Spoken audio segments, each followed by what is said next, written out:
Welcome to the Cultaholic Wrestling Podcast. If you like A lot of wrestling on YouTube. Sylvester Crease! Hey! The The joke's dead. It's the Cultaholic Wrestling Podcast. You're listening to the dulcet tones of Matthew, joined as always by the magnificent Ross and the amazing Jack. How you doing, Pog? Hi, sensational Matthew. Hi, wicked Matthew. I like that. With a K and a D. That's how you spell That's it. how you spell it. Hi, fine, canny. Well done. Well done. I'm a steak. How are you doing, Matthew? I'm all right. Would you like to tell the people what's up with your eye?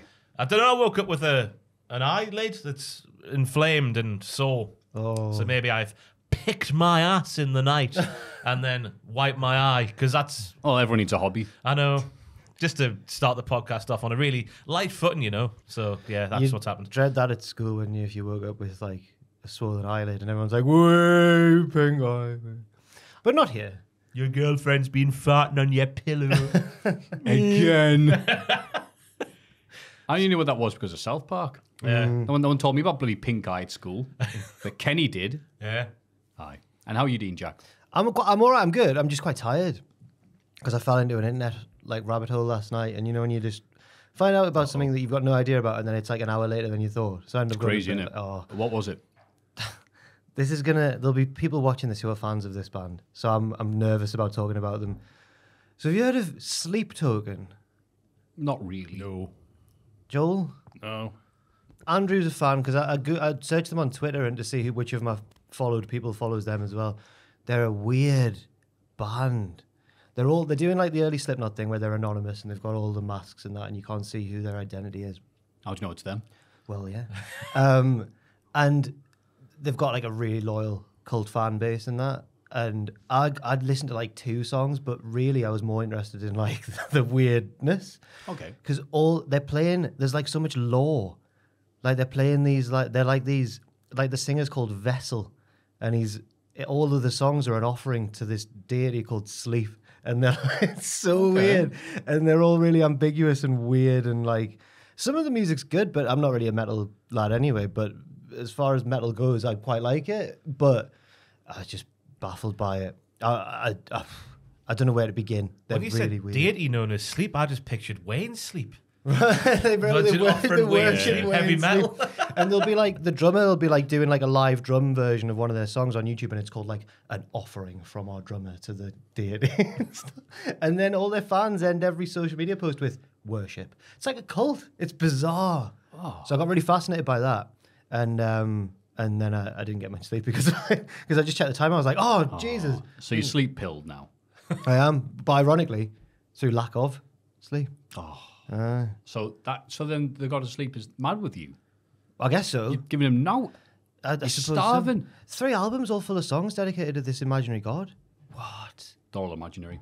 Oh, In the wrestling news, No. Darby Allin suffered a broken foot on AEW last week, so the trip to Everest is off. Yes. A divine intervention. Some may say. Because that promo was weird, how he worded that promo. It was as if he was going to plan on that being his last match against Jay White. Yeah. So now, thankfully, the Lord and Saviour has stepped in the way and snapped his foot off. Yeah. Well, not off. Just snapped his foot. I was expecting to go, sorry, it is but a flesh wound, and just, I'll be the first broken-footed lad to go up Everest. Which apparently it's like Phoenix, apparently, the busyness of getting to Everest. Yeah, I've heard this as well, like at certain times of the year. Yeah. Yeah. At the bottom, do you reckon? Maybe it thins out a bit when you I mean, you'd think so, right? Climbing Everest nowadays, you're like, oh, okay. But if that was a legit X-ray they showed, I think it was on Collision, was it? Or Dynamite? Collision, I think it was. It was like snapped right across like the middle bit. Yeah, how did he finish his match? I don't know. Because he's Darby Allin. Yeah, true. So, yeah. Is that your metatarsals, your metacarpals, One of them. your Darcy Bustles? I don't know. Brian Gewirtz denies The Rock's 3 SmackDown segment ran long. This is Cultaholic, of course, quoting Fightful Select. But then he quoted us. Oh, of course. Then he quoted us saying it. So, when someone says the joke but louder, Gewirtz wrote that the segment went 30 seconds under its allotted 20 minutes. So there, Yabu sucks, Cultaholic. But then Fightful did like a response to that and said that they were told that people were like, of course the segment overran. So now there's speculation that the segment was meant to go about 10 and went double. So he went under the doubled time. I don't know. Why? I don't know why. I don't know. Brian Gewirtz is obviously going to back his boy. So, I mean, fair enough. Yeah. He's been trying to make himself a character in the feud, hasn't he? He was responding to Cody's promo on Twitter this week. I could do without Brian Gewirtz. Yeah. What does he do now? Because obviously he's just kind of the Rock's writer or representative, I suppose. Yeah, I think that's it.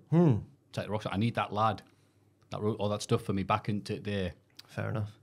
Good gig if you can get it, like. Apparently, Yeah. Oh, yeah. I'd believe that this. I mean, I don't know this, but I'd believe that the Rock segment went over time because they all have. Yeah. And he doesn't seem to care about speeding up his promos. So yeah. Unless he's the main event and the last segment of the show, then he's got no other choice. Yeah, especially when you were talking about that clip last week, what went up and found when the referees are like, please hurry up. They're doing the emergency signal from Team America.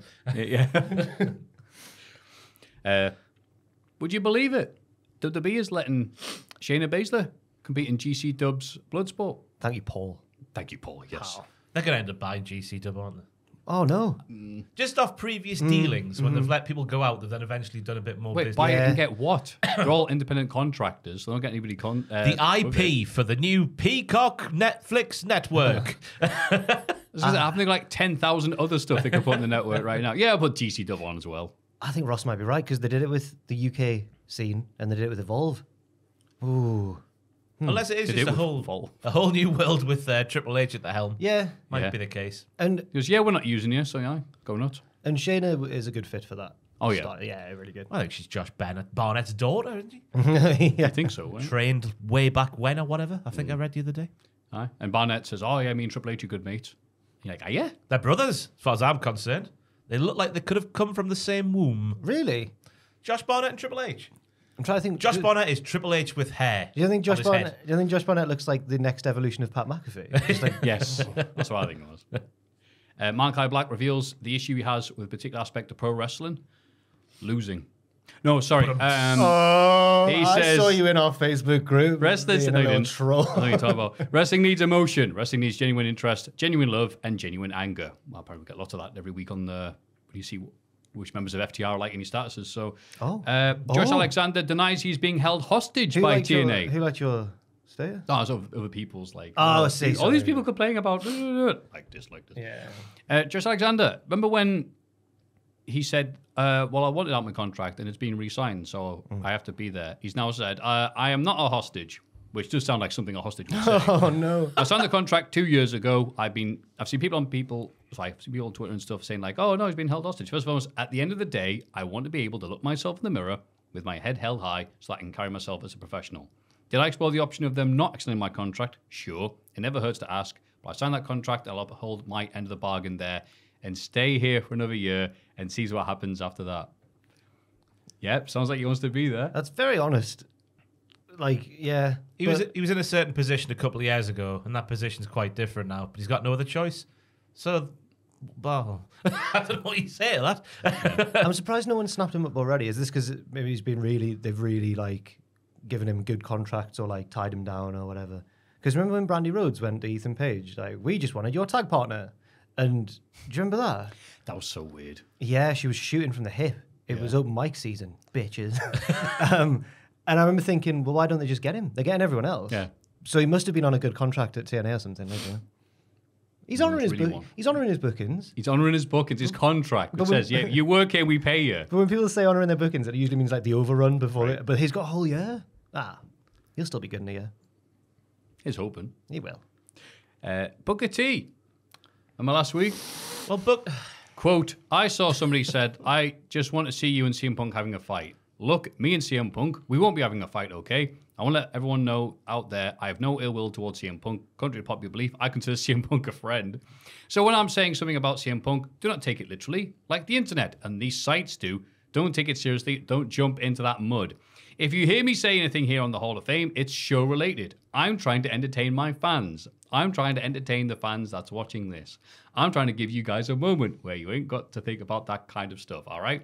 So let me say something about CM Punk, Corey Graves, Michael Cole, Brad Gilmore. Don't jump in the net mess, right? Now I got that out there. That 40-second story that people wrote, it was clickbait. That's what it was, more than anything. Did I put it out there? Did I say it as far as I had a beef? I was going to run up? Yeah, I said it. I'm entertaining, guys. It was a direct. Booker's quote. lost it. He's lost the plot. He's even going against his own storylines. Yeah. Never mind NXT Yeah. storylines.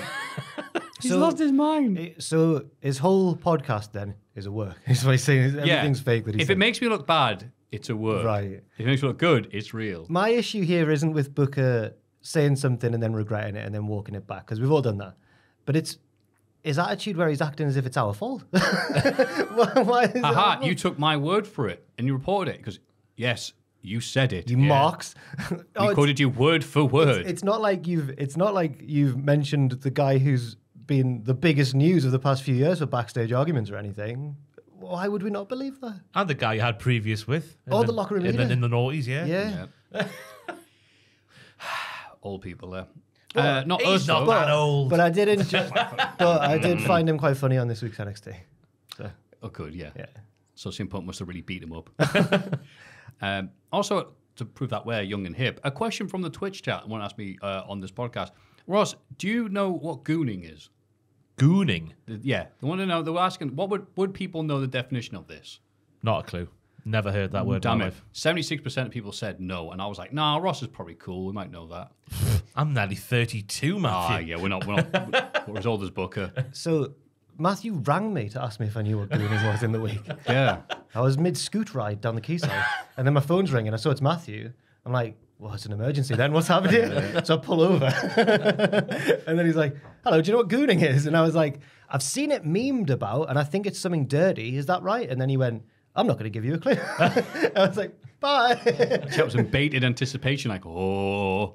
So it's about What is it then? handy J's. Yeah, it's about doing Self-handy it a J's. lot. Doing it a lot? Yeah, doing it at the point of like, no, you need to like calm down, pal. Oh. Yeah. And this is what cool people know about. Well, this is what the young cool people know about. So Uh, The young cool people who deny doing it themselves and have a go at other people for doing it. yeah, Yeah. you goon too much. oh, no. Oh boy, you never Now, stop when, gooning. when you mentioned it, Joel gave a little laugh. So do you know it? I found out yesterday. Oh. There was a big talk in the downstairs office about edging and gooning yesterday. For Those are some two reason. different things. I Yeah. tell Yeah. you, the teacher's away this week and the kids are going wild Right. down in this office. Former WWF Tag Team Champions edging goon.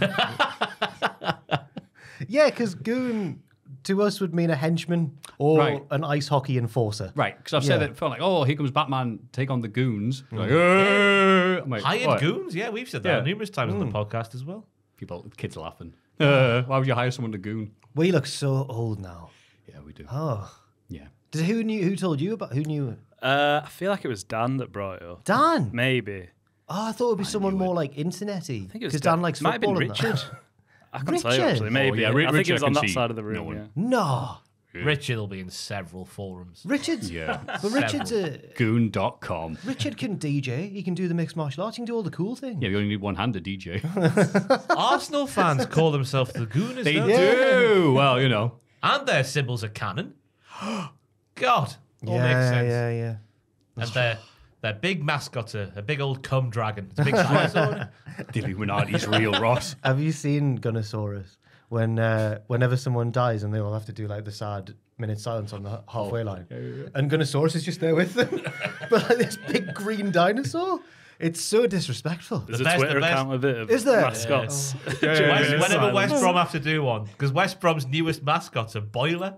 That's right. Just this boiler. I thought West Brom was like, Sad I boiler. thought they had like a sparrow or something. Ah, they've still got that, but because of their shirt sponsor, I think it wasn't. They had a Oh boiler. yeah. That's mint.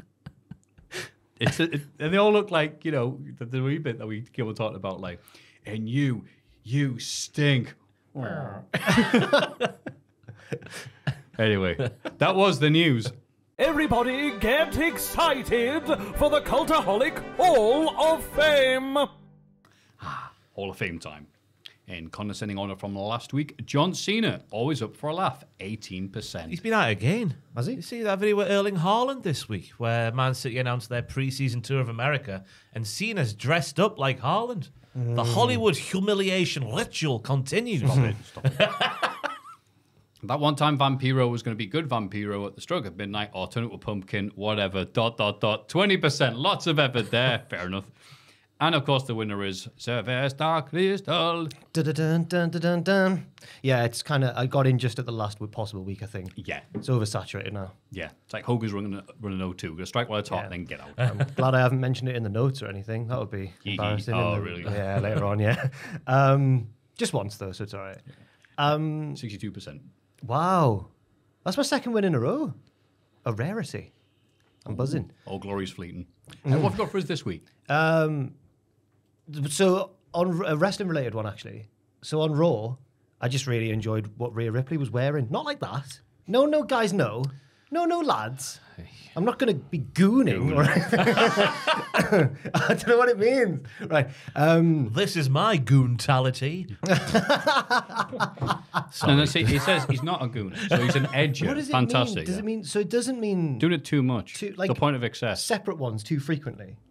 How much is too much, though, you know?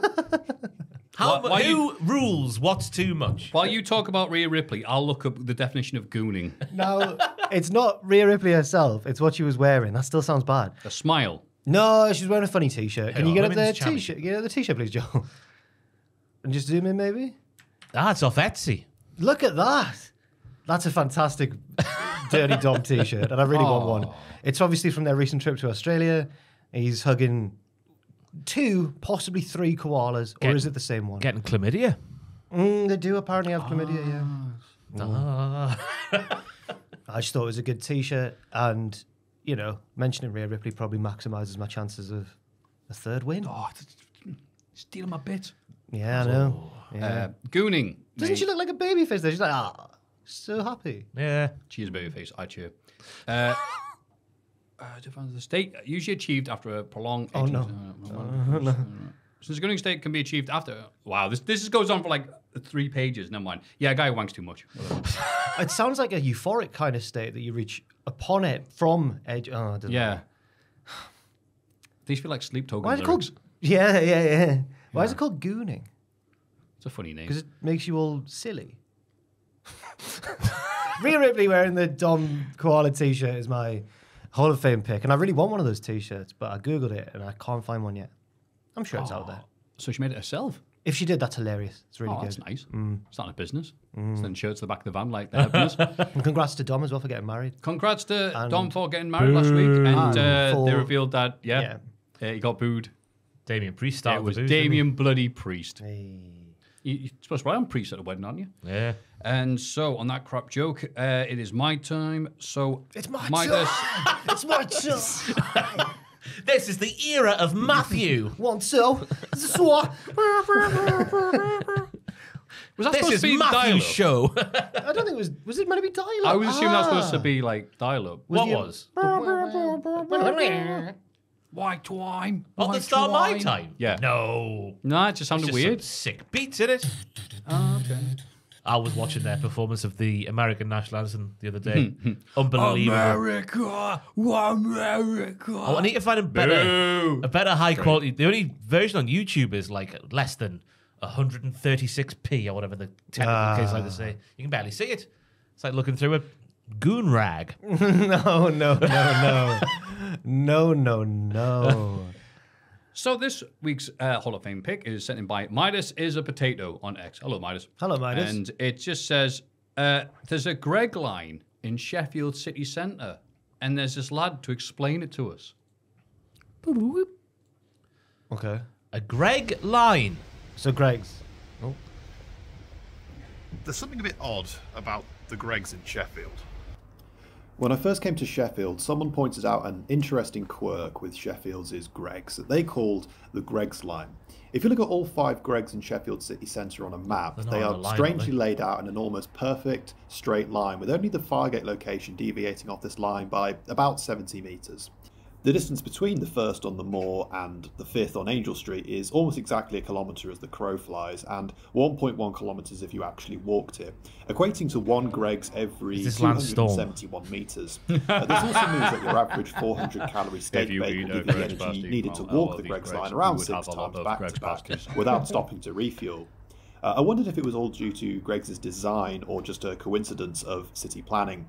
Comparing to major cities, I couldn't see a Greggs line in Liverpool, Manchester, or Leicester, but then was shocked to see Nottingham had its very own Greggs Bow, and with almost the exact same distance and layout between locations. But Nottingham certainly does not have a big thoroughfare like the Moor to guide city planning. Show Newcastle, you My coward. only conclusion is Greggs' aim is to have an outlet every 200 to 300 metres in major shopping areas of their large cities. Give you strength. And in Sheffield, that just happened to lead to 3 on the Moor, 1 on Fargate, and 1 on Angel Street. And whether the Greggs line was intentional or not, it's just not clear. What? But I mean, like, it doesn't really matter though, does it? So.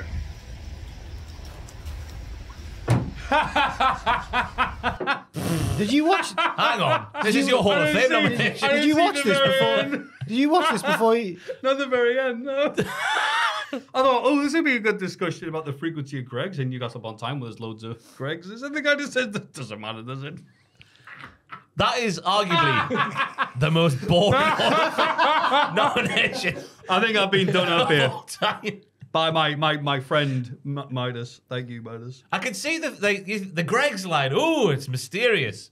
And then you look at what it is, and it is just a few Greggs. It's a bunch of Greggs. I thought he was gonna uncover some like mad conspiracy theory. Oh, they've got underground tunnels that link the ovens to the... They're all Hey, look at all the Greggs. They're all linked to the secret, like they're all the Freemason lodges above them. No, just city planning. You know how Hogan had Pasta Mania? It's Pasty Mania running well. Oh, it was good. Yeah, well, that was... That was fantastic. The fact that Cheers, Bob. that's done better for your chances. If it was just mediocre, but the fact that it was so you're uneventful, right. Don't be mid. If you're not gonna be great, be rubbish. I didn't mind the presenter though. He seemed like a nice fellow. I liked his sweater. He was As seen on handsome Old wee Men man. and Fishermen. He was a hipster. Yeah, so naturally it's the proper attire to wear going to Sheffield looking at Greggs'. Well, that was rubbish. Ross, what have you got for us? Why is that much better? Just pertinent to our discussion a few moments ago, I'm going to go for the Twitter account Mascots During Minute Silences. This is football mascots in football stadiums. Joel, I can see a Bobby Dazzler straight away at Swansea. It's Cyril. So Cyril the Swan Payne respects the former Queen Elizabeth II. Or to his former owner, sorry. Because you owned all this one. But it'll continue there, Joel. Just let's scroll down. Oh, the Getty Images really makes it like essential. Yeah. Who's that? I don't know. Is that Newport, Harrogate? Maybe. Harrogate. Harrogate. We've got a crocodile. It looks like we go down. Oh my! This is all when someone's passed away. Remembrance Sunday there, and we've got a prawn or a shrimp. Sammy the shrimp. Yeah, Sammy the shrimp at Southend. That guy's laughing.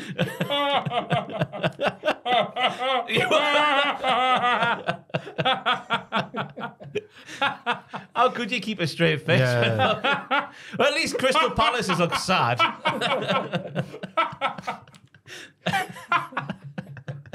Oh jeez. It's the head down. Yeah. Oh my god. It's a fairy. Oh yeah. See if you can find West Brom's, Jill, just on the goggle. On the goggle talk. What the hell is that? Sorry for I'm audio dying. listeners. Why wouldn't you just say, "Can you stay in the changing room while in the tunnel"?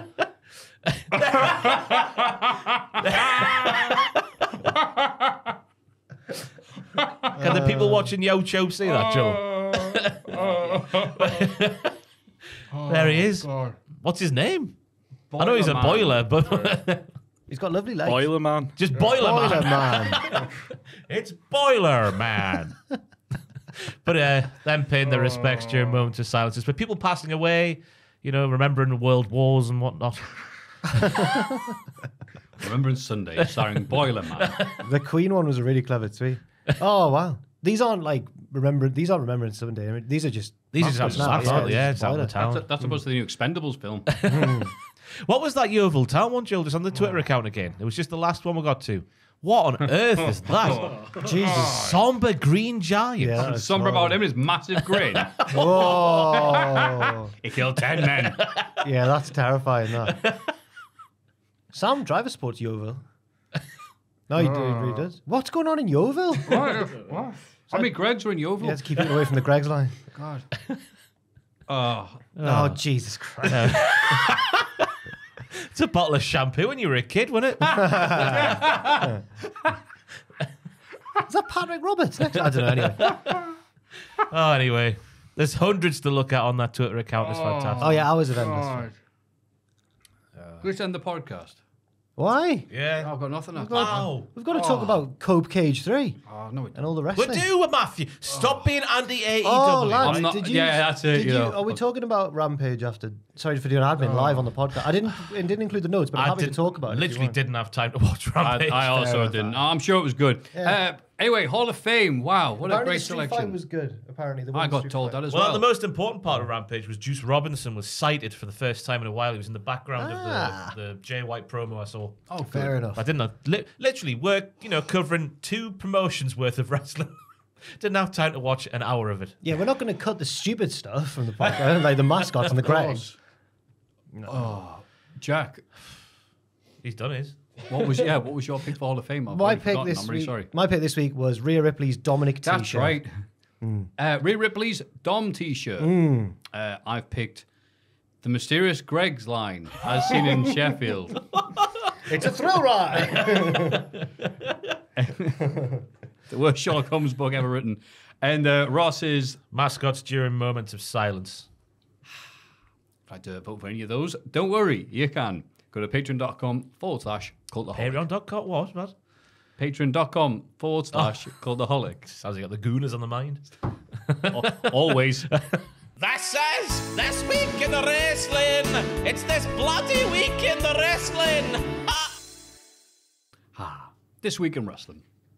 SmackDown. The Rock opens the show to make sure if he does overrun, it won't, be at the last minute there. So, he says finally he's come home to Memphis, where he started his career as Flex Kavana. He's in full face mode this week. He brings out a band to sing about Cody and Seth. He says Cody was a weird child because Dusty did drugs and used cheap condoms. He also mocks Seth for being less popular than his wife and says he's going to make his title disappear. The Rock plays footage of Cody crying on Raw. He addresses Cody's mama and says he's going to whip her son like a dog at WrestleMania. The crowd chant, "Whoop that trick." Rock brings out a weight belt. Not because of Trip Willie, though. What? It's because they were in Memphis, Tennessee, and that's a thing. That is a I thing, learned, yes. Really? Yeah. But they said it in the trick cadence, didn't they? Whoa, the trick. I think the trick thing is in the cadence of the Tennessee thing. Yeah, I think it's a borrowed chant. Ah. He can have it back in his hand, like. Rock brings out a weight belt and says he'll give it to Mama Rhodes. And what can I say except, you're welcome. What a closing line. Moana. Meh. Meh. All I put that now, because I knew you put all the important bits down. My important note was going to beat you with my fanny pack. Oh, did he say that? I just thought it was a good image. There's like Hogan would get his weightlifting belt. Just like, yeah. I thought it was all right. Yeah, he kept stopping to go like, "The Rock loves you too, thank you," and I found the harmonica player really funny for some reason because the Rock would say something like, "You know, the Rock's a mama's boy," and the harmonica player goes, "Hell yeah, yeah, you are, Yeah. you love your mum." Why is he like? Oh, yeah, he said, I'm a mama's boy. You know it. You know it. Anytime Yeah, you know Anytime it. The Rock says anything hypothetical, agree with The Rock. He was called P-Man, wasn't he? Or Was something? he? I said the P-Man I've got written down in my notes. He was like the Rock's hype man, and he was quite like cool and like had good. He was good on the mic, and then the guitarist just looked like me. He was just happy to be like, hey. So that was strange, but I guess they were Memphis boys. Yeah. First acknowledgement of Stardust, I think, since Cody came back. It's was been a bit this- vague when he's just like, I had that time when I looked like this and I hated my life and all this stuff. And I'm like, do you mean Stardust? Why don't you say Stardust? There was the stories around the time when Cody came back that they weren't. It was just off the table. Like one of the things that led him come back was like, don't mention it. But then he did remember him doing the cartwheel in the Rollins match, and everyone was like, ooh, ooh. And now they've gone full Stardust here. I hope they bring back the full Hollywood entrance because the synthy notes at the start with the helicopter leaves me going like that. Do you remember we dressed as Cody? Well, you got Rhodes? some heroin. Sorry. Do you remember me and you dressed as Cody? Vaguely. Yeah. Vaguely. It was to announce him for WCPW. And I was. You dress like him. But we've shown you this picture before because you laughed at so much at me dressed like Stardust. Oh, you Get it Stardust. up, Yeah, Joe. yeah, Ross yeah. was. I haven't seen this picture. Were you dashing, Cody Rhodes? Yes, I was. Where Was can it I before find you it? could grow a mustache though? Yeah, I had to paint it on my page. Is it Could you available just, online? Jack to the find? job of Stardust, maybe. You've definitely seen this before, Matthew. But you, I don't know, let's see it again. yeah.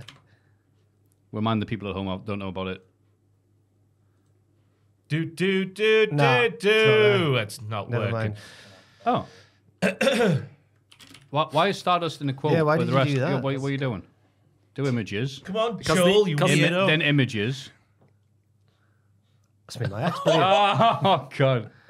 No, Let's it's go not. back. Let's move on. Well, while Joe looks in the background, I'll bring the four that it was impossible to boo Rock during this promo. Whether you were a Menforian, is that the right word? I don't know. Oh, I didn't like him. Did you not? Nah. Oh. But I'm a big Cody Rhodes boy. Yeah. But for everybody else, they were loving him. I thought it was impossible to boo him during this segment. Even when he was telling Cody's mom, I'm going to whip your boy and give you the bloody belt. Yeah. I was like, yeah, go on, do it. Because we know Michelle. She slapped Chris Jericho. Was it Chris Jericho? She beat up a undercover policeman at a Willie Nelson concert. Yeah, That's she what did. we We'll learn told, that later on, yeah. Scott Steiner feuded with Kurt Angle, right, in like 2007 TNA? Yeah, they're right, yeah. And Scott Steiner's promo was all about like, I'm going to bang your wife! Or something like that. And then Kurt's promo didn't mention that at all. And I thought, when I watched it, I was like, oh, Steiner's just doing this on he's not consulted Kurt at all. And that's how I feel when The Rock's cutting these promos. And he goes to really weird places and tries to say like really extreme stuff like, I'm going to beat you up and then give the bloody belt to your mom. And I thought, oh, it's a very broad approach. But it's The Rock, so it kind of works. Right. What the do you Rock's, The think? Rock's being how he used to be back in the day. It's just funny now that he's doing all this stuff. Yeah, I'm going to beat up your mum. I'm talking about your family right in front of you. And the crowd are going to go, yay, because he sees Memphis as his home, which is nice. And it is funny, though, because he's like, yeah, you've been a dick, though. Oh, wait, that was always The Rock. Yeah. Yeah. I thought it was great how he just clearly hadn't like rehearsed the song either. Like it wasn't like perfect like previous Rock concerts have been. I don't know what else to say there. There was another note that the apparently a woman flashed the camera, Whoa! which is why it went dark during the segment. I read really? that somewhere, so that's a thing that might have happened or might not. And everyone just started I love you, gooning Rock. in the crowd. Whee! But yeah, I thought it was a very good babyface heel shtick because I didn't boo the guy at all. I was about to ask if it's overshadowing Roman, but I guess that's fine if That's it is the point, because that's yeah. That's the point. fair enough. The Shagging Cousins beat the LWO to advance in the qualifying tournament for WrestleMania. Come on, the Shaggers. The LWO were very lucky to get this match, lads, because the Shagging Cousins have won their only 2 other televised matches as a tag team affair thing. What the Really? hell was Oh, that no, out it's a there? big sneeze. Did you hear that? Yeah. I think it might be that might be a Sam Driver. He's a very loud sneezer. Old man sneeze. That's what they call Sam in these parts. Old prospector sneezing, He's sneezing again. headed in for gold. Dare I say the match was a little bit Ron Seal. Roncio does what it says on the tin. I'm going What does that mean, Ross? That's exactly what it says in the tin as I try and hold in a sneeze of my own now. I went and saw Michael McIntyre last weekend. Oh, I'm sorry and he to was hear talking about the... Kayla's a big Matthew. fan. Kayla's a big My fan. girlfriend's a big fan. Yeah. Lasses love Michael McIntyre. Because I always thought his shtick was, oh, you know, sneezing, it happens when you go, achoo, and he'll just frolic around the stage and shake his head. But it turns out it's not. He only did that once in his entire hour and good. 20-minute set. He told about... He did it for an hour and 20 minutes. I saw an hour and 20 Bloody minutes. hell. But he was God, very he's an good. edger then. He was a lot more thought-provoking of a comic than I thought he was. Lots of wordplay. It was I imagine his fantastic. own stand-up he will be quite good. What was yeah. he thought-provoking? Huh? Oh, the Middle East right now. No silent letters and words. Oh, okay. Right. More lighthearted. Yeah. But no, McIntyre uncensored. He only did one, like what I thought Michael McIntyre was, which he explained yawns. He's like, oh, your head goes, oh! That is so And then, Michael oh, McIntyre. they're contagious. You can't, why are they contagious? They're so crazy. But he had a full, like, he's had kidney stones. So he had to cancel part of his tour. And he had a full 20-minute bit about that. I was very impressed with Michael McIntyre. Kidney stones. They appear in your kidneys going, ooh. And you're trying to wee-wee and it hurts. Ooh. He was telling it, apparently when you... I'm going to scare everybody now. Apparently when you get them and you have to pass them through... Don't. Do you have to say the thing you're going to say? Well, apparently they put a string up there, man. Oh, And the great. string lives and dangles out of you for a few days after. I like the casual double press slam off the top rope from the Shagging Cousins in this match. Yeah, the LWO assisted line salt and Cruz del Toro moonsault is always lovely on the eye. I thought the double gorilla Not yours, press off press rope was fantastic from the Shagging Cousins. The final flurry was as you would come to expect from these two tag teams. And I just love the fact that the Shagging Cousins finish now is a good old John Smith, Evit. Yes. Emmett! It's a volley, isn't it? Right in the belly. Yep. Effective maneuver. I liked it as an Ole. opener as well. Yes. Fast. And furious. Yes. LA Knight comes out the ramp and calls out AJ Styles, who doesn't show up. Knight says he expected that and calls him Napoleon Styles. Yeah. Because he's a small man. X doesn't mark the spot. LA Knight spots the marks. Oh. And the biggest mark walking is AJ Styles. Yeah. Knight throws out the challenge for WrestleMania. Then Styles runs out and blindsides Knight with a chair. He accepts the challenge. I don't know what he expected. Why don't you come out here and attack me? So Styles came out and attacked him. Oh, so you're on AJ Styles' side now? I mean, be careful what you wish for, pal. He even did the cool heel sitting on you over the chair and just gooning. Woo! Teabooging. No, that doesn't work as a... No, teabagging. He was going to teabag him. Yeah.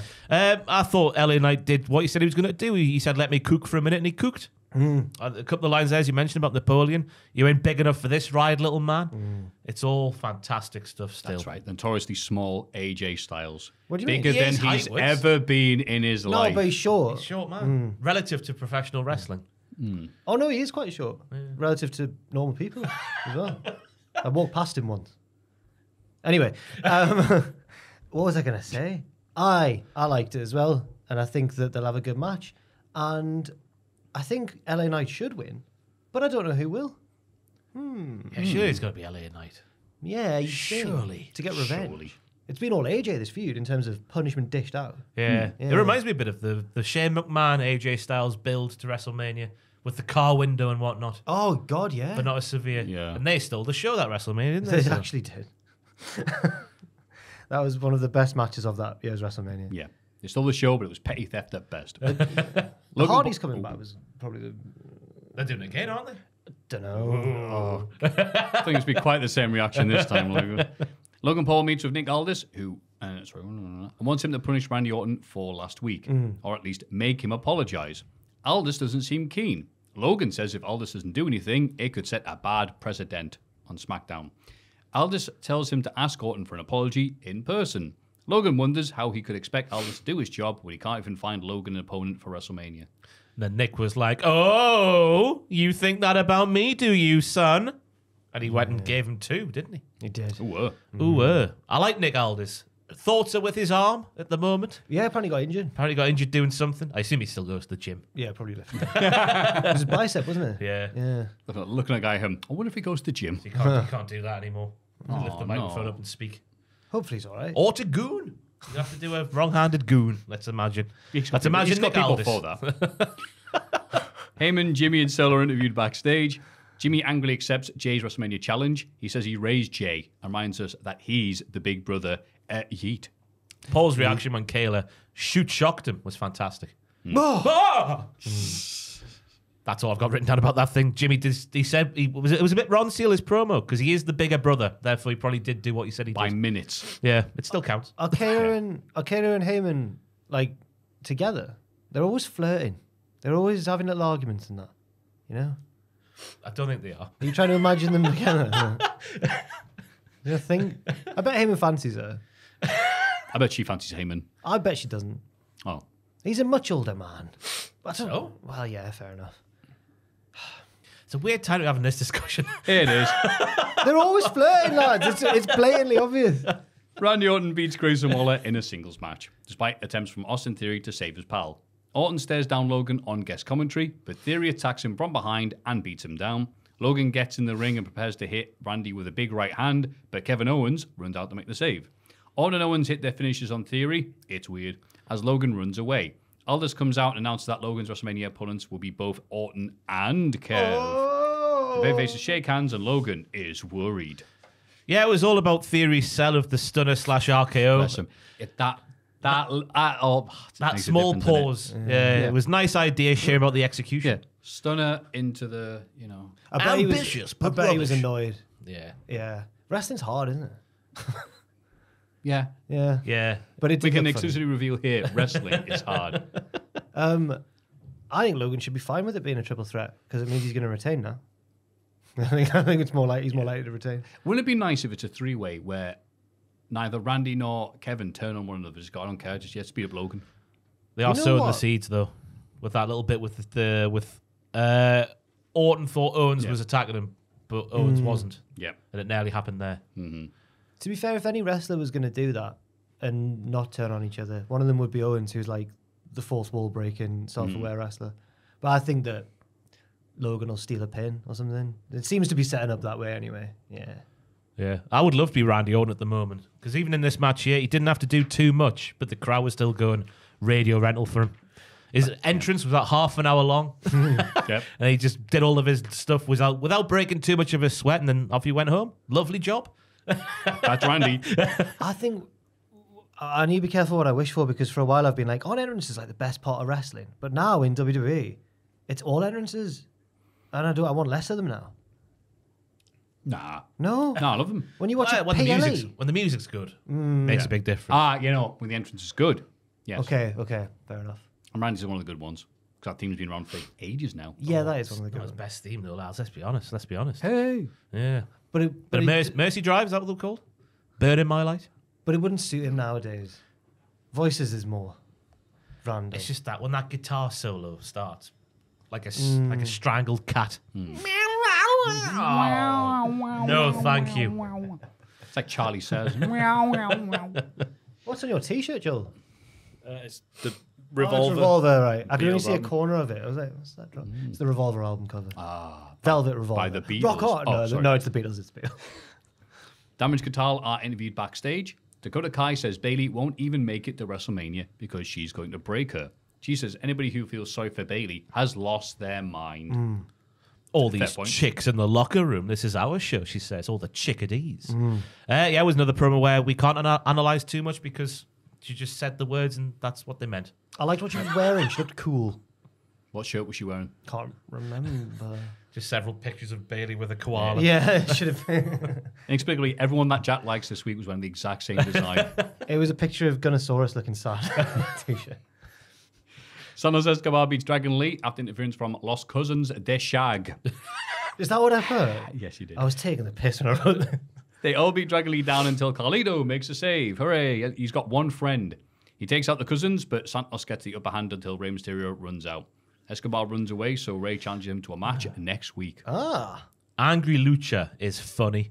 Dragon Lee was really pissed off and did a pissed off tope suicida at the start of the match. And he's like, hey, come on then, after doing this beautiful, like, oh, I'm so elegant flying through the sky. There was one of them in that Ospreay versus Oku match at Rev Pro, where Ospreay's just kicked Oku's wife. So in a rage, Oku hits the most vengeful move in all of wrestling. The Sami Zayn through the ropes DDT. It was a good. I mean, people enjoyed the match more than I did, but I'm a big fan of Oku. I don't want to laugh at him. I feel bad now. No, I like Oku, but watching him at VXP made me realize, because everyone else pointed it out, he's like, oh, someone's on the outside. Let me get ready to do my Fosbury flop. But first, does the Iceland clap? That's good. Yeah, but it takes a good 15 seconds to get the crowd going on the beat, and the guys on the outside just like, I'll just stand there, Shala. So he misses it every time. So I'm like, oh. Oh, so he does miss it. Yeah, because the guy's like, what? That makes sense if he misses it. The guy's reading the program. Like, oh, I'm the next. But yeah. But I like Oku. I feel bad for bringing that up. I don't. There was a hell of a delayed powerbomb from Lee in the match, as there was a shoot Hurricane Rana off the apron on one shagging cousin, which sent him onto the other one. He likes doing that delayed powerbomb. Yeah. Because I thought he was going to drop him. He was wrestling somebody else every week. But I think, NXT, that's just wasn't it? him doing that, isn't it? Oh, getting some lifts in. Was it Theory? Nah. I can't remember. I know what you're on about.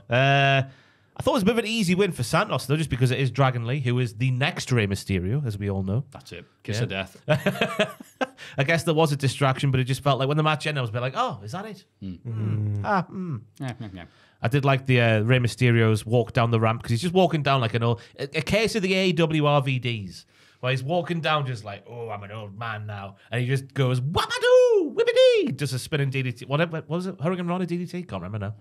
But he does the move that defies his years on this planet, so to It's speak. the Yoda spot. Yoda does the same. Yeah. Oh, you've not seen 2. I'm just nodding. Have you seen 2? Nodding. No.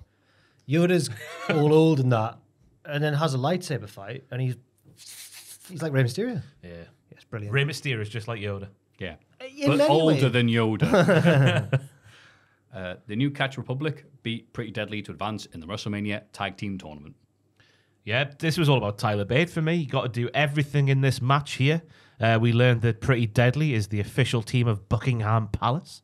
And then they don't need to edit their Instagram pics. I was going to say, Wade Barrett saved up all his Britishness for this match. Yeah. Unbelievable techers. Yeah. Bounce back ability. Bounce back bins. ability was a good one. Yep. The Brummy lads do say techers in their promos and stuff, but you can tell it never gets a reaction because the Americans don't know what it means. Yeah. And the answer?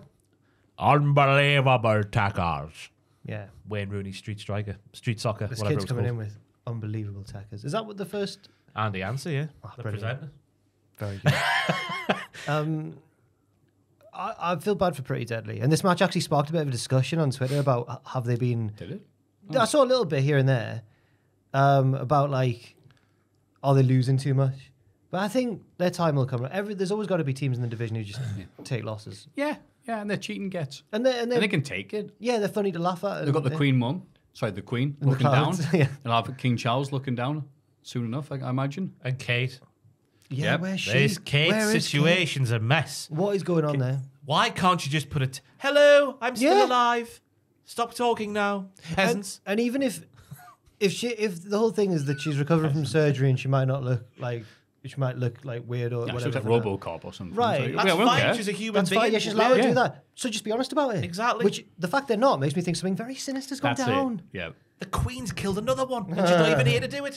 You know, like Up the People's Princess. it's like, well, oh, don't worry, everyone. Kate's fine. Here's a grainy photo of her in a car across the other side of the road, facing the other way. It's a CCTV snapshot. If you recognise this royalty, That's mad. Tyler Bate did a lovely aeroplane spin and a lovely delayed standing suplex. what a horrible week for doing anything related with airplanes. She's gonna come out with them at WrestleMania. That's where she's been. Oh, we're trying to keep under wraps. That's right. She loves the Newcastle Republic. I don't know if they got the word Pretty Republic. deadly, we're pretty dead. My Is what husband Wade Barrett's gonna supports yell. Aston Villa, and you are from the Birmingham. She might not like them because they got the name Republic in Get the it title. up, you. You goon. Oh no! The only thing about Pretty Dead is just I think they got 3 moves in this match. One was the assisted bulldog from the corner. Yep. If you were having talking about the usage of Pretty Deadly, maybe they should be getting more offense in. But then again, if you're building the new Catch Republic up for a WrestleMania match, you might as well just give them all the stuff, and that's what they did. Yeah. Exactly. I think that'd be all right.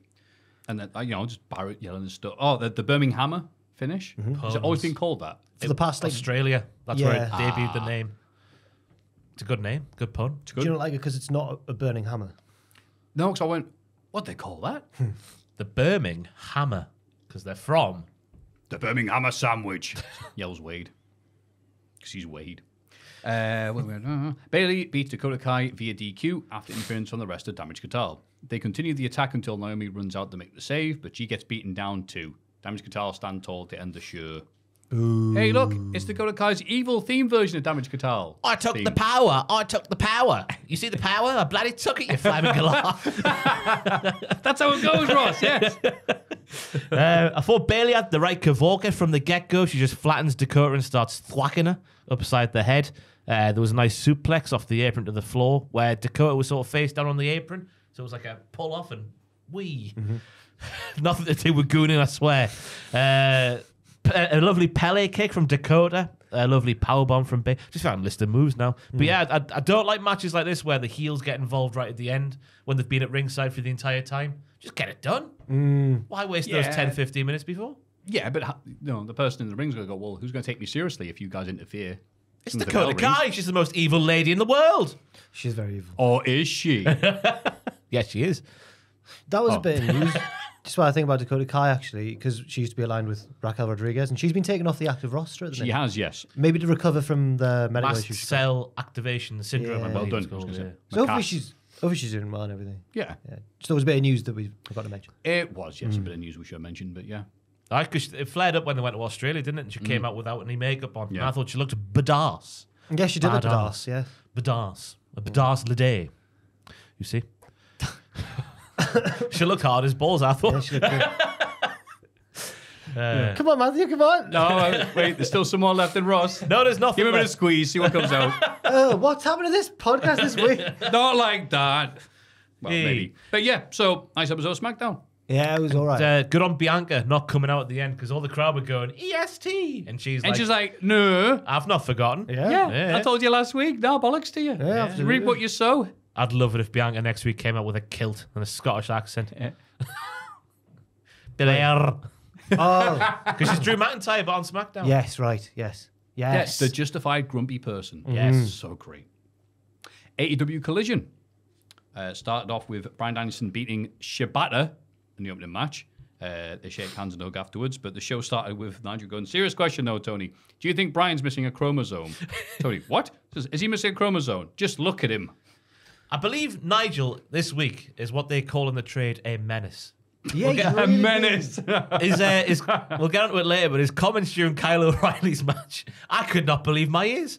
Oh, the diabetes thing. Yeah. He's Yeah. just, let's not sugarcoat it, Oh. Tony even, I think, actually said the words, will you stop? He got transformed into Gorilla Monsoon. Yeah. And then he's like, he's on about, I think, someone stealing Kyle's lunch. But of course, that lunch won't include sugar.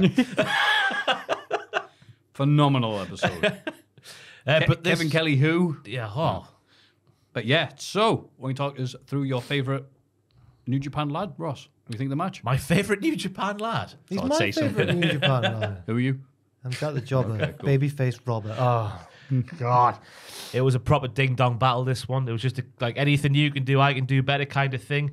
Yep. The suplex spot over the rope to the floor from Shibata to Danielson was so quick, I almost pooed my pants. I've written down on my notes there.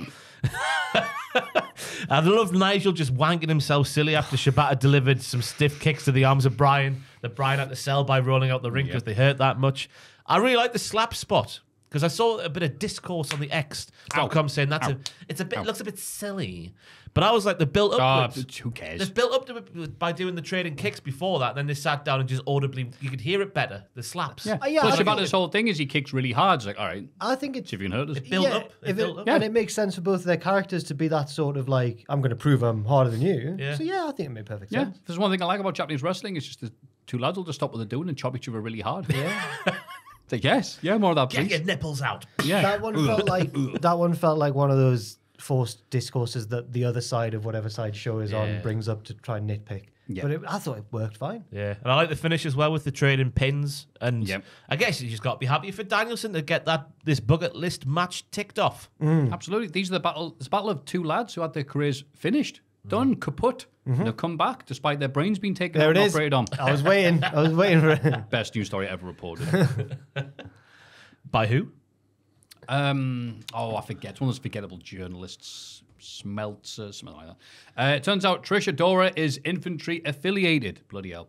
She takes on Julia Hart for the TBS title, but Julia gets the win. But as per the rules of the match, this also means Trish is banned from ringside for the tag match later on, which it was a nice way of getting around that. And High stakes. using the House of Black rules that no one remembers.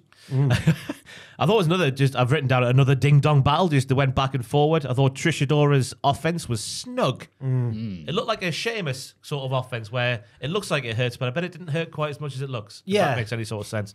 Her shoulder breaker looked wonderful. And then it was just the finish was like nice because Julia nailed the moonsault. I'm going to sneeze. You're right. And it led to the match being even better as a result. That's what I'm trying well to guess done, what Jack. he was going to say. Hot tag to Jack. Kept it vague. Very vague. It was another good match, though. Don't know. It's good wrestling. I'm excited to see what they do with Trish Adora. I'm hoping that they push her. Yeah, She's good. Trish Get Adora. her tattooed I up. do Trish Adora. Trish Adora, nothing sure. She's Let's the get a one. tattoo. No, just get Trish Adora tatted up like I've forgotten his name. Bad Carly. using tattoos. Bad Carly using Bravo. tattoos, yeah. He's my favorite wrestler, so it's easy to remember. I love him so much. He's really good. Zack Knight and Harley Cameron are interviewed backstage. We've missed something in this story. I mean, Oh. when did they become? Was this been on like? She's been Rampage? like, "Ooh, he's so cool." And he's like, "Ugh." right. That seems to be it. Okay, fair enough. Yeah. Saraya's brought him over to deal with Cool Hand Ange. Oh God, Yeah. he's Saraya's brother. Of course, that's why. Okay. Oh, right. you just mean him showing up? Oh, right. I thought them No, being I meant together. why There is he you go. with Holly Cameron? But then I totally forgot that. Of course, Yeah. they are both knights of the round of the Norwich. Carry on. Of the East Angle. Carry on. Zack accepts the challenge from Cool Hand Ange, but not in Canada. Let's be Avenue. Oh God, Let's be Avenue. It's Yeah. good, that. Thank you. Is that a common thing? I haven't seen that before. No, I don't know. Maybe. Let's be Avenue. But anyway, he says it because he's from Norwich, doesn't he? And Delia got on the pitch. Yes. The best football sport in the world.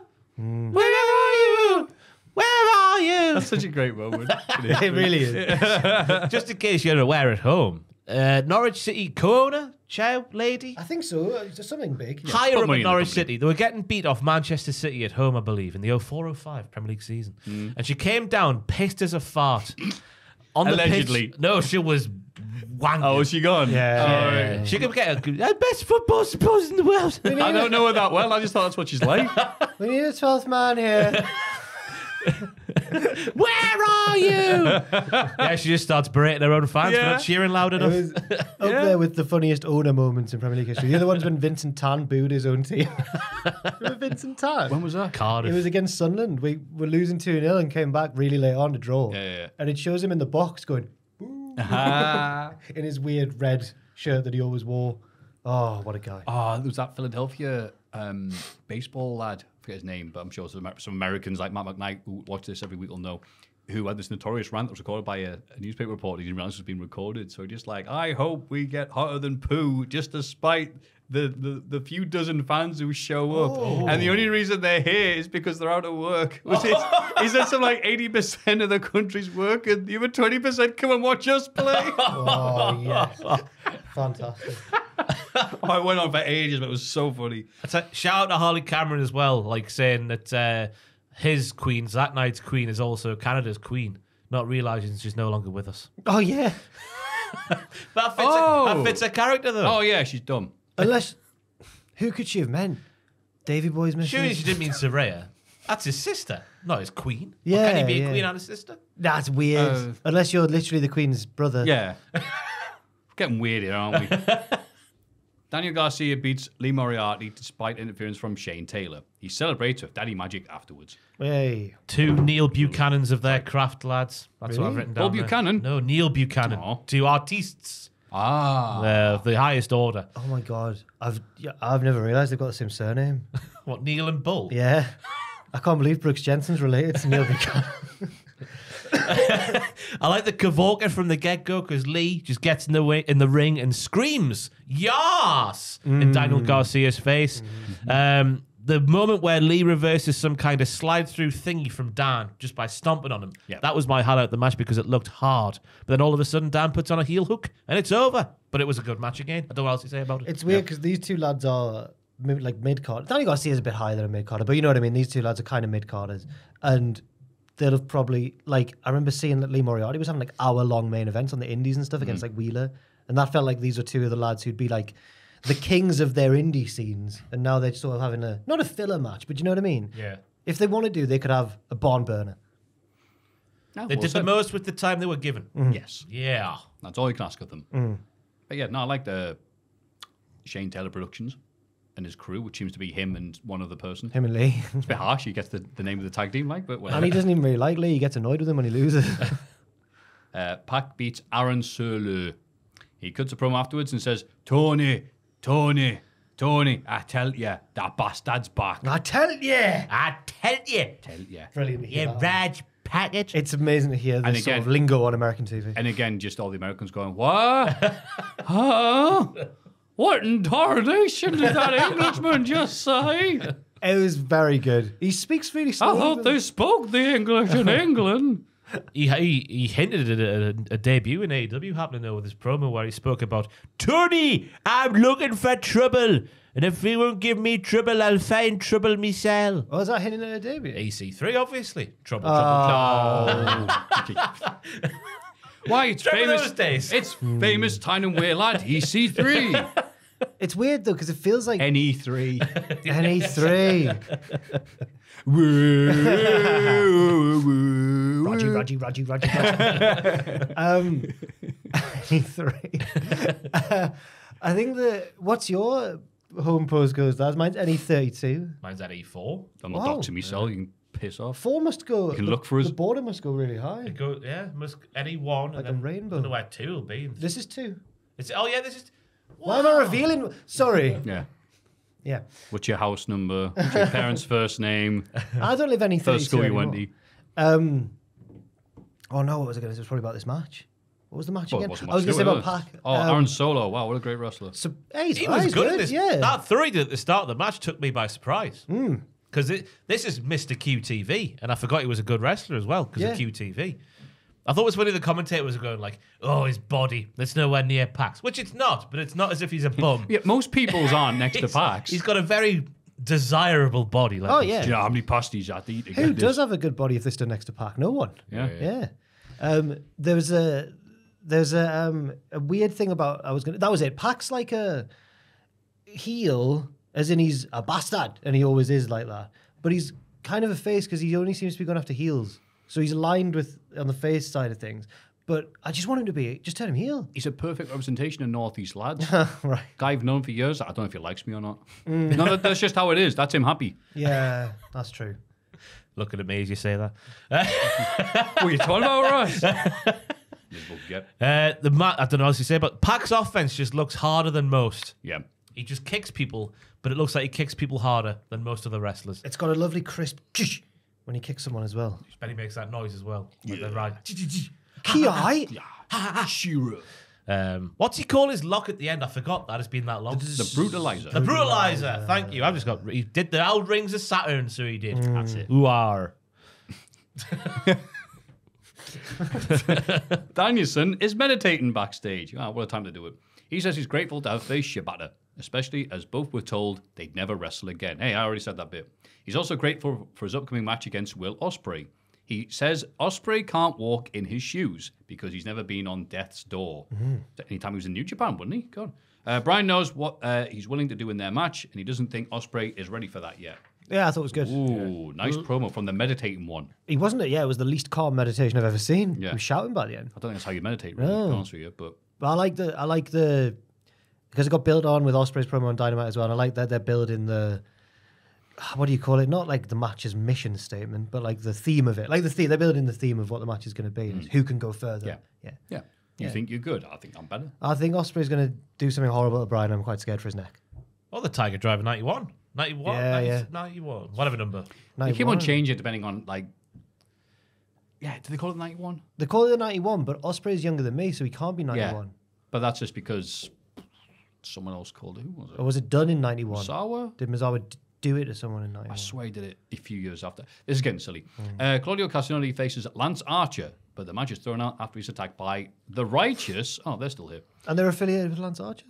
They've been are, for a but- while, yeah, because Jake Roberts' lads. Ah, yeah. And they all wear white. That's how you know they're together. Yep. Danielson like tries to... steps. Yeah. That's it, yes. Or the Backstreet Boys. Yeah. Danielson tries to make the save, but gets beaten down too, until Shibata chases the heels away with a steel chair. Wow. There was one year where Chuck Taylor decided to live tweet Wrestle Kingdom and then deleted all of his tweets mysteriously because they were all taking the piss and it was really funny. And one thing he said was, doesn't Shibata's opening theme sound like the start of No Scrubs by TLC? And since he said that, I can't unhear it. Oh, you ruined that. Yeah. Yeah. Do-do-do. Brilliant. I He thought doesn't, this. he doesn't want any scrubs. No. No, he doesn't. Those righteous Scrubbingtons. This was an all-you-can-eat buffet of big men just slapping their meat together. It was breathless from the start. The meatiest senton I've ever seen from Archer to the floor on Claudio because he just landed right on top of Claudio. But because Claudio's hard, he survived. Yep. Then it was just like Archer had an answer for everything Claudio tried to do until he didn't.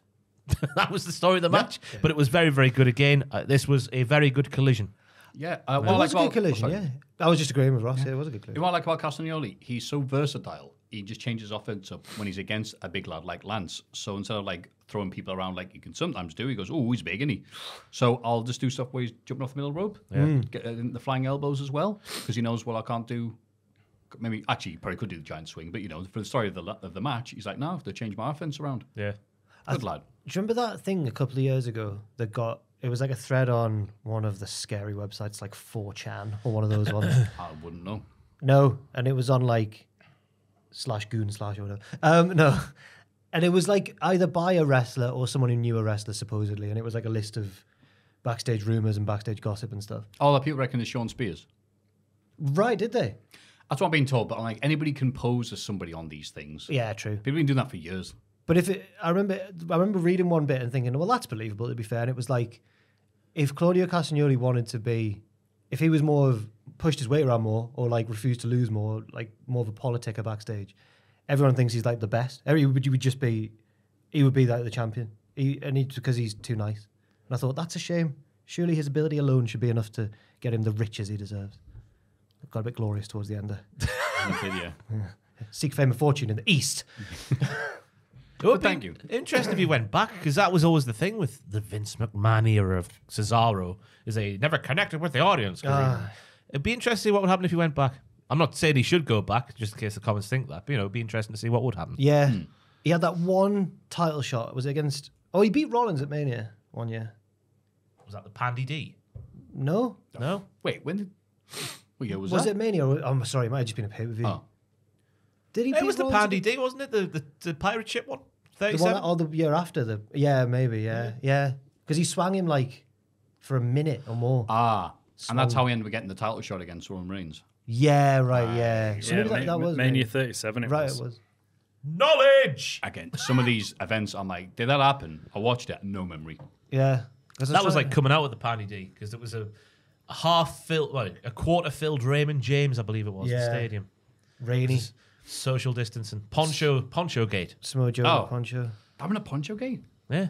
Yeah. Drew and Lashley freaking out because they got all warmed up for the match and then it got delayed and Drew's like, it was amazing. And Drew's dick went, Yeah, I remember that. We all remember that bit. Dick. Just a dick chant there. Yeah. Right. One man dick chant. That's going on my tombstone. Oh, he comes with the Fosbury flop. That's what he calls it. Ruby Soho and Cool and Ange are interviewed backstage. Ange is frustrated about Zack not accepting his challenge. Ruby tells him to calm down because Zack is trying to bait him into a trap. If he goes looking for a fight, he'll have to do it without her. Ange calms down and agrees to be patient. Oh, honeymoon period's over. He's already getting nagged by the outborn chine. She kept him safe in that moment. No, she was right. She was right, yeah. Absolutely. Well done, Ruby. Well done, Ruby. You sensible punk rocker. Yeah. That's what we think when we look at you. Sensible. Yeah. Kyle O'Reilly wins his return match against Brian Keith via submission. Roddy Strong and the Kingdom celebrate with Kyle and lift him onto their shoulders. Right, what's their game then? What are they doing here? I don't know. I want answers, boys. I don't know. All I've got is diabetes comments. I so- thought they were going to do the Orton Triple H thumbs up, thumbs down spot because the way they had Kyle up on the shoulders, but they didn't. So maybe they're teasing that. Maybe that was on purpose. That is the tease, yes. The line about the Keith is going to eat Kyle's lunch. Well, I'm sure it has no sugar in it anymore because he's diabetic. Did he say that at the end of it? Because he's diabetic. This is Nigel Cleary. I have nothing to say about it. Like, yeah, there's Kyle.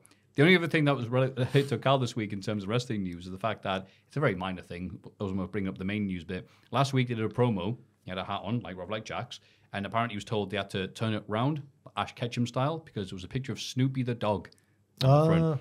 And I'm like, yeah, it's a hat, but maybe there's a possibility that they'd have to censor that, or it would get in trouble. for Charlie having Brown it. would sue him. Someone's IP, Yeah. And you have to pay, and they already pay him peanuts. Sorry, Joe. Was there never a picture of Snoopy on the cap? No, there was. Oh, all right. I thought you just made that up for the joke. I just thought of it now. Oh, fantastic. It wasn't worth it for that awful noise. No, it was. I regret everything. I hate my- Snoopy. My organic pop for the peanuts reference. You hate Snoopy? No, just because of that. Oh, no. right. I was going to say he's a Not beloved really. character, Kid, yeah. no. I'm kidding. Charlie shouldn't kick that American football anymore. It never gets. He left never him. did. No, I know. He shouldn't try. Never try. That's the lesson, kids. Why did Snoopy always sleep on the pointy bit of the shed? I don't know, but it was quirky. He was Wasn't it? meditating because you got the big match at Woodstock. Don't even character I know. This match was all right, but the crowd died halfway through. I think maybe seen a lot of action. Yeah. I'm just like, we'll save our energy, mates. I thought it was good because Brian Keith was noticeably more dickish, I thought. Like straight away he goes for a headlock with Cal having had surgery on his neck. That was cerebral from the Bounty Hunter. Then there was just a long old beat down where... Did they give him new music this week, the Bounty Hunter? Am I just I don't imagining know. I that? thought it was. Yeah, maybe it was. Just felt like they were positioning more as a heel than they have done in recent times. But I still want to know more about the backstory of the Bounty Hunter. I want him to get a bounty to follow. Yeah. Right? Yeah. Not someone that he won't beat, like Frankie Kazarian, but someone who he can beat in a Yeah. mid-card feud. And then Hog Tie. Yeah. Because right now it's just a hunter. Yeah. Yeah. The Maybe losers. Wipes out a bounty from the back pocket. Ah. I got it. See you later. Bye. Who could he bounty hunt? Like Luther. That'd be funny. I don't know. Oh, like Osprey gives him, it's like, oh, take out Brian. And for their match, and then he tries his best, and he comes back, and he tries to pay him in like pounds sterling. He's like, "What's this?" Okay, yeah, that'd be good. What? Yeah, yeah, good. Oh, what's this? Go down. He's like, "That's legal tender, bruv." Go down the Greg's line and have a great time. And AEW just declines tremendously in No, quality. I You're like, like what the hell happened in this show? I think people would tune in just to be like, "What the hell's going on?" Tell you what, though, in the contention for my move of the week was the knee after the falling knee on Kyle. So Kyle's fallen down, and the bounty hunter knees him again. That looked hard. I was about to say a really suspect sentence. I was going to go, Kyle's one of the best limp wrestlers in the world. Like, he's one of the best flaccid boys. Because when he gets stunned and he falls, He's good at flopping. I believe he really is good on the flop. I need to stop. But you are right. Yeah, he's great. He did that one against the AOP that time where he started to Yep. fire up and then went, oh no. Then fire down. Yes. Thunder Rosa and Deonna Purrazzo are interviewed backstage. Deonna? They have a tag match next week. I tell you what, Tony the week Storm when you and he's Ray. getting when you closer, nail yeah, he's it, getting I'm going to make a louder noise than that stupid thing there. I did nail it. I feel like we're in a state of permanent gooning waiting for you to correctly pronounce. The owner mentions how Tony tapped out at Revolution when the referee wasn't looking, and Rosa brings up never losing the title. Oh, yeah. Next week, they're going to bring the drama. Oh, you got it. Because backstage and You got it. Ah. Ooh. Yeah. Wrestling. I like the juxtaposition they find themselves in because they both have a common enemy, but they also have a common girl. Only one person can have the girl realised. That's the word I'm looking for. Realised. And it led to development later on. And then he made your wolf dog's noise there just for him. Oh. Cody Rhodes' hello. I still need to find that video. Oh. So I'm told it was dog. No, it's on that one of those up, down, down where they're all sat in the room playing together on the games. Yep. Sorry. And just someone walks in going, hello. He's just like, oh. Is he concentrating? No, I just think he's watching. Oh. Was that Jey Uso in the Jay the did it press on Raw. conference? I'm sure it's a Jay and Cody thing of just going, Right. oh. That's cool. He's like LeBron James. He's got a different handshake for every teammate. I like that. The Infantry beat Brody King and Buddy Matthews to advance in the tag team tournament after interference from Mark Briscoe. Bloody hell. Malachi Black looks angry afterwards because he hates losing, allegedly. He wasn't in the match.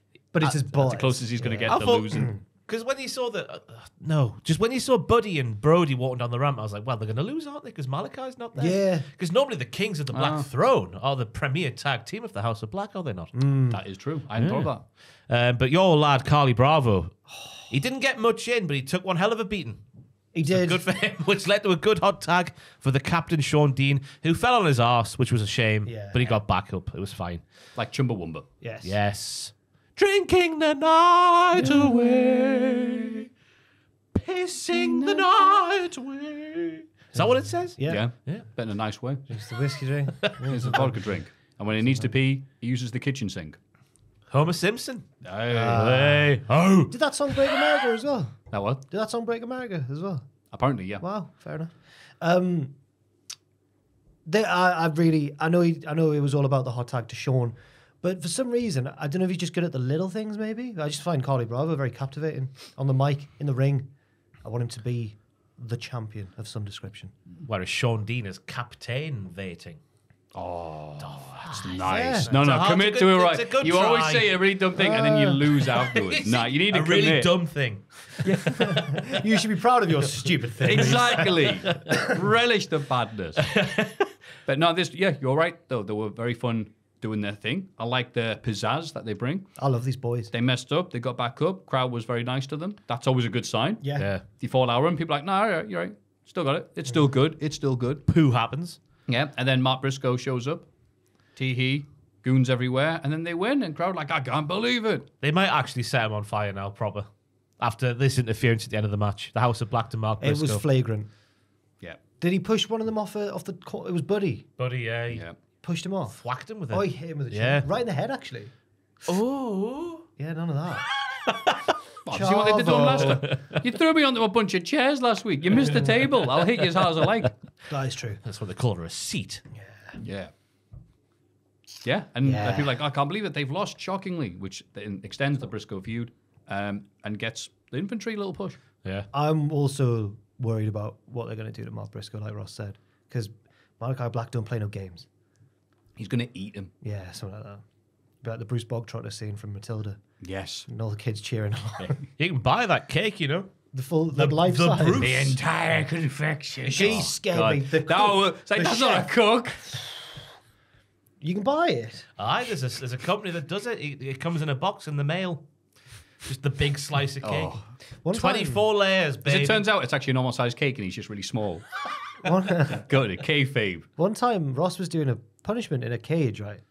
Yeah. Like a dog, and then someone watching delivered him a. I answered the door and I got it, and the delivery guy was like, "It's for Ross the dog," and I was like, "I don't think so, mate." And then it clicked. I was like, "Oh yeah, that's us, yeah." And it was a pizza made of beans. Which I then gifted to my mum for Mother's Day 2 days later. No way. Yeah. She didn't like it. No, fun. It was I got her a different gift Did as you well. try any of it? I had a bite, yeah. It was just literally beans on a sourdough pizza base. That was from Tobias in Germany, if I believe I recall correctly. Dankeschön, Tobias. No, that cake's massive. Yeah, 24 layers, That baby. chef, the cook is so scary. She's scarier than the Trunchbull, I think.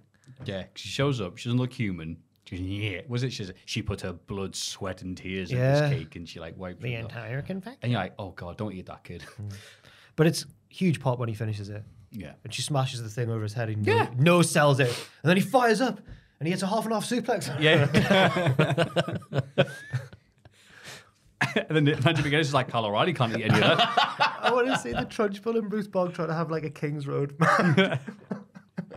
She'd be up for it, like. Oh, God, it would be She's amazing. got like Olympic team 1983. Hammer throw. Yeah. Oh, man. Adam Copeland comes out with his massive box. He refuses to call Christian Wait, I J didn't know. anymore I didn't put that. because the friend he knew is dead. Oh no. They were friends before they got into the wrestling business, and he assumed they'd be friends after. He didn't come to AEW to take anything from Christian, no matter what Nigel McGuinness thinks. Ooh. Copeland says Christian and the patriarchy took him out with a move they created together. So maybe that's fitting. But when he was out recovering from the concerto, Copeland got a phone call from an old friend. That phone call inspired him to create Spark. He opens the box and reveals a Janus-esque weapon. Even, quote, he's saying, oh, I know we have our Januses in this business, and no one seemed to realize that, or indeed watch AEW, because loads of comments were like, hey, it's a Janus rip-off. It's like, yeah, he said it. No one watches AEW. He says he'll put Christian in the hospital and take away his manhood. Matthew just stood up for AEW. I know, yeah. He'll make him. Whoa. He'll make him say, "I quit." And Christian will never be able to look his daughters in the eye again. Ooh. Whoa. Yeah, he wants Spike to take a bite out of Christian Cage's bony arse. And Yes. his bollocks. And his bollocks. His big, meaty bollocks. Daddy, why aren't you looking at us? I haven't got any balls. I don't think it really... That's the future Copeland wants. Is that a reference? What happened? My best friend removed them with a spike. Ooh. I don't know if it really matters in the end, given that it wasn't really used that much in the match. But do you think Spike was a bit too similar to Janus specifically? Or did Janus have more bits? Janus has been put in retirement for years. Janus nearly murdered Rob Van Dam. Janice is on the autograph market thing. Yeah, the I forgot convention. what it's called. Thank you. Just sat behind What? the table. The autograph market next to good. the butchers. People are taking taking pictures of Janet. Sometimes I forget really easy words.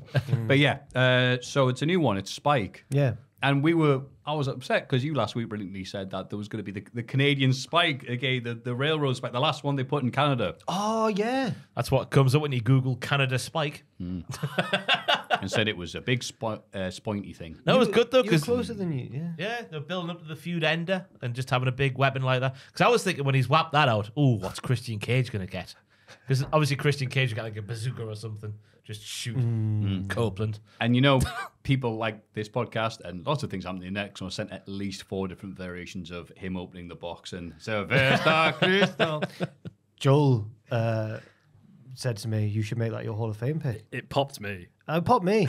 But I thought, You did it last week. to I be was fair. worried that, like I'm playing the stock market, I was like, Sylvester Crystal's going to be down by this week. And luckily, I think it's just hit the tipping point. Yeah. Andy would have had no chance anyway with Greg's line. No, watch Greg's I line. should have done a line on the podcast rather than do that Crushed up entry. some flaky pastry. So many people send me stuff, and I always like end up forgetting them or not doing them because I come up with someone better. And I'd look, oh, Midas, they're great. I'll have a Watch look at Greg's- that. I'll watch some of it. Yeah, maybe there's a thing at the end. It's just him going, no, it's rubbish. Isn't it? Like, Watch oh, Greg's no. line win now after this. Like it might. Matthew with the sympathy out of nowhere. But yeah, that was Collision. Good Monday night- episode. Yeah, Very I good thought so, episode. absolutely. Monday Night Raw. Jey Uso opens the show. Calls out his brother. Jimmy arrives with Solo and gets in the ring. Jay admits that he misses Jimmy, who blames him for leaving the bloodline. No, he also enjoys stop. he also enjoys a nice, refreshing Coca-Cola, which you can hear in the background. What were you saying, Ross? The promo made no sense. No, it was retconning a Oh, bit. wait, yeah. Jimmy takes credit for his biggest moment in Jay's career, but Jay says the biggest moment will be when he beats him at WrestleMania. So Jay what does he attacks- mean by the biggest moment? Yeah, I don't know, because Jimmy left first. Yeah. But it was my idea for you to leave. But And Jimmy left first. I thought that's to show he's a bitch. Yeah, you left, but it was my idea. Yeah, he's not supposed to be taken seriously. The Jay story really didn't end in the way they wanted it to. That final Jimmy swerve was when it just went too far and made no sense anymore. And I think they've kept it vague to try and... Yeah, because I've laid it out. Do you think? I've laid it out right. May, right, Oh, go is on, when Night of Champions happened, when Jimmy kicked Roman and turned on the bloodline. Jimmy then spent a while trying to convince Jay to leave the bloodline. Then Jay's turn happens in the June. Then the Usos... The June of last year. The Bret Hart wrote this. Then the Usos beat Solo and Roman at July's Money in the Bank Premium Live event. That's right. And then Jimmy's return, like re-turn, happened at SummerSlam in the August. So what Jimmy says on Raw not for me. But I mean, the argument is, yeah, that's his gimmick. He's a get. Not swear there. Yeah, he's someone who is obviously full of poo. He hates his brother. He's But there's insecure. a way to lay on the He's a poo, suck isn't there? up. There's a way to lay on the Some poo. people are going, what the bad man said isn't true. You're like, no, get away. but no way. I agree with you sometimes, but in this case, I think that I agree with Ross because I don't. It wasn't like too blatant when a heel's obviously lying. I felt like a genuine bit of bad writing to me. So is The Rock actually going to hit Cody's No, mum he's with a being, belt? No, but it's different though, because Jimmy literally goes, "Who left who? You forgot." I'm sorry, Jack. Jimmy Gans, "Who left who? You forgot me," which is just him trying to rewrite history. Sounds like he's singing a So are song. they pretending that Jimmy never left the bloodline? It felt like It's like 1984, double think, you know? Like when that country's not one, we were never at war with them. We're just at war with these ones now. And as I think you mentioned there, he was doing the nobody's bitch thing before any of the turns happened anyway. So he's always been the one. I don't know. I don't know. I just, as Jack said, it felt like bad writing, and they've just that one turn at SummerSlam. Just I think is I think because everything you do is because of big bra. Bra bra bra. Yeah, I've got. that's like that's what he's trying to say. I'm obviously that isn't true, but to him it is true. That's fair. I've got no issues with their perform. Like they're both great speakers and everything. Great speakers. I'd love to see them at the Oxford Union. And then Cody in a waistcoat and dress shoes lands the Cody cutter. What a pro! Yeah, that's nice. Dressed in black as well. Because he put on Instagram, I forget if it was before Raw or after Raw. I think it was before. He put a picture of him with the dark hair, and I was like, no, he's not. Not the bad AEW bit of The Cody. latter days, yeah. Oh yeah. no! But he didn't. And the other headline news from this segment was the Hardys getting mentioned in the brother versus brother stuff by Michael Cole before Jay comes out. And who's in the crowd? Who? Bloody Rebby Hardy and Matthew Hardy and the other Hardys. Ah. Aye. Because she put a video on like it was a bat call or something. Send Matt.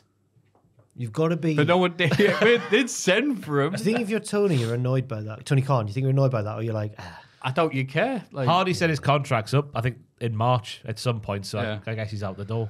has it been worth it? The whole Hardys run in AEW over the years. Matt was there longer. Some of it, yeah, but like you can tell why they needed, Detective Daniel Bryan to come down these social media posts when guys like the Hardys, well, specifically, I say guys like me and Matt, won't shut up and go, we should be used better. Isn't your pelvis fused with your kidneys? Or Yeah, whatever? but he's a story. He's a. You're held story together guy. with tape and prayer. What do you mean? Like, we should be headlining. Well, you could say the most Headlining what? Rampage? the most successful run of his career was largely done, with smoke and mirrors and whatnot, Yeah. pre-recorded stuff. And Oh, well, AW doesn't have them. yeah, they do. Anyway, this was Rebby. not Matt. Revy's social media doing. Here, tickety-tock. Remy does not. She don't care. By the way, I didn't say anything about Revy. Oh, I'll mess with Matt any day of the week. I'm not Matthew touching hates Revy. No. Hardy. No. Matthew please, Gregg no. calls out Remy. No. No, I'd be terrified of if her and Ariel Helwani started like a detective agency. They'd catch they'd just.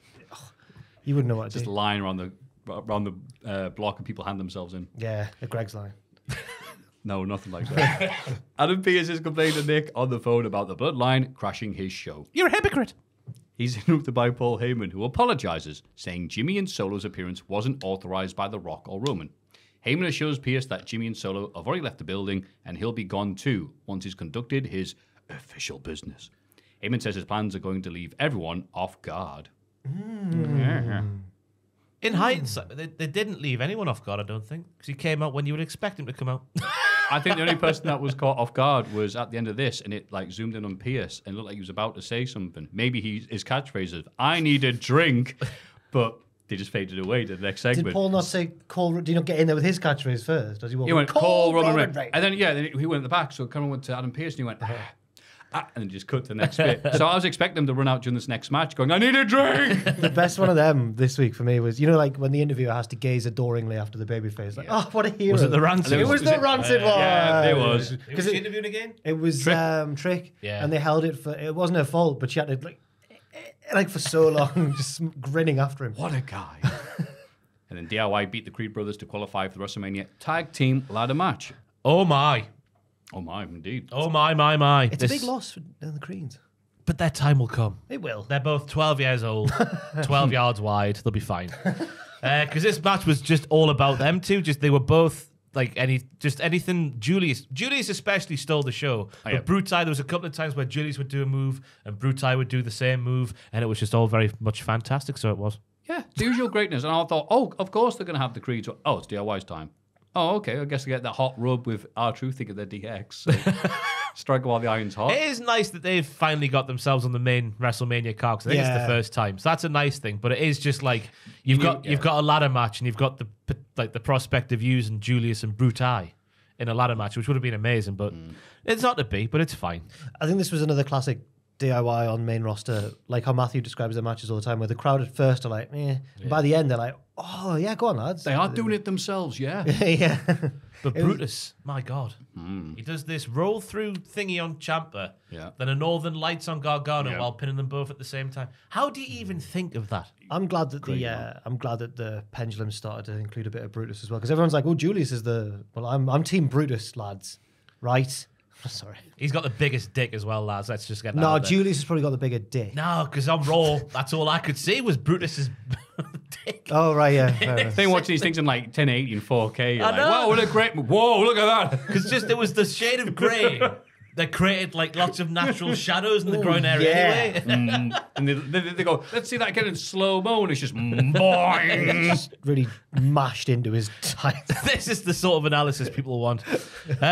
Julius the plum smuggler. Go on. He also had his moments to Julius when he did the submission hold on Ciampa while doing was it a slam or a powerbomb on Gargano at the same time. And just I like the final sequence as well with the roll-ups, and then Gargano gets the super kick in on Julii. Can't remember who it was. Anyway, one of the Creeds. Julius. Yeah, Julius. And that allows Ciampa to roll him up for the win. Yeah. Yep. Good match. Ciampa and Creed chopping hard. Yes, boys. And then reversing the ankle lock reversal to throw both of DIY at once together in midair. So both in ankle locks, and it's like, nah, both at the same time through each other. Just like, That felt like a DIY plan sort of thing that they like to do. Let's jump into each other. See what happens. It was good. Lovely Raw match. We need new music for the Creeds, though. Because that's the first time I think I've heard their theme good and proper on Raw. And it's I couldn't tell you a single note. Wait, it goes, let's go. What's it? I forgot what it does in the middle of it. It's like, hey ho, let's go. Something like that. 1, 2, 3. We're in a straight line. Yeah, they should have like a punk theme because they're DIY and they should be punk rockers. Yeah. Ciampa used to have a bit of it like mandolin, didn't he? Like Italian themed. He used to have Psycho heel. Killer, didn't he? Oh yeah, he did on the Indies. Qu'est-ce que c'est? I liked Gargano's when it was the woman vocals of the Yeah, Shabba that's the much better one. Yeah, like Christian's. Andrade. Waterproof blonde. Yeah, Sorry. that's waterproof That's Thank the you, one. mate. I was just like, it's definitely Our Lady Peace. And I was like, Is that Kane? that's Our Lady Peace. Benoit. That's it. The creature come out to Benoit's theme. Andrade meets He's the really Judgment mad. Day. No. To talk about possibly recruiting him. Balor says they'll be watching Andrade's match next week. Andrade has a tense exchange with Damian Priest as he leaves. Priest asks JD why he didn't win the gauntlet match last week. JD says Ricochet just got lucky. Ripley disagrees and said Ricochet made a fool out of JD. That's why Dom is going to face him tonight. And Dom's like, huh? Oh, okay, yeah, sure. Yeah. Dom was all right with it, but I don't know if he knew. Well, he didn't know. He didn't. In this one, I was like, not just Rhea Ripley's t-shirt, which I've nominated for the Hall of Fame. You shall. The Judgment Day all looked like, what's it called? Like Saints Row characters. See what Finn was wearing as well? It was mad. Yeah. Purple. I think he's just seeing what he can wear every week and just saying, can I wear this? Is anyone going to say out? Am I still attractive in it? Yes. Yep. He's been looking like Jamiroquai for a while, his Finn, with the hats and whatnot. Have you, one of these people like, oh, I love Jamiroquai and his dancing and singing, and they go, no, that's the name of the band. And I go, JK. Yeah, the lead singer's called JK. I did not know that. Rolling. J-A-Y. He's not Jacob. Roland spelled R-O-L-L-I-N. Apostrophe. But yeah. There was two interesting notes from this segment for me. The first was Andrade's been invited to the clubhouse again, which puts to bed my theory about the Spanish-speaking lads being in cahoots. Yeah, I thought that. And also, Andrade said, see you next week to Finn, as if he was going to wrestle him next week, but Finn didn't know this at this point. Oh, how interesting could that be? Triple H. Interesting. One thing I've noticed is that Triple H loves planting seeds, and even if all of those seeds don't blossom into a beautiful apple tree, some of them do, and you don't know which ones are going to sprout. So it keeps things sort of tense and interesting. Yeah. Rather than just, well, it's the JD. Yeah. You all right? I am. Cool. That's the segment. Felt like JD McDonough. They were like, "Why? How did you not win that match?" And I was like, "Did they think he was going to win?" There was much better wrestlers than Sami Zayn. He's higher up on the... Yeah, but he's in the JD. Yeah. Expect great things of him. Yeah. For some reason. Then Candice LeRae and Indy Hartwell beat the Cowie girls after Candice mercilessly takes advantage of an injury to Katana Chance. Cowie wowie. Sorry. Candice celebrates, but Indy doesn't seem happy. But hell yeah, Candice rules. The sport where you hurt people. Everyone shut up and go hang out with Ridge Holland. So you have now... So the Poison Pixie is back. Oh, no, bollocks to the Poison Pixie. Yeah, down with the Poison Pixie. Up with the arsehole, Candice LeRae. That's the arsehole pixie, Candice LeRae. The arsehole, Candice LeRae. Because I did that after what happened with Maxine, just showing her to be an even bigger, heartless bitch. Good. About time she showed some character. Yes. Agreed. It's better than nothing. It's better than what she was doing. Yeah. And she's got the submission skills to be vicious. And the wrestling boots of a wrestler. Which only she can lace. Maxine can't lace those boots. And she's got the keys to a car, which you can drive to the next town. I've got nothing out of this. Here comes Cody for the Cody promo. He mentions The Rock referring to himself as a heel. Yeah, he did, didn't he? Saying he's actually just an arsehole. That's Candice LeRae's gimmick. How dare you? That's the only line of this promo I didn't really take to. Because the heel. Yeah.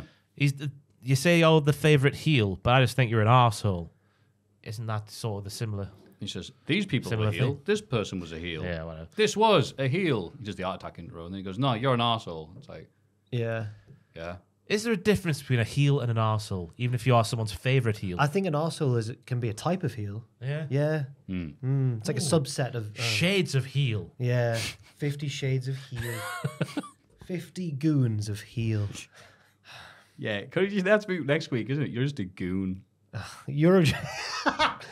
You should be called The Rock. You should be called The Goon. They start laughing at each other for gooner, or whatever that means. You're a gooner. Your mother's a gooner. We still, none of the three of us really have a concrete idea of what this means. I don't think it's a positive thing. We've mentioned it all. No one's going, oh man, you're such a gooner, man. We're all proud of you. So the kids don't brag about gooning. No, it's a bad thing, yeah. But how much is too much? That's what I want answered. If there's a child in the... That sounds like something a goon would say, Ross. Oh God, Ross. A form of... I found it. Oh no, it is Relative to what's actually... Matthew. It is edging. It is edging, isn't it? It's just another word for edging. No. A form of masturbation that involves edging for a long period of time, resulting in a hypnotic trance-like state. That's not real. That's not the one I read. Oh, right. That was the top of... That's Wiktionary. What? What's the Urban Dictionary saying? That's where the real So answers Goonan are. is enjoying it. All right. Well, you achieve a hypnotic... Yeah. This Oh. was like the biggest part Damn of this it. week's Raw. It really is. Right. Yeah, Cody, whatever. What a headline in some event that's happening in 2 weeks' time. The whatever. only reason you call yourself the Rocks because that's what happened to your goon rag. Yeah. 'Cause you- Your knees rock together when you're finished. Cody says Rock has been crying behind the scenes for a while now. Is surrounded by yes men, but Cody's going to be honest with him. He says Rock is a lot of things. A Mount Rushmore wrestler, but also a terrible salesman. That's right. You also Black Adam. No, we didn't. He's also a carny succubus and a whiny bitch. He also defends his mom, saying she isn't scared of anyone. Cody wonders how Rock will handle returning to the ring. Will he have big Dwayne energy or little dick syndrome? Yes. Whoa. At WrestleMania, The Rock will just be Roman's side chick. Whoa. Paul Heyman interrupts and has a deal for Rhodes. On SmackDown, Roman will face Cody without any other member of the Bloodline present, besides Heyman. In return, Cody has to turn up alone. Cody agrees because he's a stupid person. Good promo. Straight from the Rock's playbook, the little dick syndrome sort of thing. Going back to calling Baron Corbin an STI, that sort of stuff. So why not do it back to the Rock? Because it works. Yep. I'm glad they let him swear a little bit because that would have been a bit weird to allow the Rock to do that and then not allow, his biggest rival, I guess, at this time, not do the same thing. I thought it hit all the right notes in the right way. Yeah, and it needs to be said, apparently they're okay with Rock swearing if the network gets the script in advance and know when to bleep it. Okay. And you are right. I did go, it's a bit cheesy. But it's also flashbacks. I forgot actually. Oh, yeah, The Rock does it. He used to do The Rock back to him. But also Rollins 2 weeks ago went, diarrhea. And then on SmackDown, crowd, diarrhea. It's like, oh, it is just what The Rock does. And making the people do what well, that's perfect then. And yeah, give them 3 syllables or 3 words or 3 letters and they'll chant anything. Even though Big Dwayne, it should be Big Dwayne syndrome and Little Dick energy. Maybe, yeah. But that's okay. It works. Yeah. I could trademark Little Dick syndrome. Why would you want to do that? I don't know what to make of it. I wasn't as big on this promo as Ross was, but I liked... on one hand, I was like, this is probably really effective if you're younger and they're saying things that feel dangerous and like over the edge and they're like, whoa, you can't say that. But I'm like, nah. It's happened for a few weeks now and I'm like, okay. But then I've realized... Actually, it makes the feud seem so big that it's dragged all these blokes who are very proud and like into just like a slanging match, and that's pretty good. So I'm all right with it, actually. Yeah. Bigger picture. Yeah, I'm with you. I'm like, okay, whatever. I wasn't thrilled by this. I always said dick, but that's just this podcast, to be honest with you. But I'm just impressed listening to the crowd reaction to Cody. And yeah, even with Rock going, shut up, bitch, slap, there's still so many people who were like, we love you, Cody. You're the greatest. I hope your man beats up The Rock. And all this other stuff there. He's amazing at what he does. Just getting that crowd into it and people loving him and going, surely this year you can't mess it up. His promo style is as if it's like he's about to let you in on a secret. Like he's like all like he's quite like, what do you want to talk about? And then he says some stuff. Real estate. Yeah. Strange. Do you remember when like a few years ago when the joke was that he wasn't a big name and that he was 3-star Cody and he couldn't have good matches and that? Look how the turbulence. Exactly, Jack. I thought you said turbans there for a second. Look at the Turbans have turned. Yes. Yeah, and he didn't cry once. No, he's good. Yeah, because that Game means face. you're a wuss. Boo. No, but crying I'm one of these in people like, look, I love you, Cody. I know you get lots of cry. You don't need to cry every week. And he didn't. It's like Alice in Bleak Wonderland. Game Cody, time. stop crying. The kids are drowning. He'll cry after he wins the belt. That's all right. Oh, imagine if he doesn't this People time. swimming home. He's got to win this time, lads. Right? Right. Imagine if the That's why you want to watch, isn't it? He's like, imagine how much the internet would eat itself if The Rock pulled a Hogan in betwing night 1 and 2 and went, actually, can me and Roman, can I win the belt? You're not in the match. I don't care. I'll get in, yeah. Backstage, Nia Jax says that tonight she'll beat Becky Lynch so badly she'll take her spot at WrestleMania and become the champ herself. Rather like The Rock. Yeah, there you go. Backstage, Jey Uso offers to accompany Cody to SmackDown, but Cody says he gave his word. Stop being silly, Cody. Oh, And no. Jay's like, are you kidding me? He's got to have a backup plan. Imagine if Dustin comes in. Whoa. Because Dustin was going F The Rock on Twitter, wasn't he? With his... I don't know, he's blocked me, so... Oh. He likes blocking people, and it is fun. R-Truth blocked me. That was a sad one. Oh, yeah, you're saying. Oh. Happy R-Truth. People love it there. Block me? No. Cody beats Dominic Mysterio in a singles match. JD tries to attack him after the bell, but Ricochet nimbly escapes like the Spider-Man. He did a It's just the way that was written. That did a got me. backflip off his chest, as Pat McAfee excitedly said on commentary. He very excitedly said that, yes. Yeah. That was sick, that, though. Sick tricks. Any thoughts there, Ross? It was just, it was Ron Seal. Trevor whapped out all of the hits. Dom was hanging on in there. I've just written down an Icelandic commentary saying Dom would get booed at his own wedding if he had one. And then Ricochet, Michael goes, Ricochet's as quick as a puma. Oh, yes. It's obviously a harken back to his old I gimmick. thought it was a Yeah. warthog. And Pat says something... Warthog. I was a red versus blue reference. Oh. Wow. It's old school. Wow. Yeah. Is your back all right? I know. Carry on. Check your posture. Yeah, and Pat says, oh, no, people talk about the speed of the Puma. Yeah. Apparently they're doing a thing now where they're showing them laughing, having a good time on commentary. This is just on And the put it on, social medias, on the yeah. TikToks. On the I don't know, TikToks. they were laughing their asses off, but that's good footage for me. Cough Appreciate it. button, Matthew. It's the secret. Cough button. I get confused. Is I'd that see cough button and go, ooh, I need a cough sound effect. Is that like the mute myself Yeah. button? Right, okay. It makes a lot of sense. Yeah. Aye. The crowd kind of died when Ricochet was on offense, but it wasn't long, and famous Irish wrestler Rick O'Shea got to celebrate St. Paddy's. Ah, yes. Yes. Bit crap, that wasn't it? No, I'm doing the finger clicks. Oh, That thank was- you. That's a good That was clapping. smooth. Hey. Rick O'Shea, Matthew. Backstage, Sammy Wow thanks Chad Gable for their match last week. Chad says facing Gunther means more to him than it does Zayn. Sammy says, that's a bit unfair, mate. He's got a family too. He's got a child who cries when he loses as well. Chad says Sammy can't beat Gunther and walks off. Oh, This was like the best stuff on Raw, this, I thought. so good. Isn't it? Yeah. Human desires, Yeah. human reactions, Because they're both responses. faces, but they both got valid Yeah, points. I really wanted it. You could say like Chad's being a bit of an arsehole here. Yeah. Because you lost the match. But he is right. But- you haven't beat him, have you? Yeah. And Chad's arguably come closer than anyone. Yeah. Apart from maybe Shamo. And they didn't.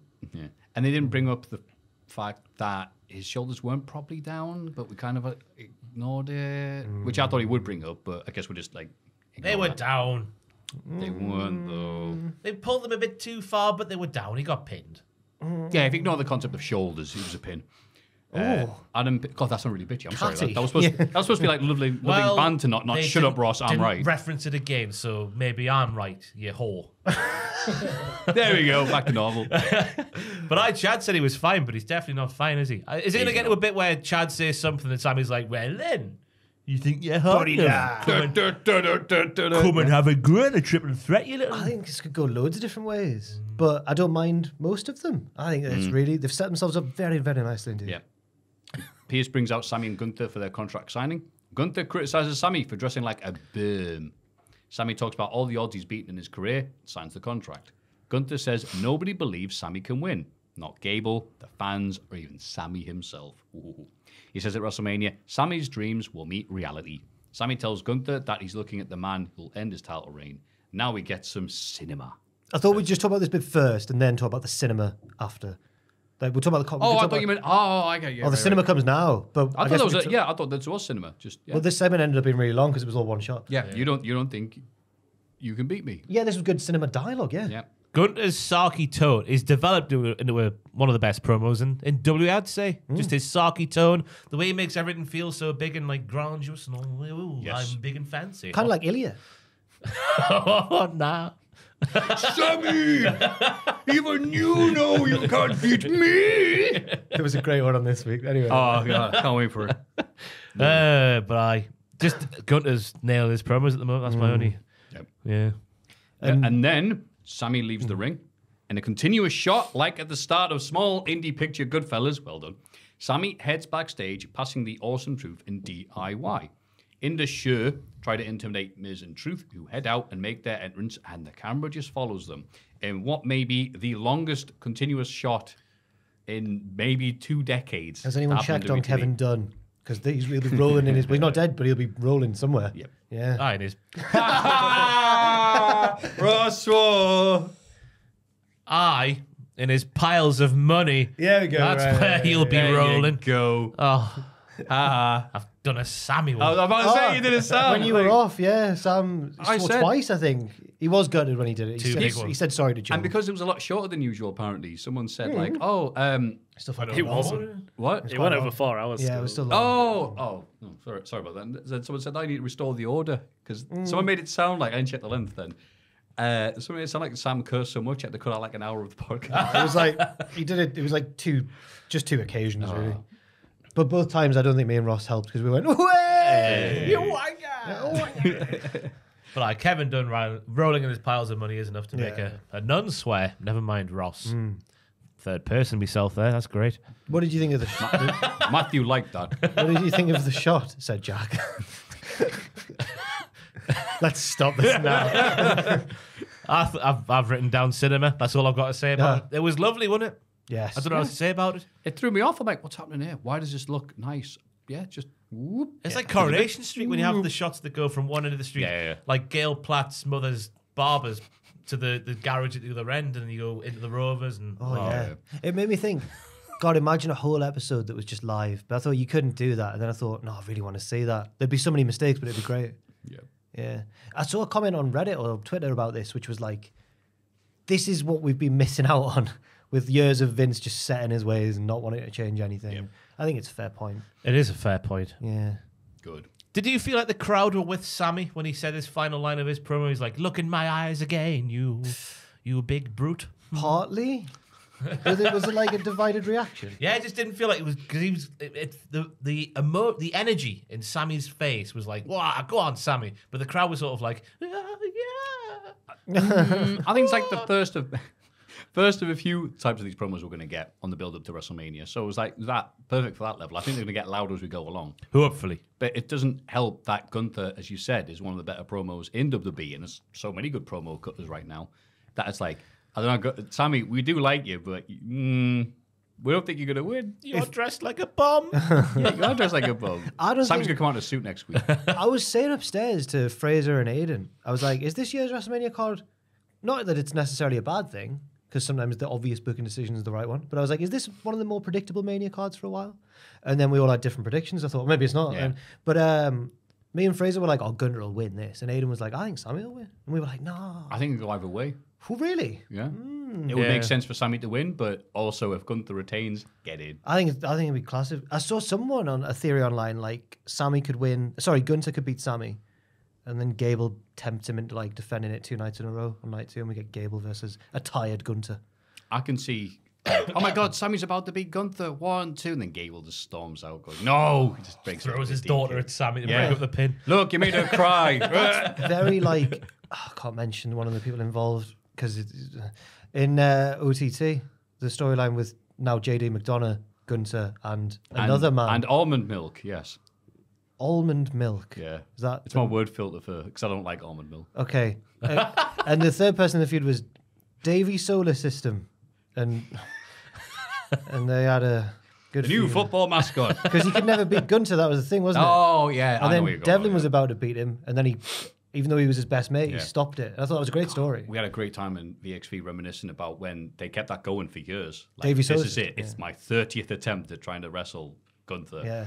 And we would, oh my God, what a great time we had. Just shouting like one time you lost, Walter, and just kept doing that. You just turned into one of the lads in Germany, Mate, don't you? it- He's probably a naughty boy. This year it was such a return to form, and it still was nowhere near as like rowdy like it used to be at some of these big matches. Like, you had to be there.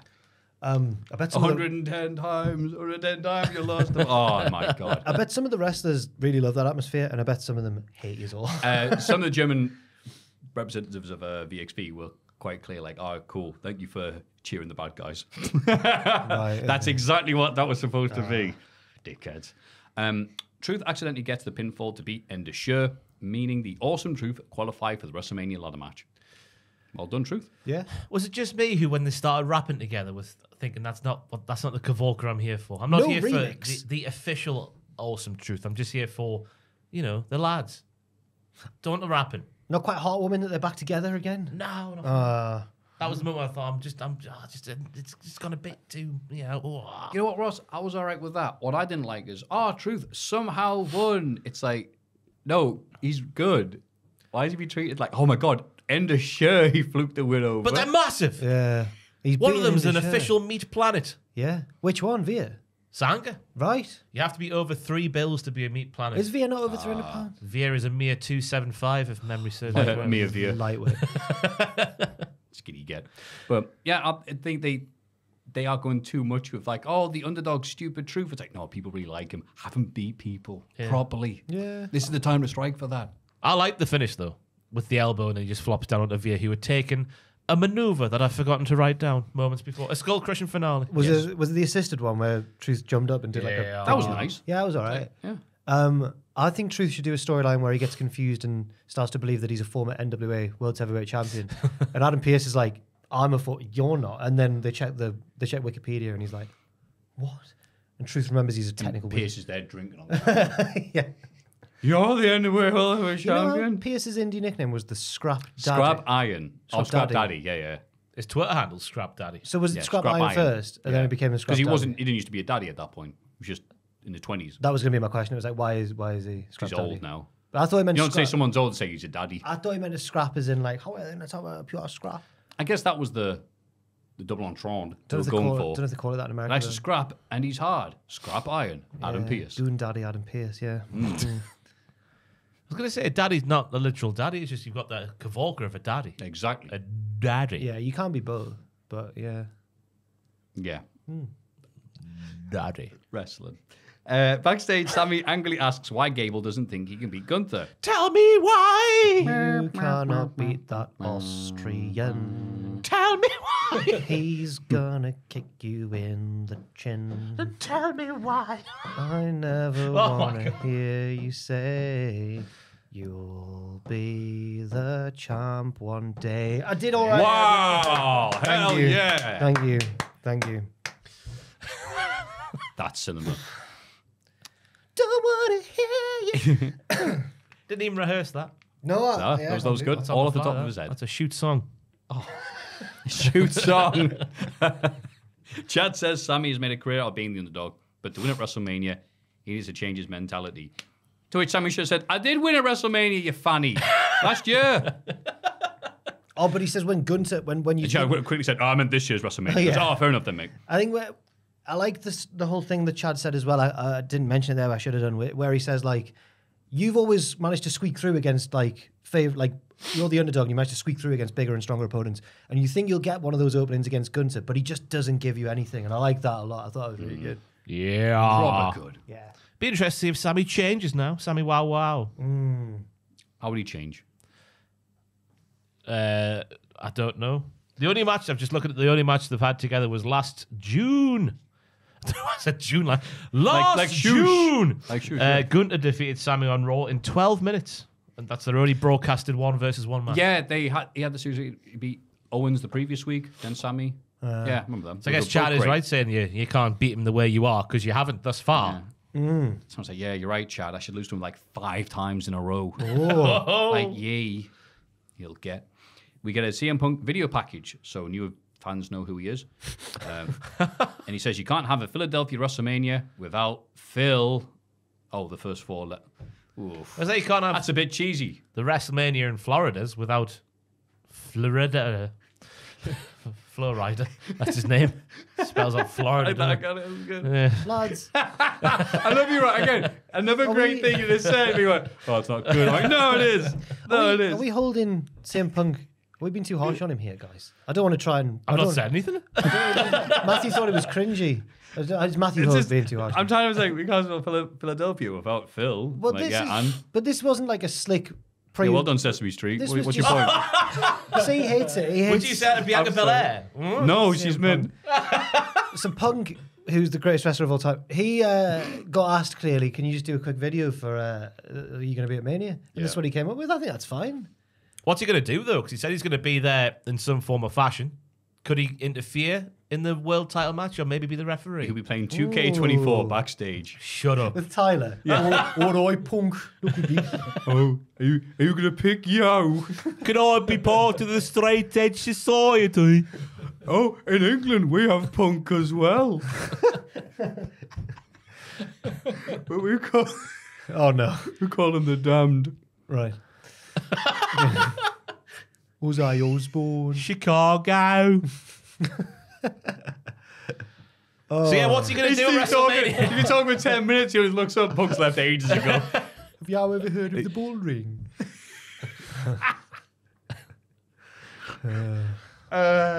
Drew McIntyre makes his What's he going to do at WrestleMania? Commentary? Right. Cheers. That's an answer. Should we save that for the big question? Yeah. Yeah. Yeah. Nothing else Let's is get him in happening. the thumbnail. Yeah. Joel's crying. Are you all right, Joel? Oh, Joel. Are you all right? Was it the Brummy accent? Yeah, I'm laughing. Oh, he's taking his glasses really got off. And he's doing that thing where everyone's eyes look small. It looks like Doug from Nickelodeon. Bless you, Leave him mate. alone. You're just not This used is from to seeing- Oil Painting Matthew here. You're just obviously. not used to seeing his eyes with the. That's with it, the yeah. eyes It's true. glasses It does on. happen, doesn't it, when you take glasses Makes your off? eyes Yeah. smaller. Is it because you like squinting? No, it's because you're not used to seeing him without the glasses, I think. Yeah. Oh, so So your they eyes just look aren't tiny. really small. Thank you, Joe. Right. Okay. Yeah. That's interesting. Yeah. You used to wear glasses all the time. Yeah, I got contacts in now. Ah, fair enough. I'll go in and out, checking all about. They've stopped doing corrosive stuff for contact lenses. That's what I've been on for ages. And Specsavers were really weird about giving me them. I'm going, why can I not have them then? Without the stuff to wash them, they're not going to work. And goes, oh, someone just told me, oh, yeah, we're not allowed to sell them anymore. He goes, why not? It's because they're really, they're corrosive. So, like, Right. don't put them anywhere near your face or your eyes. What? But you're supposed to soak them in the contact lenses. They're absolutely fine for that. But Yeah. yeah. That changed the solution because so many people were just like, ah! You know, Wait. just blinding themselves with it. Sorry, the fluid that you store your lenses in. To clean them every day, yeah. Yeah. Or used to. They're not. They're according to Specsavers. Someone there says they're no longer allowed to sell them because. Oh, Don't use pour them. in your eyes. do you? I've, Yeah. just, What one have you got? I've just put my lenses in my eyes there at the start of the podcast, and you were like, "Whoa, whoa, whoa!" Is that why? No, it's because he's got pink eye, and I don't want you like immediately getting the- it seconds later. So the and then people are going so to say, not "What's up the- with this podcast? Everyone's ill." is this a different thing to the fluid that you just store it in? This is Yeah, a they separate... change it now. Ah, so no, right. you'd have known if you'd used the stuff because you'd be like Burning. burning the hell Right, out of it. okay, 'cause I right. did that a few times. Apparently, they had so many complaints and people. It's like anything else, isn't it? It's How like, there's often- always that one person that like ooh, I'm thirsty. You know, How often are you going to change yours? daily. Right, that might be. Have why them for a mine- month and you wash them every night. Ah, But they've changed the solution now where it has no burning issues whatsoever. mine are fortnightlies, so it's slightly different. But it's really annoying if you lose one because that's 2 weeks down the Yeah. drain. That's why I only get the month ones because I was frequently, especially with the wind knocking them out. Oh God. Shocking that. Let us know in the comments what kind of contact lenses you wear. Let us know how much of this conversation you skipped. Drew makes his entrance in a Savior of WrestleMania t-shirt, but is interrupted by the arrival of Seth Rollins. Seth mockingly admits he's a spotlight junkie. And he goes, oh, I'm sorry. I didn't see you there, Drew. I was too busy soaking up the spotlight. Very much nice. stone cold before WrestleMania 17. I'm a drug addict. And my drug of choice is the World Wrestling Federation Oh, Championship. okay. Oh, right. In that way. Yeah. Drew says Seth is becoming a parody of himself. Seth says Drew is just trying to entertain people on the internet. But he's right. Seth is addicted to the spotlight, and that's why he's taking on Roman and The Rock on night 1. And the night 2, he'll beat Drew. Drew admires Seth's passion, but says he's got his priorities wrong. All he cares about is Seth making it to the ring on night 2, so Drew can get the moment he's earned. Seth says Drew is a spotlight junkie, just like he is, but under bright lights, he realizes he isn't good enough. Ooh. I like the promo again because it just made total sense from both of their perspectives. Rollins saying if he gets the win over the Bloodline on night 1, it puts a bigger spotlight on their match on night 2. Drew saying, well, I care about that bollocks, just wrestle my match against me. Yeah. All makes sense. Yeah, it does. It does. I liked Rollins these last few weeks, but he's turned serious. He did the diary thing, and I went, oh, here we go. And then it's just his promos with The Rock. He's being treated seriously. Him going, all right, Drew, I'm going to turn around, hit as if you want. Yeah, turn the corner with him. Yeah. For a while, I thought Seth was going to win this match, and then recently he's just been getting so silly. He's ignoring Drew, and it's going to bite him on the arse. That's him. Which is the best story to tell. Which is a great story. Which then gives, like, a thing when Drew beats Rollins, and Rollins is like, nah, you beat us after I took on The Rock. And Drew's like, what? Can't hear you. I'm in the spotlight. Shut up. Unless Rollins does win with an assist from No. Philip. Okay, fair enough. He could do. Yeah, it might I happen. don't want that to happen. Philadelphia. Becky cuts a backstage promo and questions why she's agreed to a last woman standing match so close to WrestleMania. It's because risk-taking is all she knows. Oh, her and Seth, they're birds of a feather. And they'll fail together. Oh, Jesus Christ. Like Craig Charles on Robot Wars. Yeah. Bye-bye. It's true, though. Yes. They are the same. Therefore, they make a great couple if they ever decide to get together. It's a shame he didn't show up to the White House with her, dressed in his gear. Like, That was good. She left one of her books in the library. oh, Mick Foley did that. Did he? In 2000, yeah. Why was she at the White House? St. Patrick's Day there. Yeah. Yeah. She took over. Oh, yeah. What, Ross? What did she bring, Joe Biden? She gifted Joe Biden some Irish chocolate. Hey! And then Joe Biden tried to do something other than eat it because he's lost it or something. Yeah, there you go. That's what That's the more Americans like that. Yeah. on that joke as well. Americans just nominate younger presidential candidates than Yeah. Trump and Biden. How about someone in the 60s? Yeah, that would be so young for a president. Yeah. When it comes to criticizing political leaders, I was a great. I was a young hip hop and happening. I was a fantastic Al Rishi Sunak. Great, Yeah. great young mind. Yeah. Anyway, the D'Angelo family, but not them, are in the front row for Tozawa and Ortiz versus the New Day. Did they win a competition or something? Yeah, it's the thing where they're like, I deliberately don't know the name of it because I don't want advertising to affect me. But yeah, they get the chance to upgrade to front row. Of And all so the- they go, woo, yay, like that. For But the of camera. all the surnames they could have had, And then they go, no, not them. they were the D'Angelo family. Can we change your name? Then the commentary went, the real D'Angelo family. I was like, excuse me. NXT is very valid, actually. We created this. Yeah, the D'Angelo family of using bribes to get the front of They're this just week's all Raw. there. It's a brave thing to say, saying the real D'Angelo family when the legal eagle's now in play. Oh, yeah. Because that's defamation in my Oh, But that means they're fake. You're right. I went back recently. I used Cage Match to estimate what week it was, and I got it right because I wanted to remember our reaction because it was one of my favorite segments on the podcast ever. Remember that hype package for the men's breakout tournament where it's like, I'm Trey Bearhill, I'm Tavion Heights, and I'm coming from the top, and I'm not going to stop until I get to the top. It was just all weird. And then I watched it back because we just spent a lot of it just laughing. But we got a lot of things right. Do we? Yeah. I remember singling out the Doesn't sound legal like us. eagle as one of the ones to watch. Yeah, the legal eagle being You get them all right, Rob. being linked with the family, and there was another one as well.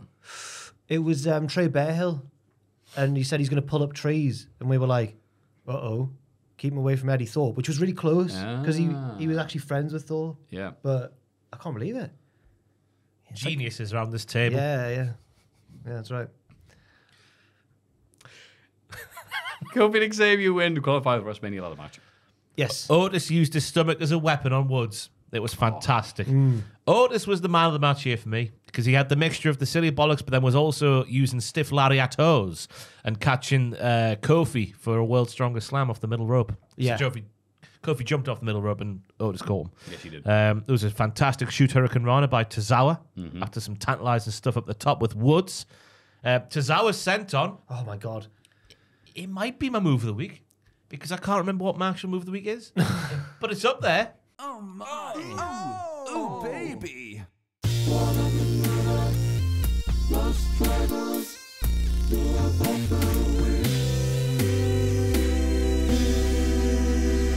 Because he went really high. He jumped so high, and then he lightly touched down. It was really good. Yeah. I was surprised because, like, oh, yeah, they can do little stuff like this. And Woods hit a set out power bomb, which I like seeing. Yeah. It's a good little power bomb. And then they were like, what did they do after that? They cut to backstage. Yeah, Liv Morgan wishing Becky Lynch luck ahead of their match with Nia Jax. You could hear them yelling, yeah, you see that power bomb? I don't know who they were yelling at. Yeah. I don't know if it was like the commentators or the Angelo family. Maybe they weren't cheering loudly enough. I could barely make it out. I was like, yeah, look how good that was. Yeah. I thought it was nice to hear that. It was. Elsewhere, Seth asks Cody if he's really going to SmackDown alone. Cody says, yes, I am stupid. You silly man with your nice dog and his nice neckerchief. Do you see that? Rock is a cat because he can't put the P word on there. Ha ha! Oh, you know about wrestlers' pets. Can I ask for an update on, Poncho, the ranch cat? Oh, Austin's little cat. rascal. Yeah. Poncho, you little Hi, rascal. Poncho. Yeah, he Now- still lives in the barn with the other antisocial cat. So, Lefty, Lefty's antisocial. I thought in like the first viral Poncho video where he comes down from the plank and the ladder, that iconic moment. and then Austin, and then Austin goes like, "Hello, Poncho. Poncho's friend Lefty got killed by a cougar the other day or something like that." Did he? No, because then this video, Lefty's there in the background. He's all alive and well. I've not seen that one where they're killed by the. It got better. Yeah, everyone like in the comments, everyone's like adorable cat, but you've just dropped the cat murder out of nowhere. Austin says Poncho's here, but his buddy got killed recently, and I thought he was referring to Lefty, but Lefty's alive and well. You can have more than one friend. Unless these are getting released out of order, like Pulp Fiction. Who is the third cat? Yeah, who is the third cat? Mabel.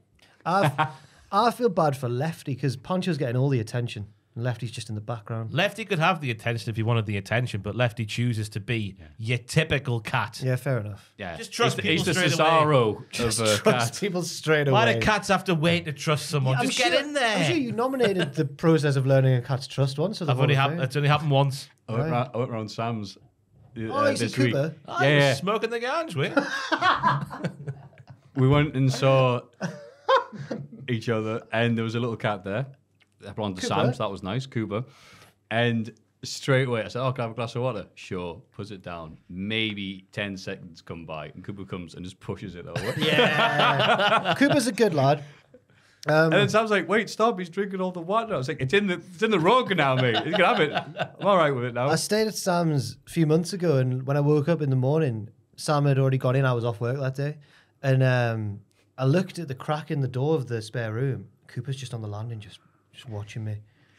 Watching over you. That's nice. No, it was like, who the hell are you? Good, nice lad in the end, though. Yeah. Now Sam was doing the little cat distraction device, whatever Okay. it is. Just a pole with a little fluffy thing on. Like, woo, the cat's like, "Yeah." Toy. Yeah. Cat I don't know why I try to use the exact. Oh, you know, these cat distraction devices. Sam was playing with his cat. 80s finisher move, the cat distraction device. And I did you buy contemplate that? doing it, but the cat just stared at me. No one cares what I'm talking about now. Quick, Sam! We don't have a second to spare. Pass me the cat distraction device. Is your cat bored? The cat's got a gun. Quick, use it now. In the main event, Becky, whatever her name is, Becky, whatever, beats Nia Jax after a leg drop through the announce table. Oh, yes. That must have hurt her ass. Yeah, and Nia's back. Yeah, because it was wonderfully done, though, because Nia was like, whoa! Yeah. Then right at that moment, she Yep. put her through that bloody table. She bloody did. Nia's, even though she's improved a lot and is probably doing the best stuff of her career, she's always been all right at the big wrestler selling. Like the slow, like, whoa, Yeah. and all that stuff. And it was a great example here. Like Yeah, she's there's the the- mayor of the Halloween town in The Nightmare Before Christmas. It's been years since Oh, he's like a wobbly. like a Oh, yeah, I know what you're talking about now. like a weeble. Weebles wibble wobble, but they don't fall down. Yeah. I can't remember what he looks like. Is he a human? He's like the fat controller. Okay, But he's on a ball. Sir Top, He's Sir Top he's a ball bottom. Right. So he's a weeble. I don't know. He's a weeble. I don't know what a weeble is. The Weebles, there's the ones in South Shields. The Weebles.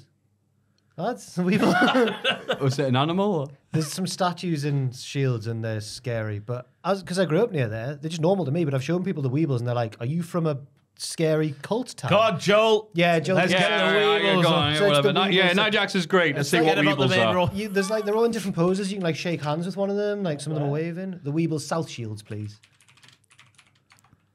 Yep. There they are. Joel typing noises. Yeah, it's just oh like my God. What? That's like the man Weeble. from the mayor of Yeah, Halloween You, town. you So- are right. As a kid, I just wasn't expecting to hear that. It's like Randy Marsh. as a kid, I didn't, because we'd always go to the beach and like see the Weebles and that. It was just part of the day out and kick a football around. The two of them are quite far apart. So you can use them as goalposts. Might be those two. And yeah, just never realized how creepy they were.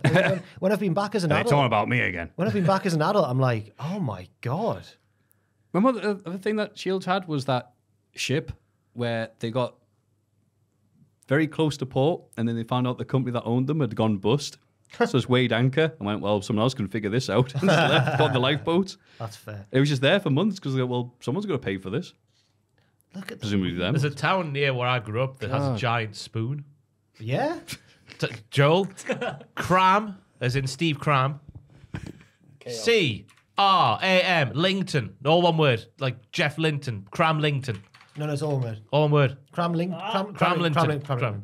Yeah. Spoon. Type in Cramlington spoon. Type in spoon. Yeah, I don't know why you said it like that either. Cramlington spoon. The giant spoon. Whoa! When I say cram, you say Linkton. There he is. The giant spoon of Cramlington. That's cool. That is nice. Great line. What are your lads' opinions on the Angel of the North? I think it's beautiful. Yeah. Matthew? It's all right. Right. I don't think about him too much. She watches over us and protects us all north of that part. She's doing a rubbish job. I think it's nice. It's pretty. It's nice to have some sort of landmark people can identify with. But I don't think about it that much. I feel like I can't really remember because I was really young when it first came over or got built, and I remember people's parents were like, "Ugh." It's all, I wish they would just light it up at night. That's what really set it off. Much like Becky Lynch and Nia Jax lit up this main event of Monday Night Raw. That was Nia when she's got about put through the table. Whoa! my theory is the Angel of the North because I think it faces south, and I think it's like challenging the south to a fight. Oh, wait, I'm probably like that. Yeah, I like that. Yeah. Anyway, yes. Nia Jax and Becky Lynch. Shame out the broken table. Made Nia look a bit of a whopper, but thankfully there was a stage hand to sort it out off camera. Well done, stage hand. I like Nia Jax just sitting on a chair on top of Becky in a last lady standing matchup. Yep. Just so to keep her down there, but it didn't work. Hell of a manhandle slam off the apron through the table. Yeah. But my God, you didn't win off that one. I was shocked. Yeah, that could have been the finish. Did it come straight out? It came straight after it, didn't it? After, we went to the announce table and that was the end. But it was Jax had a great year, especially against Becky. She had a blinder with her in January. Yeah. I put down on it, this is a good match. No, really. When she came back and sort of ruined Zoe Starks' turn and all that sort of stuff, and Shayna, and I was like, oh, this is not going to be worth it. And it actually has been, maybe not to the detriment of all those other women that she squashed, but still fair enough to it. Fair play to her. Fair play. Yeah, fair play. It's easy to go, haha, she's rubbish. But now she's been doing a very good job. she used to be, and now she's all right. Walking in a Nia Jax Wonderland. Could have just said Jax there, but I didn't.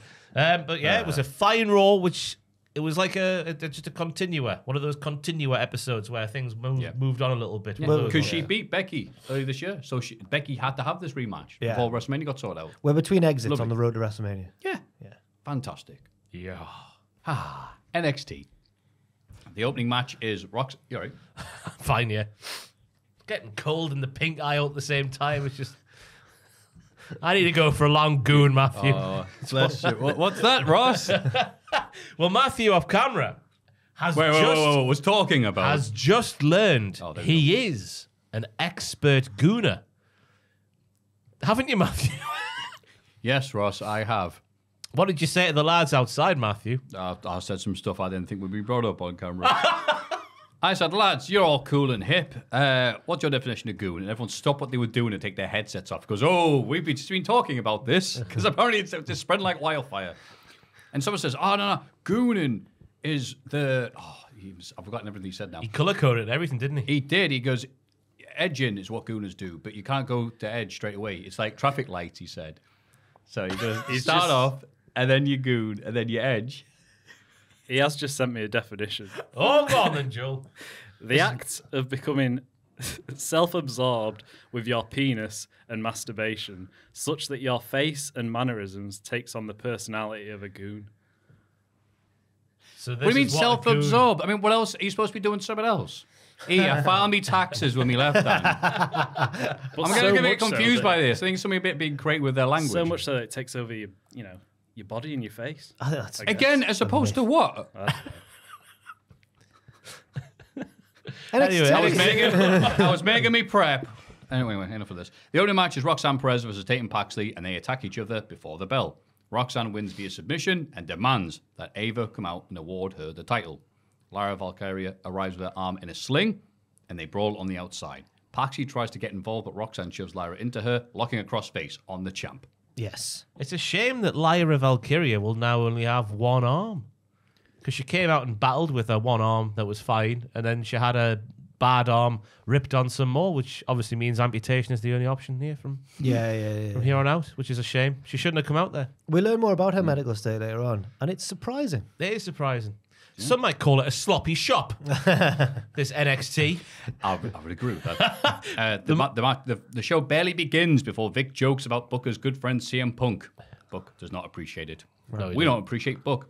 No, I like Booker on this episode. I like Booker, just not his interviews where he says direct quotes and then says, "I was just joking for your entertainment." You quoted me saying that thing. Anyway, Perez is great now in ring.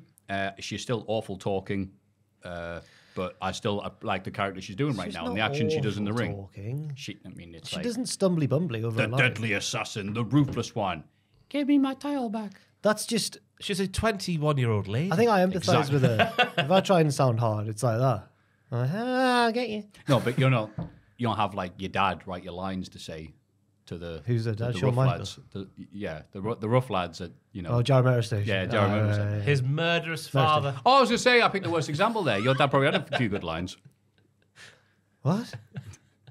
because your dad's a killer. Oh, right. I thought you meant lines as in. I was No, like, no. Sorry. He's not. My dad's never met anyone. So I Yeah, don't. hey, think fast.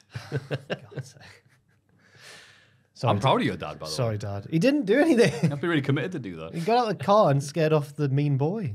The boy recognised him. It's him from the wanted poster. He's the Tony D of Jarrett. Yeah. Anyway, what were we going to say, Ross? Roxanne's offense is a lot better now that she's a heel. You can hear the strikes when she hits the strikes. The technical stuff, like the lock followed by the wrench. I'm holding the sneeze here. I was going to say, like, what a match. You look like the Scream painting. I love Roxanne Perez. I can't believe it. I'm just trying to hold on a sneeze. Oh, bless you. But yeah, she's just a lot better as a heel. And I really like Tatum Paxley's. It's like a crossroads, but like while Cody goes to the side, she goes like lengthways. If that makes any sense. Yeah, I know what you mean. But yeah, it's all about just the amputation of Lyra Valkyria's arm, unfortunately. Agreed. The metaphor are backstage. That was the noise of me swallowing. I know, snot. yeah. You're like sweating. NXT. It's like, Ross, are you okay? Fine. I'm at the arse end of a cold. I'm fully on board with the metaphor now. I love them. Yeah, they're I was going to fantastic. say, they are here next, and neither of them have a cold. Noam Dar can't wait to get his hands on Trick Willie. And Lash Legend agrees. Whoa! The reaction was Yeah, that's fantastic. good. AA interrupt, and Otis says he's quite jelly at Trick Willie. The metaphor jelly. walk off disgusting. Trick Willie. Why does always still have to be a creep? No, it's good though. and he, NXT Otis is a creep. yeah, Raw one isn't. I wish I'd kept a My Dove counter. How many times did he call Maxine My Dove? Yeah. Cesaro's like, I think the locker room's over there, and he goes, "Let's go, My Dove." Yeah. But Lash is still horny for Trick. It would appear in this segment. Hell yeah. That was the big development here. The one trick pony! Trick Williams. Hey. Backstage, Ava learns that Lara is cleared to compete. And then someone's put, how? I'm fine! That's what's happened. Yeah. Lara demands that Ava book a title match against Roxanne for Stand Deliver. Ava reluctantly agrees. Uh-oh. Ava already doing the Shawn Michaels. Okay, kid, you got it. Yeah, hell yeah. Hey, wait a minute. Ava's younger than her. No, it's great. Grizzled vet, Ava. She was with your lad from Liverpool and your other lad from Nottingham. Yes. I've forgotten the names. The Dial. Drake and Big Bald Jagger. Lad. Jagger. Did they know? Did they know what? Did they know who? You said, sorry, they said two lads, so I'm like, Yeah, I've just forgotten these names. Zach Gibson. Zach Gibson. yeah, What but was there's two, like at once. Yeah, and James Drake. Oh, you mean in that trick? Oh, The grizzled young vets. I thought with you and your dirty gossip, you were trying to like, oh, whatever. No. Dirty gossip. You and your dirty gossip. You bloody you know. tabloid news. Wrestlers' dogs and that. You red top you. The cat distraction device. What were the names in the? It was Jagger Reed. Jagger Reed and oh my god, they all just got taken over by the other Fowler. one. Something Fowler. Rip. Rip Fowler. That Rip was it. Fowler. Rip Fowler. Anyway, let's move on. But Lyra went, I'm fine, and then the medical guy was like, well, I guess she is then. Yeah. Sammy Guevara was like, hang on, I got suspended for worse than that. Show's called Takeover, right? It says I here. put that down as well. Did you? An all-time NXT moment from Seth Rollins. Josh Briggs interrupts Vic and Booker, calling out Obafemi. Sorry, boys. Great. Oba arrives laughing about what he did to BJ last week and says there's no room for emotion in the ring, only results. And his results speaks volumes. Gunter-esque. I Yes. agree. Briggs challenges Oba to a title match, but they are interrupted by Dijak. Briggs calls him a wannabe Shaft, which confuses Dijak because he says, "What, you mean Sam Jackson, Shaft? I'm not. I'm white." Yeah, I don't know if the humor passed me by. The I crowd are like, saw nothing but Yanks going, ha ha. Yeah. I'm like, first of all, Shaft is a character from the 70s. Bloody you, Yank. And he's talking about the Sam Jackson remake, update, whatever, from 2000, 2001. So the earliest known reference to this is at least 20 years old. Over 20 years old, Jesus. I'm like, so you can't tell Sean's writing this, can you? Effortless. I find it weird that yet the word Yankee or Yank is like what the southern states or like the country boys in America call like the city slickers from New York. Yeah. Like I think that Russo was like a Yankee to the WCW crowd and everything. But we just disregarded that and gone, all think, Americans. They all think we talk like Osprey, so it's all right. Yeah, you're all They're Yanks and we're Essex lads. Yeah. Yeah. So I wonder what other reference we're going to get from 2001. Yeah. Yeah, I couldn't possibly comment on the reference because I've not seen the films. No, I don't blame you. But most of the people in the audience. Joel? Do you know what Shaft never is? Seen Shaft. I've heard, I know you know what what it is. Shaft All is. right. Yeah. Is he a detective or like a badass one? He's a badass dude. Right. Shaft. I know Bart and Lisa sing the cover. They sing the theme. Oh, they do. tune. Yeah. That's what I was thinking. Yeah. The crowd, not the good lads in the Chase U section, but the naughty opposite the hard cam crowd. The naughty. They were disrupting this segment. Someone cry about it. Yeah. Yeah. Because what Josh Briggs didn't reference is the fact that this is all his fault. He didn't once reference that, did he? When he was calling himself the Man of Mayhem. Josh Briggs. Briggs. What? You're damn right. Briggs. Ha ha. Savior of the universe. That's his new theme. But yeah, it does smell like a stand and deliver triple threat. So call the police because they're three big boys. Yeah. Each bigger than the last. If you order them correctly. Like a Russian doll. And the referees run out to break it up. Good lads. Pervy Sean Spears is in the locker room talking about the downfall of man and his ego. Joe Gacy, also a pervert, secretly watches him. How did he move like that, right? He's on his side, but he just moves like he's literally like on a skateboard, but laid down. I think he's greased up. He's greased up. Yeah. He's sliding on the floor. He's just been gooning and. These were two goons right here. Yeah. Who was Spears? Was he watching just the promo we've just seen? Yeah. So who's he talking The about? downfall of man and his ego. I was banking on one of you writing that down, so I didn't write it down, but I did write down the quote, "Pride always comes before the fall." So maybe it was JB. He should have fallen out. He should have gotten up, taken 2 steps, and fallen right on his face Why? and gone, I'm "See?" proud. Oh, right. Whoops. But that looks like Gacy and Sean Spears might be getting a stand and deliver match. That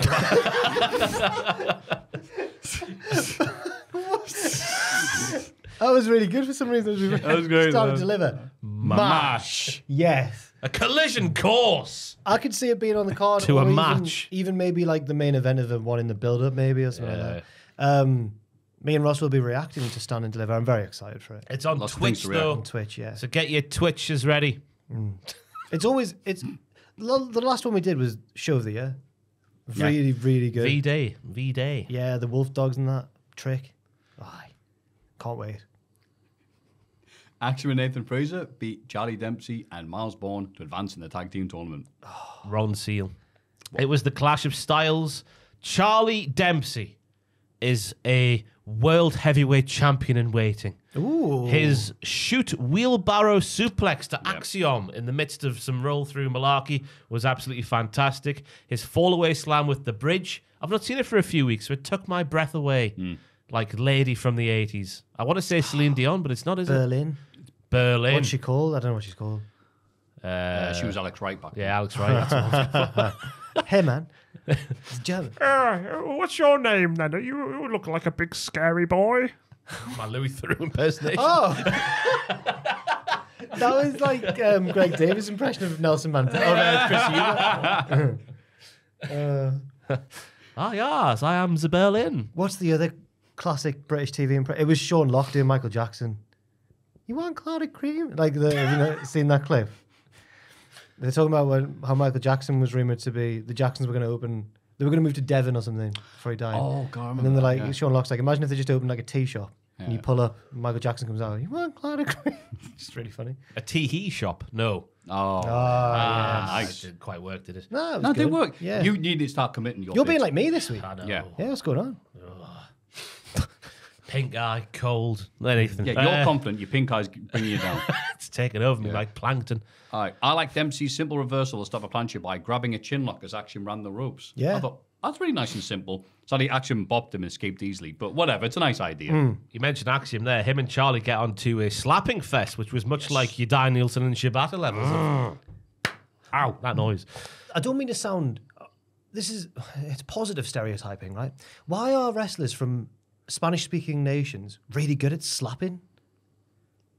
Okay, I all right believe then, they'll lads. have wrestling training. But specifically the Mexican and the Spanish lads. Yeah. Something about flip-flops. Andrade with the bang. Everything. Anything that involves slapping, they're really good at. So Leo Vega brings the flip-flop down. Oh, yes. La Chancla, I think it's called. I'll take your word for it. Well done. Puerto Rican thing.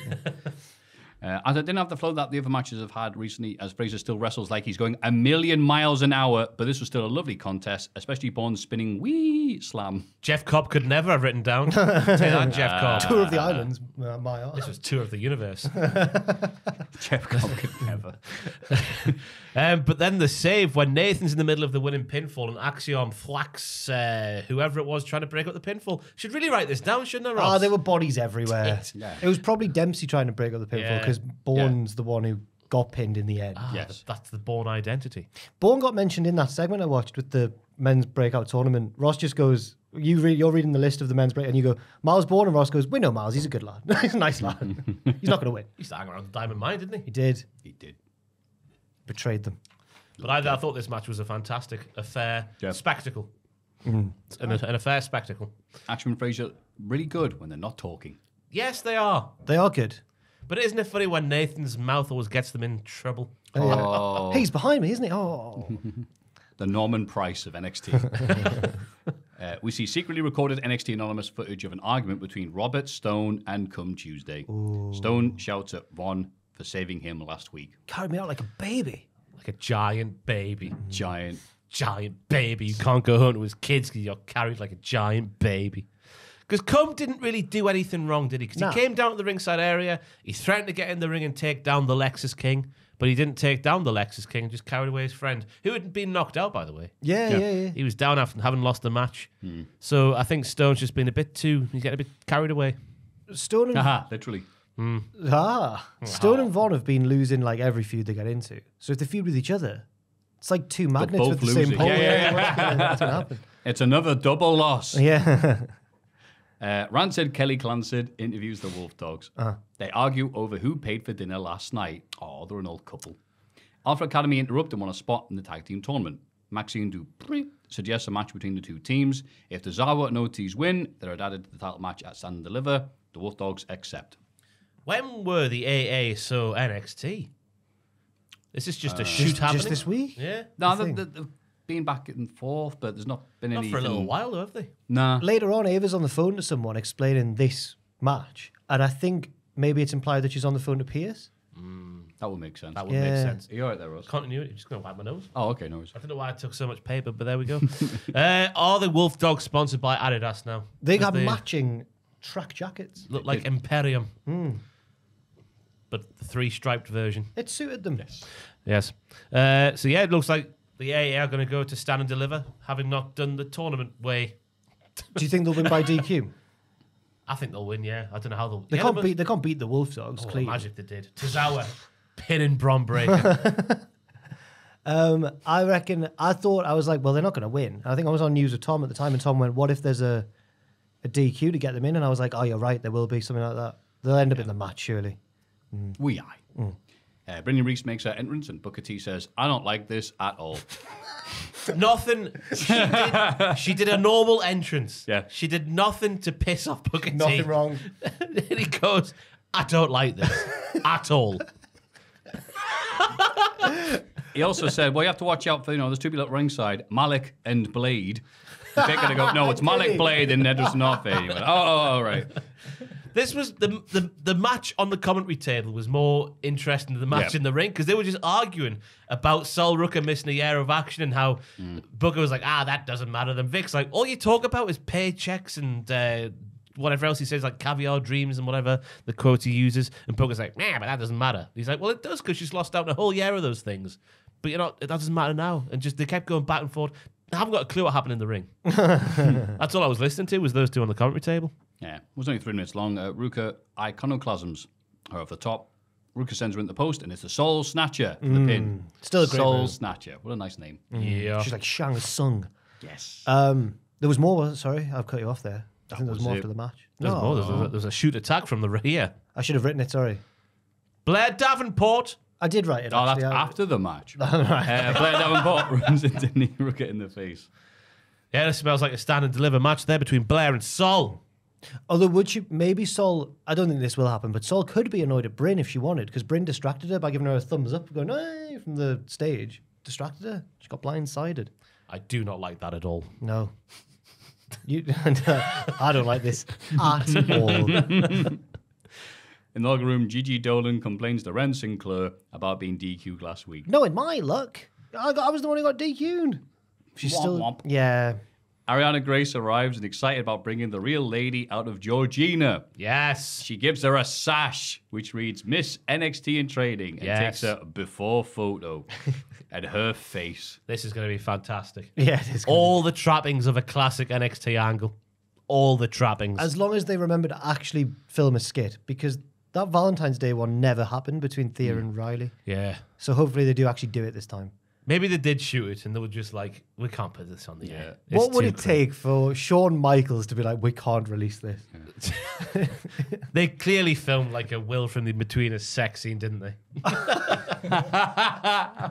We can't put this on the air. But like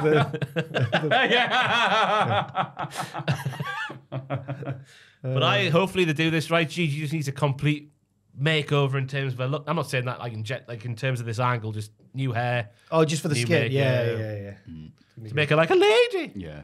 And it's just because she's doing all this and she's just got this look of just a slapped ass all over. So that's good. She's doing what she's supposed to be doing. Yeah. And then Oh. Ridge Holland cuts a promo on Instagram and says his NXT run hasn't gone as he'd hoped. He's decided to do what everyone wants him to do. And I've just put quit. Oh, I knew you were going to say something Matthew, nasty. He's got a wife and Yeah, a he's got child. family.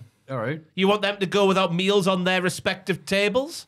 Yeah, exactly. Yeah. No, come on. Yeah, no. you know, yeah. If it means not having another 10-second promo from Instagram and NXT, yeah. I think he's gonna go mad, isn't he? He's going to wrestle like a wrestler would wrestle. Try and hurt someone. Yeah. He's gonna be like Candice LeRae. He is. Yeah. What an awfully written character in the wrestling. Crap. Yeah. It's not Ridge's fault. Yeah, it is. No, it's not. I blame. Nah, he writes his own stuff. No, he does not. I got told that Stop it. on that account on 4chan. There's all these mad rumors, and then just Ridge Holland writes his own stuff. By the way, Ridge for some reason gets to write his own He's stuff. got creative control. Yeah. Tony D'Angelo, the real one, and the family come out to the ring. Tony is looking forward to his title shot and introduces his new consigliere Consigliere. friend, Luca Crucifino. We've known about this for 3 weeks. Yeah. This was such Shawn Michaels. Do you remember when he decided to introduce all the new women, like a month after they'd all debuted? Yeah. Yeah. And we didn't get the big question answered. What's the other thing that Luca did 2 weeks ago that got referenced but not answered? He did the thing, which was... that was the. Don't worry about that. Don't worry But no, about but there's a second thing. Yeah, but they did that Yeah. with Joe Coffey, didn't they? When it was like Tony's in prison for crimes, and it never got. Yeah. Yeah. It's crap in NXT. Classic Shawn. But we do know that he gets a law degree and a sociology degree from Chase U. It wasn't Chase U. It was somewhere else, wasn't it? Yeah. It should be Chase U, but it Should wasn't. be, yeah. That would be really funny. Luca pledges his loyalty to the family. Tony has respect for Ilya Dragunov as a family man, but he's going to break the unbreakable. Ilya interrupts on the Tron. Tony. Where was he? On the So Titantron. Last week, he got left on a bridge and had to walk home. Maybe half an hour, 40 minutes walk. Where was he? He was in a little room with white walls. Stayed in a travel lodge on the way. I am at the Premier Inn. Beyond your reach. Tony. Tony wonders what shape Ilya will be in for their title match because Ava has booked Ilya versus Stax for next week. Stax looks up for it as well. He's like, oh, Oh, okay. yeah. Okay. One wrong move, and Tony will make sure that Stand and Deliver is a burial. Oh, so buried alive. No, it was just, I would love it if they did a yeah, burial. you know what? Yeah. I became a Just believer. Ilya emoting all the way as the dirt's piled under him. Get this dirt off my face. I became a believer with his new music, you know, Tony. It's final boss energy. Massive dick energy. More than the real final boss of wrestling currently. Currently, yes. Serena Deeb. Yes. Because The yeah, Rock and her yeah. are using the same nickname at the same time. No, it was a very Ilya promo, wasn't it? He's toned it down, he has. Toned it down. Yep.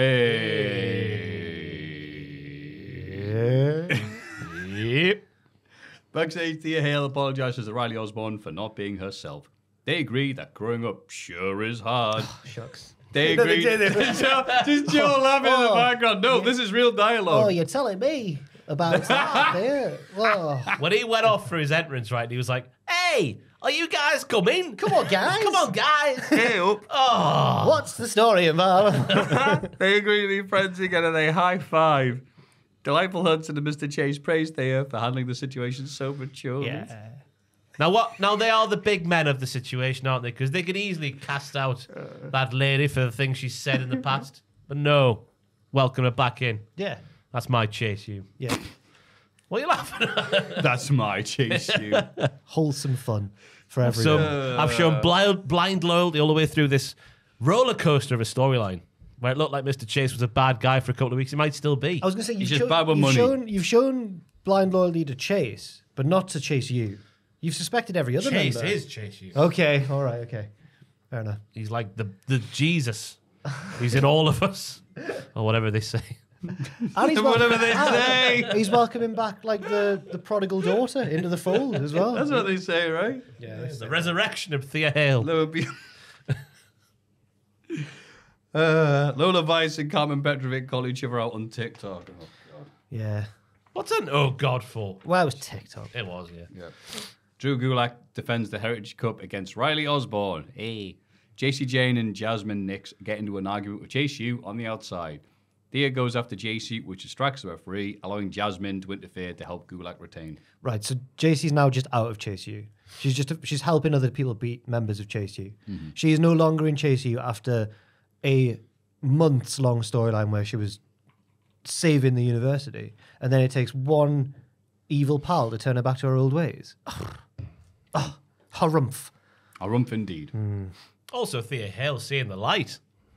Back to the old Thea Hill. Yeah. Give me the old Thea Hale. That, So running around the ring. I cannot believe that's how that Chase U death story ended. Not with a match, not with some sort of match that they had to win against all odds to save the U. It ended with, what's it called? Not a MacGuffin, like a Deus Ex. It ended Deus with Ex the Machina. calendar. Yeah, just the calendar comes along. Deus Ex calendar. Yeah, yeah. What the hell? Weird. What the hell? What the hell? No, just so weird. That's our Sean. It's a great storyline. As was this a great match. Proper World of Sports stuff in round one where Riley gets a proper Johnny Saint-esque shooting star press for the win. After lots of map-based stuff. You could tell Gulak had a wrestling stiffy on for this Yeah, a match. goon lack. A dragoon lack. Oh, nice. True goon lack. Is Ross... Every time I say goon, Ross dies some more. I think we should stop saying this now. Elephants. Bless you, mate. The snatching pin as Riley was trying to jump over the goon lack that ended round two was as slick as goon off a gold tooth. Yeah, it was.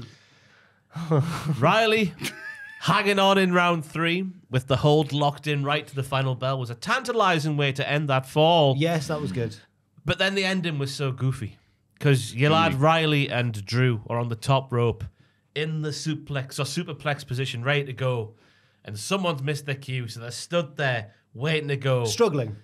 No, they're stationary. Yeah, it's they like were. Holmes, no, they're like Holmes and Moriarty. Don't be it's silly. like they've glitched. They're like Oh, Brett. that's not right. That's what he would do on the top. He'd struggle to make it look real.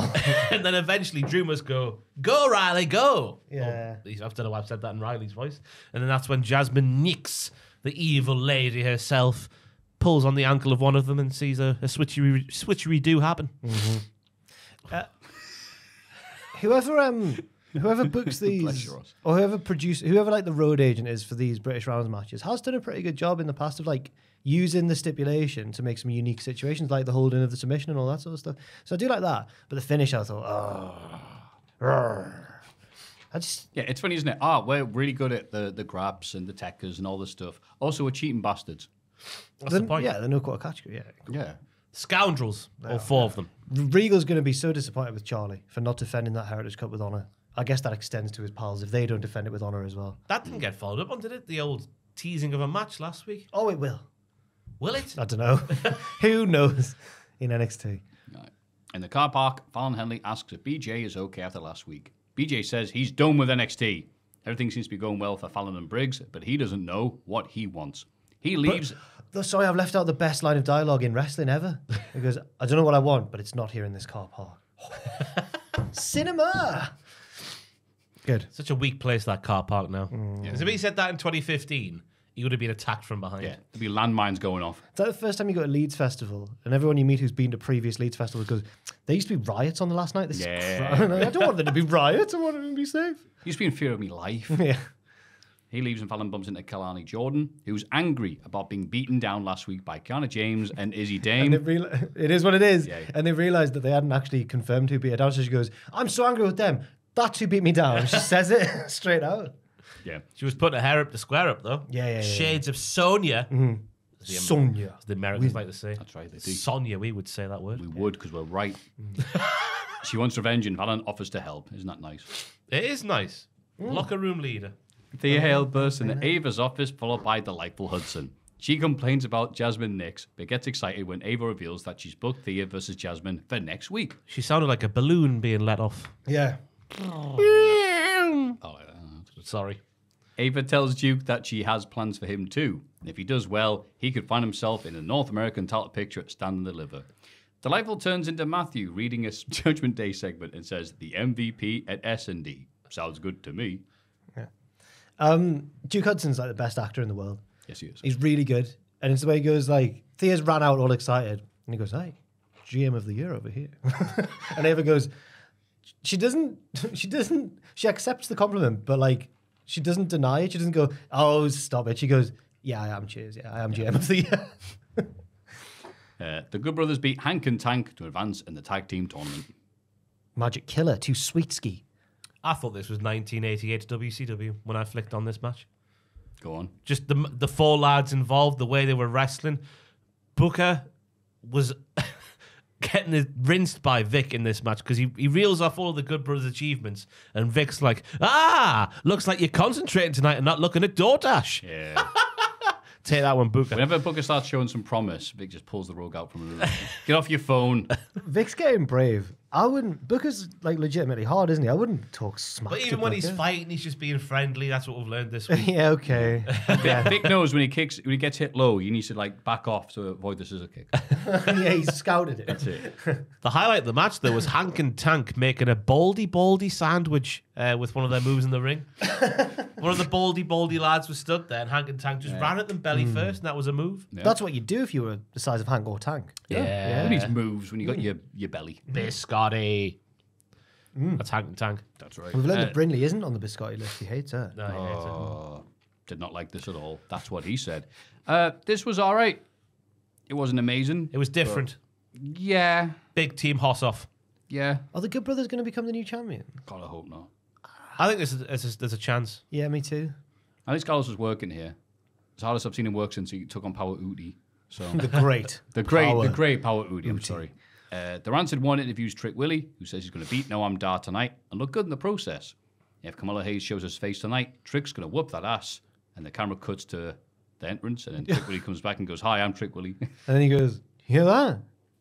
Time to fly." He doesn't say that. I don't know what he said. Whee! Yeah.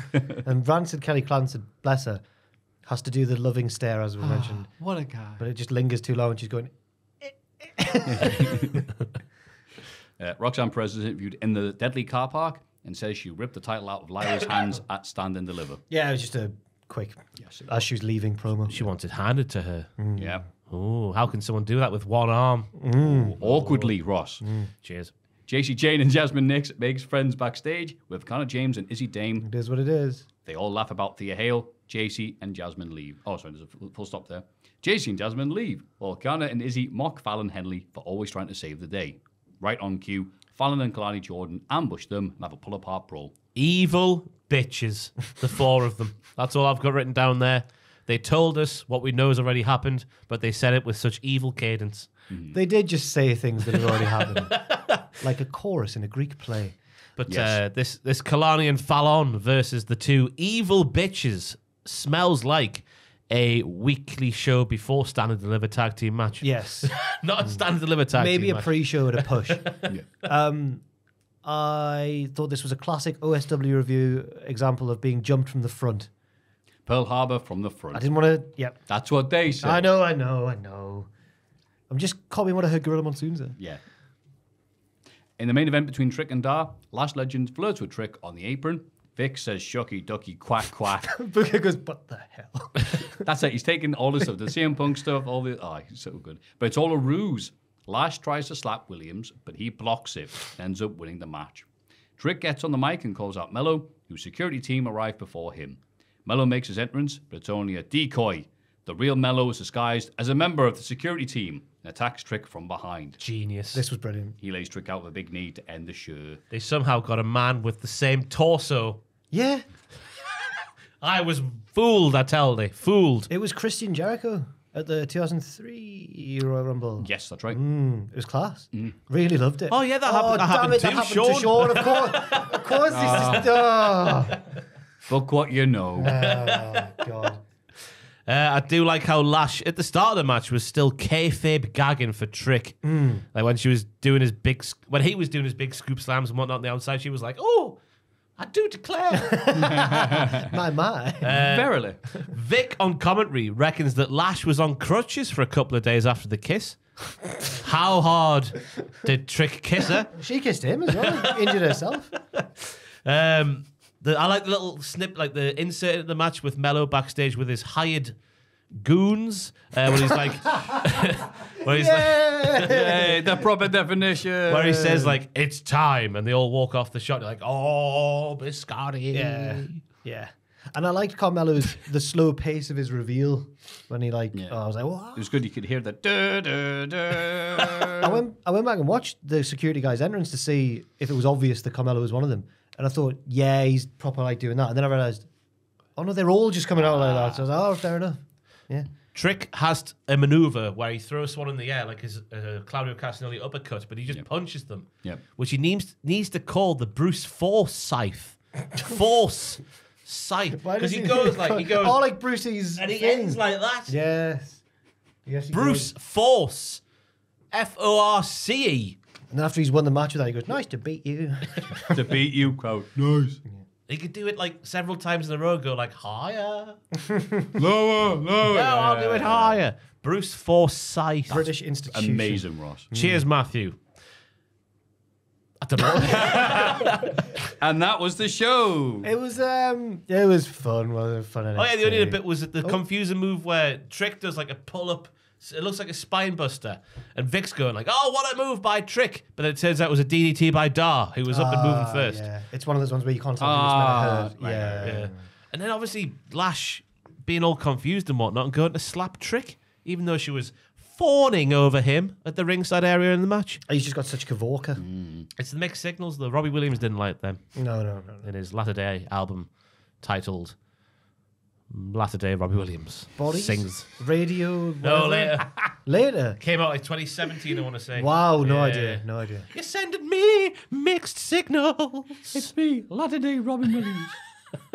I don't It's know. the album that had the Party Like a Russian song on. And also... Don't remember that one. Yeah. It was when he was about to do the World Cup opening ceremony. Yeah. Oh. And that was in Russia. Oh. And also the song I Love My Life. Robbie Williams. I remember that one. Discography. I am powerful. I am beautiful. I don't know what the lyrics are. All I could hear was Booker T yelling, discography. It's called, that album, it's called... People are really eager to hear this. So we've got Rude Box, we've got Reality Killed the Video Star, Take the Crown. 16, 17 and that's all of It'll be Egos the long. Heavy Entertainment Show. Party Like a Russian. That sounds like what WWE call their events to shareholders. It's the 11th studio album by Robbie Williams. Hey, by gum. He's like Iron Maiden or something. Huh?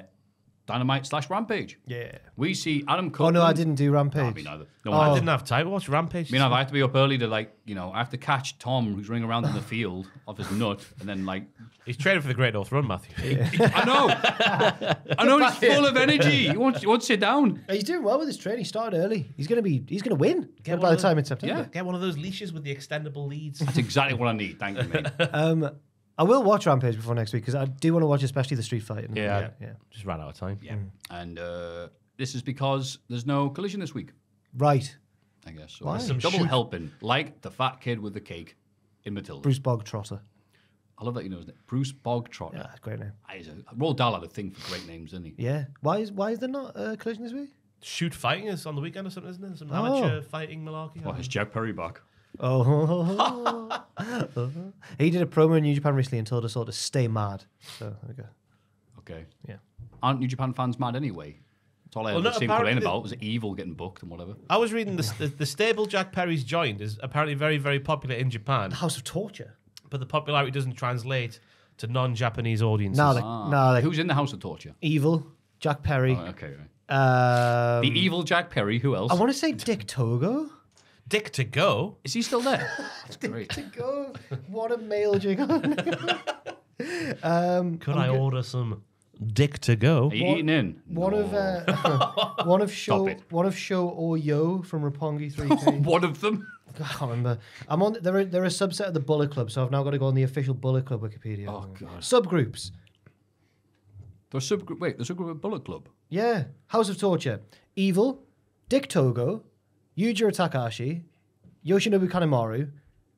It's like the cast-offs of various other stables that have ended. Ren Narita, one of the newer lads, and Jungle Boy Jack Perry. And Show as well, Show. It's like featuring Oates from Hall & Oates.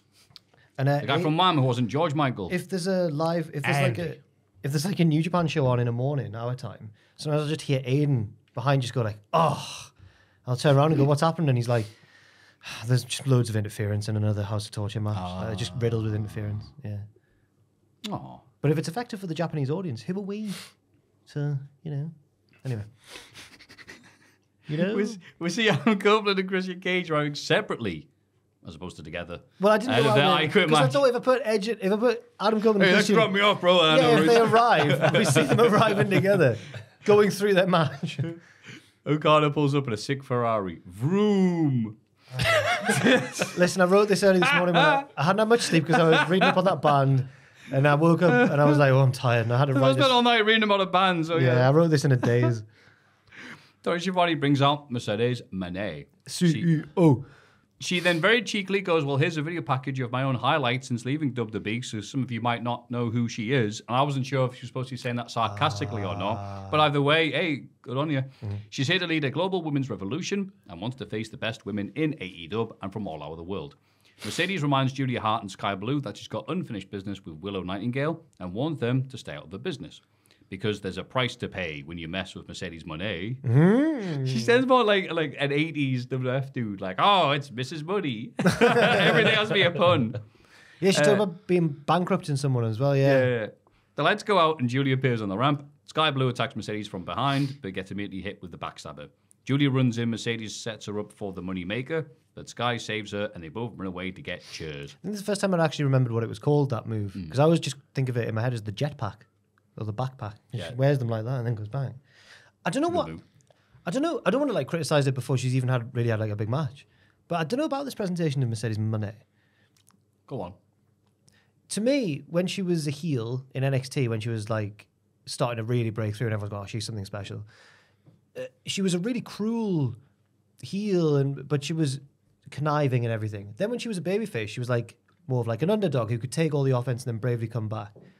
But this is she's untouchable. She's just really strong. And I don't know if that fits her. I get what you're saying. Right. But I think it's a good thing that what they're doing because they're going, this wrestler, she's a big deal. True, yeah, true. They're pushing her harder than they've ever pushed any woman in the company so far. True. And it is, the last 2 weeks have been I'm so great, me. But that's what they need to do. They can't come out and go, oh, gosh. I'm so modest. It's no. Yeah, big deal. Look at my entrance. We'll call the show after me. Big dick syndrome, I think they call it in the trade. I was really happy with the promo because it starts off with like, oh, I'm happy to be here. I almost had stuff taken away, and I was like, oh, we're doing the PG Punk like sort of opening gambit in AEW where he's not saying much and he's just there and happy and whatnot. But then she mentions Willow and Julia and Sky Blue, and I think Willow's justified in hitting Mercedes money if she wanted to. Obviously, when the lights came back up, she was like, In Hannah. yeah, what? Have you seen how the injury happened? Yeah, but she did it. She fell off the turnbuckle. Willow didn't really do anything. She just fell off the turnbuckle. Oh, so to the she floor. should be angry that she's blamed her for it. Yeah. Ah, I see. Willow's being like, she's painted it like Willow was doing a move to her that injured her, but it was just, from what I could see, it just looked like a bit of a mishap on the turnbuckle. Mercedes goes down to the floor and hurts her knee. Oh, so she could have hit her if she wanted. Yeah, she'd be justified in doing so. But I think it was good to sort of not do the Punk thing that they did at the start and just get her going straight away on feuds. That was good. Yeah. Then the Elite harass Alex Marvez backstage, telling him to respect Okada by learning Japanese. They mention that they can't be ringside for Okada's CC match against Eddie Kingston, but they're excited to watch it from the production desk. They ask Okada how he feels, and he says he's coming for Eddie's title.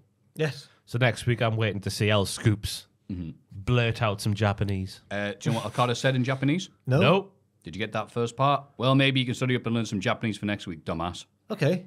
Makes sense. Yeah. I hope he does. I'm waiting for like Marvez to go, I know Japanese by hearing you people cut promos. Oh, like Bailey. Exactly. I'm like, oh. Before Kingston's entrance, Renee says she spoke to him earlier, and he said he's going to dispel the myth of Okada. I saw people saying that was very much like a UFC type of like introduction thing. It was a bit, Renee. yeah. I like it. I mentioned Megan O'Leary last week or the week before, who does that, where she like cuts a promo effectively as the fighter's about to make their entrance, and it was very MMA inspired. They're doing things different. Yeah. AEW the past few weeks, Yeah, month even, I will say. Just like, yeah, it's a nice little touches work. the feeling is back. Except AEW sucks forever. No one likes it. Okada beats Eddie Kingston and becomes the Continental Champion. Now Matthew's only saying that because Eddie Kingston's one of his favourites. Boy. The disclaimer. Now, but I would like to say Matthew is a miserable goon. But interestingly, Matthew doesn't just accept it when Eddie Kingston loses to another one of his favourites. He actually revels in Eddie Kingston being beaten and humiliated. It's quite strange. So when Brian's mean to Eddie Kingston, Matthew's delighted by that. Yeah. Your rebuttal, sir? I love I'm not. Danielson just being a complete knob. You also like when Claudio's a knob to him as well. They were a pair of knobs. Yeah, yeah. And it was just wonderfully done. It wasn't, well, I've got to beat you, Eddie, because, gosh, God darn it, I've got to see who's the best. It was just like, I hate you, you bum. you're crap. Steady ye. And then it made it more effective when he won and shook his Yeah, hand. and then he said, all right, you know what? All right, you beat me again, I'll shake your hand. I was like, oh, hell yeah. Did you like this? Sorry, did you like this match? It was good. It was need to be happening because like Eddie's what we got to do now after win the CC, not gonna win everything. Him beating Okada would be ridiculous. And again, like Okada, this is Okada, Matthew. Like Monet, they're not relying on people going, I know who that is. I am on internet forums. La la la. They're going, all right, how can we show Okada's a big deal? I don't know. Have him win one of the million titles got lying around. So he's beaten Eddie Kingston. He's got a new title. Just one of them. Yeah, just the Continental one. Which is a bitch because that meant that thing seemed a bit. Is that dead? Is that done then? Well, wasn't the CC? yeah. They never really definitively said what they were or what it means if someone beats one. So he's taken one of the titles away. So Eddie's still the Ring of Honor champion and the New Japan Strong. Yeah. Okay. Okay. Fair enough. But oh god, and someone's fallen over next door. What was that It sound? was Andrew's head falling off. No one's like jumped up or anything, so I'm assuming everyone's all right. Bang. So yeah, I was happy with this. It wasn't like balls out amazing. It was fine. Absolutely no issues with the match whatsoever. But it felt like, okay, cool. Why go balls out in our first match? Maybe ever. I haven't checked, but so I was actually fine with that. And also what happened afterwards. But Ross, before that, what have you got to say? I like the story and the action. The story of like it was a ding dong battle for a while, but then Okada gets the better of Eddie for ages. And then he's just like Hurricane, but he still can't get the job done for a near fall. Then I think it just turns into a pretty emphatic win for Okada, which when you're this. For people like me who didn't really watch too much New Japan, but did see his matches against like Omega. I've seen some of the big ones. Yeah. Not knowing too much about them, just seeing like a good performance here, getting a big win and a title. That's what we need. Yeah. In the early goings. So yes, I know I'm not. Am I one of the rare ones who haven't seen too much of his New Japan stuff? Nah, I'm with you. Yeah. I think I saw the Omega matches in NATO that one year, but I couldn't tell you much else about them. And so this is good. So I'm liking this because I'm like, I'm not that mega familiar with him. And also, he beat Eddie Kingston with no help. Yeah. On the books. Oh, he doesn't Or need even help. Marvez. Oh, he's the Rainmaker. Marvez even helping with, like, you know. Imagine that. Konnichiwa. And I was like, oh, man. He could help in a similar way that Alex Abrahantes helps the Lucha Bros by just being like a cheerleader. Yeah. Red Penda's here. Remember that, wasn't it? Ichi-san. You know, in the corner being an idiot. Yeah. Yeah. So, and then, would you believe it? After the match, Pac, the lad, comes out onto stage and stares Okada down. Way there. Like a bastard. I tell you, I'm coming for trouble. Nah, it's gonna be. It might be a decent match, that one. Yeah. You might crack 2 stars, that one. Like, I hope they let them just go balls out. I hope it's not like 10 minutes TV. Dragon Gate's better than New Japan. Yeah, it's a cross-promotional. Mikado like, I've left that, I don't care. Yeah, true. In a backstage interview, Swerve Strickland accuses Samoa Joe of running from him. He says he's been inspired by Mike Tyson training for his own fight, so has decided to make an open challenge for later tonight. That was a weird. I didn't like. That was a really bad segue. He just wanted to brag he's been hanging around with Mike Tyson, but it's just like I've been inspired by 60-year-old Mike Tyson boxing one of the poles. He didn't, and like not importantly, just it was noticeable that he didn't say who Tyson was boxing because he's Logan's brother. Yeah. Wait, Mike is a AEW alum, isn't he? Back from that TNT title match, was it? When he fell asleep. He was still there. Yeah. In kayfabe, has Shaq still disappeared? Yeah, he's still Not there. again. Put him in the ambulance, then he wasn't there. Where is he? On Sports Centre. Then Mercedes Moné interrupts a backstage interview with Chris Statlander and Willow Nightingale. Mercedes and Statlander thank each other for their help over the past week. Willow tries to say something too, but Mercedes says she's done enough and storms off. Yeah, you've done enough. Like, you hurt me when I just fell off the turnbuckle. And then Stokely said, don't worry about her, you broke her ankle. Yeah, that was great. Good point, right? So, oh my God, that's simmering. Yeah, Willow made the interesting point that she's had more street fights than any woman on the roster. Achoo! And she sneezed right in her face. Sorry. Brutal. Willow, I'm liking it, but I hope she doesn't turn. They're always flirting with turning Willow heel. She's such a natural I thing. don't know if they are. Right, fair enough. I just think she's going straight down and taking down Monday. She nearly hit her. Oh my God, Ross, are you all right? I need to get a sneeze out, but it's not coming. If anything, lads, I'm gooning a sneeze. It sounds like if people are watching the video, they're just going to think like me and Jack are tickling you to making your points. I think this is a good segment. It's just, you know, when it's there and it's not coming up. I know, mate. No. Yeah, the goons. Stop it. And then Hook beat the biggest goon of them all, Chris Jericho. He is Canadian. It's not his fault. Jericho gives him a fist bump after the match. Later backstage, Jericho says Hook impressed him in the ring. So next week, he has a proposition for him. Say no, Hook. You impressed me, kid. And it wasn't Jericho this week. It was the Lionheart, which meant White Zombie. Yay. Yeah. Just me. Yay. Get to hear that classic song from 95, whatever. What do you think of this match? Jericho now has the same effect on me that early Jeff Jarrett in AEW does, where just by his sheer presence in the match has that dread of him winning.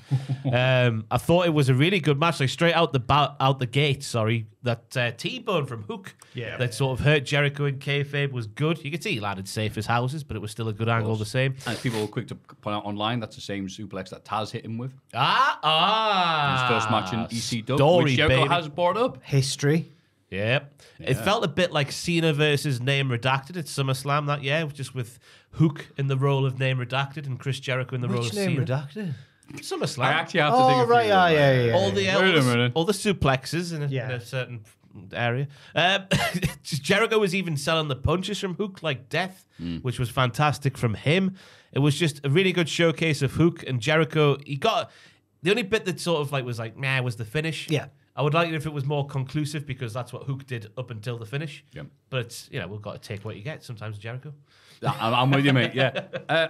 I was very happy that Jericho let himself be suplexed a million times. Well done, mate.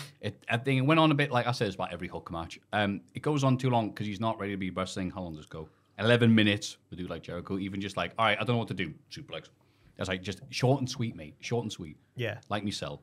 And then also then let Hook get the flute roll up and complete with Jericho going, what? No one pins me. I guess they're going to go revisit something by, the offer that was made. What's the offer? Yeah. He says you're a future world champion and a bad, bad man. Like John Cena Is on he that gonna... album. Oh, yeah, don't F with John Cena. Is he going to... Wait, I thought Bad Man was Rikishi. He's a bad man. John Cena released Oh, an album. bad man is Cena. All right. So it's 2 Rikishis. Double Rikishi, yeah. Oh, There was no. that 4 music- cheeks. there was Double a- Rikishi'd up on a Friday night. There was that music video where they're all the A-team. Yeah. Yeah. Cena's Oh. the one with grey hair. Yeah. Don't know the Hannibal. name. Right. Yes, it's not about the 18, Matthew. After you slagged off Shaft earlier. Yeah, shut up, you idiot. I just like I haven't seen any A-team. Don't worry about it. I've seen the clip where they meet Boy George. And I've That's never... the one clip everyone sees. Hogan's in one. Is he? Hogan, the Bulldogs. It's some proper jobber, lad. Yeah, was he there? Was he there at the time? I think Ricky Steamboat as well. And just some real proper 80s jobber. Sorry, 2 seconds to go look this up. Oh, he's going to look it up. So... While you finish your love So story. do you think because I thought the offer would be to team together, but they've already teamed together now. Yeah. Is it going to be to go for the tag belts or something? Manage him, I don't know. Oh. It probably will be a tag together. Yeah, but they've already. What are they going to call themselves? Jerry Hook, the Hook Gods. Well, I guess this is like Jericho said he had to wrestle him to find out more about him, didn't he? So I guess that's what they did there. So it would make sense now for them to tag team together, whether we want it or not. Maybe you're right. This Maybe sneezes you're, leave maybe my you're head. mentoring. Bless you, mate. I I can just can't see get it. the like, sneeze out. Oh. They haven't got any pepper? No. Spray? Knock me out. Adam Cole was next up while we wait for Matthew to finish Googling. This is taking, someone's recapped the entire episode. Oh my god. All right, anyway. Yeah, in a promo filmed elsewhere, Adam Cole is disappointed in Wardlow for losing to Samoa Joe. He should be, or Wardlow should be champ by now. Sorry, he or Wardlow What? should be. Sorry. He or Wardlow should be champ by now. There we go. Cole says Wardlow has a new role in the group now, helping the others retain their titles. Cole says he isn't angry. He just wants Wardlow to reach his full potential. So don't screw it up. Time is a flat circle. Ooh, Because yeah. this is very accountability, buddy. You've been demoted in the group, Wardlow. When's he going to turn on Cole and become a face again, and then not win a belt? And how do we break these chains? You know? Yeah. When's Cole going to be fit? Yeah. Because that's what's sort of holding things up at the minute, isn't it? Just because the Wardlow Cole match needs to happen, especially after this promo here. Here we go. Ricky the Dragon Steamboat, Hogan, both the Bulldogs, Corporal Kirshner, and Rick McGraw, who's the dude that Piper slapped. I from think Piper's about Pit. it over and I over like his again. work in Wallace and Gromit's universe. I like his collaboration with Nelly. Because it's all in my head. I think about it. But yeah, so Wardlow's just, what's the term, a dragon being used as a dude to help the big bad. Yeah.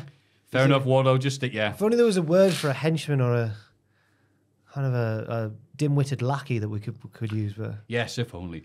Will Ospreay comes out and apologises for what he did last time he was in Toronto. Could I have some maple syrup, please, bruv? Yeah. Which is, I was a little bit of a naughty boy. He's like a hitcher from the Mighty Boosh. All right, mate.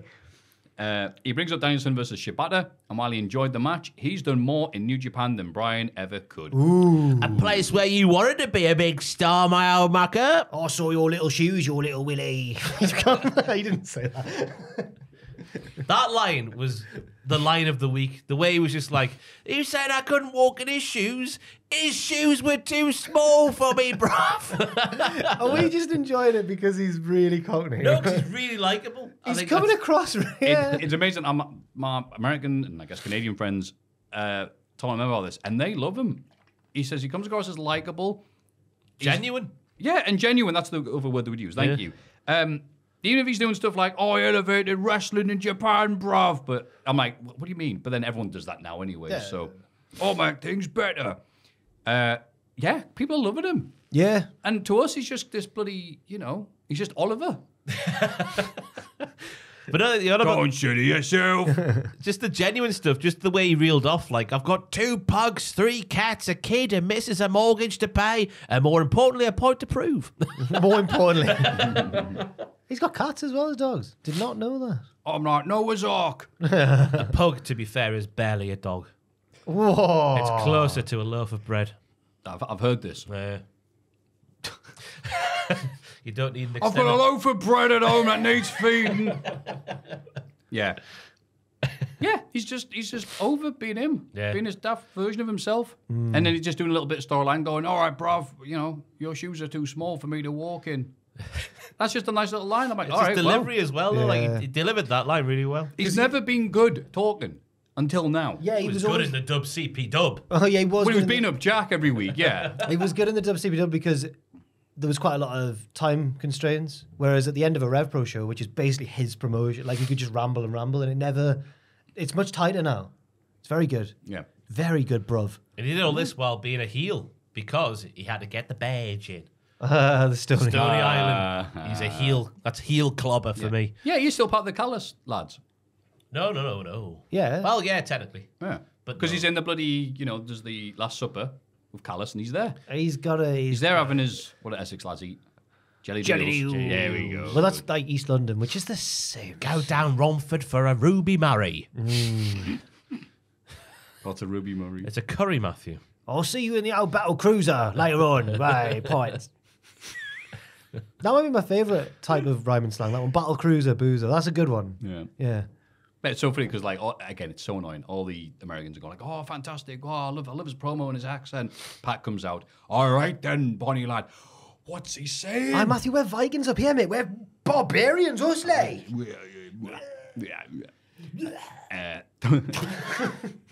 Thunder Rosa and Deonna Purrazzo beat Toni Storm and Mariah May. Storm takes the pinfall, getting caught with a jackknife pinfall by Rosa. Deonna is not thrilled. No, she's all like emo about it. She's like, You could say that Rosa is stealing Deonna's thunder. But we're not going to do that. You could say that the bloom is off the rose. That was good. Yeah. You did the Ross, so I'm going to... Because Instead of saying the point, I'm going to... I should have had some Kevork. Exactly. It's hard You to have some find cheap Kevork. Coke instead. Yeah. But all the lasses got all their stuff in during the match. Mariah May with that spinning sidewalk slam was fantastic, I do declare. Pain.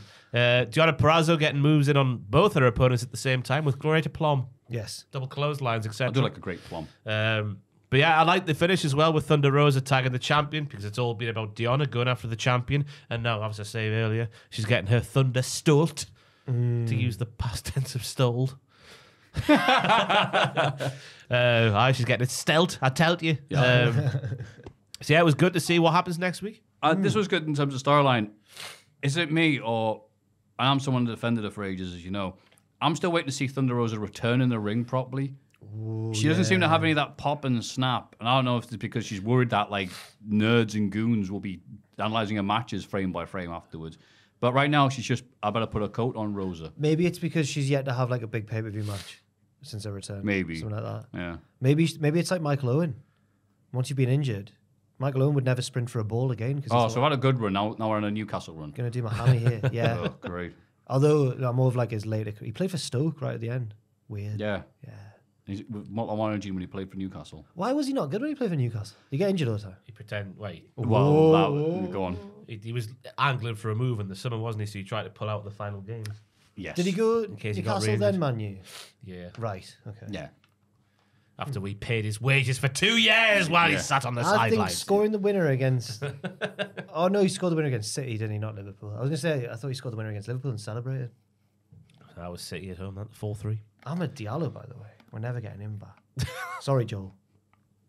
What? Sorry? Oh, it's all right. Sorry, Joel's writing his book again. Sorry.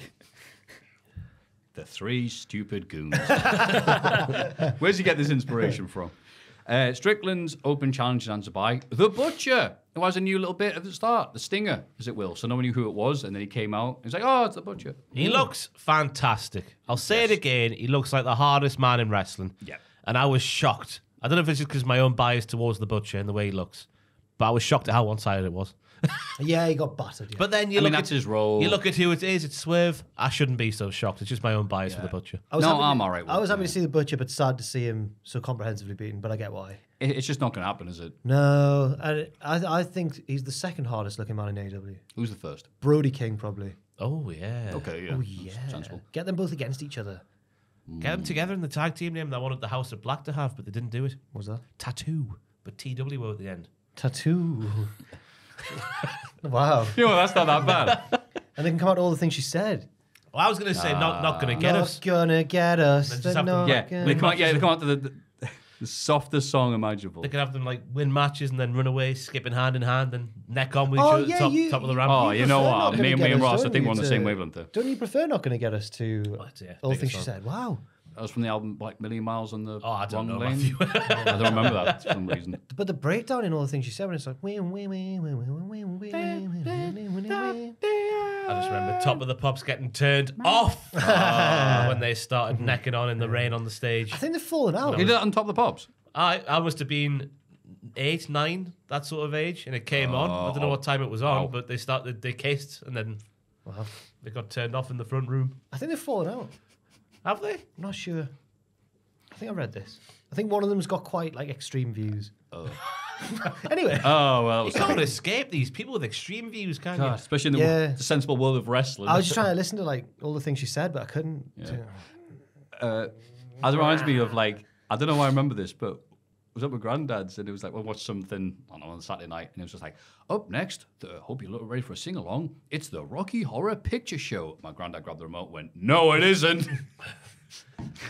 So didn't switch it to another channel, switch the TV off. It's too scandalous for him. Yeah, clearly my granddad was not a fan of that. And just a step to the right. No. Swerve wins and cuts a promo after the match. He says he's gotten really close to hating Samoa Joe. He's going to keep coming after him until he gets a rematch. Joe comes out and says every mundane person starts to believe they can be champ. Hey, leave QT Marshall alone. Until Joe shows up to smash them in the face. He's about to give Swerve a rematch when Don Callis interrupts because he thinks Takeshita should get a title shot instead. Swerve is irritated, but agrees to face Takeshita before going after Joe again. And I'm glad that was written out because the crowd were booing Callis so loudly you could barely hear him. Yeah. It sounded like his entrance music. He made a fair point, though, which I've not researched, so it might not be a fair point, that Swerve and Takeshita have similar win-loss records. Yeah, that felt a bit. I'm assuming they do if he said it. Yeah. It was a key part of his promo. It's you got like a guy like that just making it up, no one's going to check. He went, Takeshi's undefeated outside of matches against other men, apart from losing to Ospreay. Basically. Swerve doesn't check stats. Are they on the website again, the win-loss records? Let's have a look. I think they are.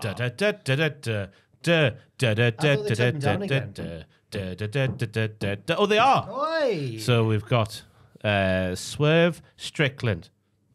Come on, the internet. His singles 2024 overall. Do you want to go for 711? Okay. 711. And then got to go to Kaki. Okay. There he is. 4-2. So I guess they are quite similar. But against 4-1 if you don't count the Ospreay loss, I guess. One of those padded out victories on AEW Dark. Anyway. You bitch. Oh, sorry. The main event is Cope Cage 3. Mother Wayne runs out midway through the match and low blows Copeland. That with a don't hockey impress stick. me much. She was dressed like Shania Twain. Yeah, she was. And the low blow was all right. She did all right. She did. She hit it. It looked funny. And then she did a cool pose after, like, He fights back in the match, so the rest of the Patriarchy come out to try and beat him down. But Garcia and Daddy Magic make the save because they're friends with Copeland. The Patriarchy members get handcuffed to the ropes, apart from Mrs. Wayne, who runs away. Christian gets handcuffed too, and Copeland repeatedly kicks him in the balls, but he won't quit. I'm surprised that was allowed to be on television. That's a little bit of the match. And Copeland gets the bottle of 3, 2, 1. Cerveza Cristal! From under the ring and uses it to low blow Christian. He goes to hit him in the head, but Christian finally quits and Copeland wins the TNT title. Yay! A fitting end to their whatever they are together. Their friendship come rivalry. Yeah. Come friendship, come rivalry. Come rivalry. The right cavalcade from the get-go with Copeland going for a spear right at the start, which he didn't hit, but it was the right thing to do, I thought, with the match and the stipulation at hand. Yeah. The hockey stuff in the crowd was fun. I'd appreciate it more if I was from Toronto, but I'm not, but that's fine. I'm from Newcastle. I like the bit where they went into the women's bathroom because Christian's such a heel. He's not allowed in there, but he went in there anyway. He does what he wants. What a bastard. Then obviously the ladders came back. It was nice to hear the TLC chants, not for the band, but for the matches they used to have back in the day. The stomach first bump that Christian took on the upturned ladder looked gnarly. The Mother Wayne bit was said. The horrible heel to the head of Killswitch when Nick Wayne was thrown over the top rope. Oh, That yes. looked horrible. Yeah. So he's been thrown was over the great. top rope. There's a flip in the air, but his heels just come right down on Killswitch's dinosaur head. It reminded me of when someone stage dives at a gig and you catch one right. Yeah. Oh, Jesus. Or someone's crowd surfing and their limbs are just. Yeah. I don't go for those moshy peas. Oh, I've not for years, I but stand at the back. back in the day, you know. Disrespect your surroundings. Wee. Kick a dinosaur in the head. Any notes, Matthew? I'm not a quitter like Toronto, says Christian very loudly. Oh. Yeah, I liked it. It was much to do. I think this is what they were being going for. The first match they had when they were also in Canada, they didn't quite have the same crowd. But this time it was. I don't think it was as good as the pay-per-view match, although that was definitely the best thing so far. But it was a good trilogy ender. It was definitely a match for the crowd in the arena more so Yeah. than, but I think that's they're from there. That's good. That's what they would want. Yeah, and a nice simple wrapping up of things. They'd been messing with Buddy Garcia and his mate, and Edge respects Garcia at that respect match, and then Christian ran into it, so it made sense. Oh, I need some mates. Oh, there they are. Also, I said I was going to use this spike on his balls. Well, I did, and I won. Yeah, that's true. Not enough of that in wrestling. Yeah. That's what. I did yeah. exactly what I said on my tin. I liked it definitely more than I disliked it, but I think I was a little bit lower on it than most people were. I think that was because it kind of was like if Edge wrote a fan fiction about Edge. Like it was proper like, I don't know, it was him being the big hero in the end and everything. But it makes shades, sense 'cause- shades of Brett Vince for me. Like, no. Oh, dear. Come on. Just right at the end where Christian's been Well, off. Ross is leaving. You can take this flack alone. Yeah, you know what? no. I'm needed in the basement. For those listeners, the audio listeners, the lads are just doing some comedy bits, but his head's still there. Matthew's hair's still visible. Still there. Turns out I'm too big. He's too massive. Come back, Ross. Come on. Don't leave me. It's gone. I just meant. Finish your bad thought. I just meant at the very, very end where it was like just a proper. He's trapped and he's finally getting his comeuppance. Not in terms of the quality of the match. Jesus. Oh, thank God. Yeah. That is just another outrageous take. We have to move again. But I did still like it, and it was good. Yeah, it was pretty good. I can see why because Edge came out in the week and said, "Yeah, we weren't going to do this match on Revolution because that's the night of Sting's big match, and it'll be too similar." And I get that with the weapons and the hardcore, but also that made me really think, "Oh, there's definitely going to be a title change then." Because it was him going I didn't want to kind of steal Sting's spotlight for my big moment. But I don't know if that was just me reading too much into it. Maybe. Maybe. But we can do that with wrestling. That's why it's fun. Yes. But yeah, no, grand. AEW rules right now. It does. Wow. I feel the need to say this after they've had some horrible accusations that were completely true They're about me doing not all liking right. the stuff I don't like. They're doing all right. Lots more good stuff than bad stuff. Yeah. Not enough to make me want to watch Rampage immediately afterwards, but I'll watch it when I get home. Let's just say we liked the bits that you liked, and we didn't like the bits that you didn't like. In both promotions. Well, no, because me and Jack especially, I don't know what you do in your spare time, Matthew, but Yeah, you do, our no. full-time vocation is watching the wrestling, and I didn't have enough time to watch all of the wrestling and do the other stuff that this job entails. Yeah, so how do people I don't know. do it? That's literally what happened today. People will take that and just spin it a different way, but that's why I haven't seen I it. appreciate your honesty. Stop talking, Ross. Yeah, that was mostly the week of wrestling. Let's have a rummage in our mail bags. Let's have a little look in the mailbag. And we've got an entry from the poet Lariat. Oh! Been a while since I had one of them, so I think it's all right. It says, Chokeslam from Hello, folks. Enjoy. Former Labour left-winger, the beast of Bolsover, Dennis Skinner, a.k.a. Stan. Is that what we're doing now? The epic of All In. Untold hordes converge upon Wembley to be a part of wrestling history as an exciting upstart company came to contest the crown of WWE. To the Booker man, Tom Campbell's delight, Grado and Double J kicked off the night. Oh no, we've gone pre-show. It sounds like it was one hell of a sight. We missed out because the start time wasn't right. Hey. The tag title match was over so quick. The crowd roar soared for the kangaroo kick. As an Aussie Open guy, I felt sick because the double clothesline did the trick. Handsome Hook's back gave a hellacious crack, driven into real glass by Jungle Jack.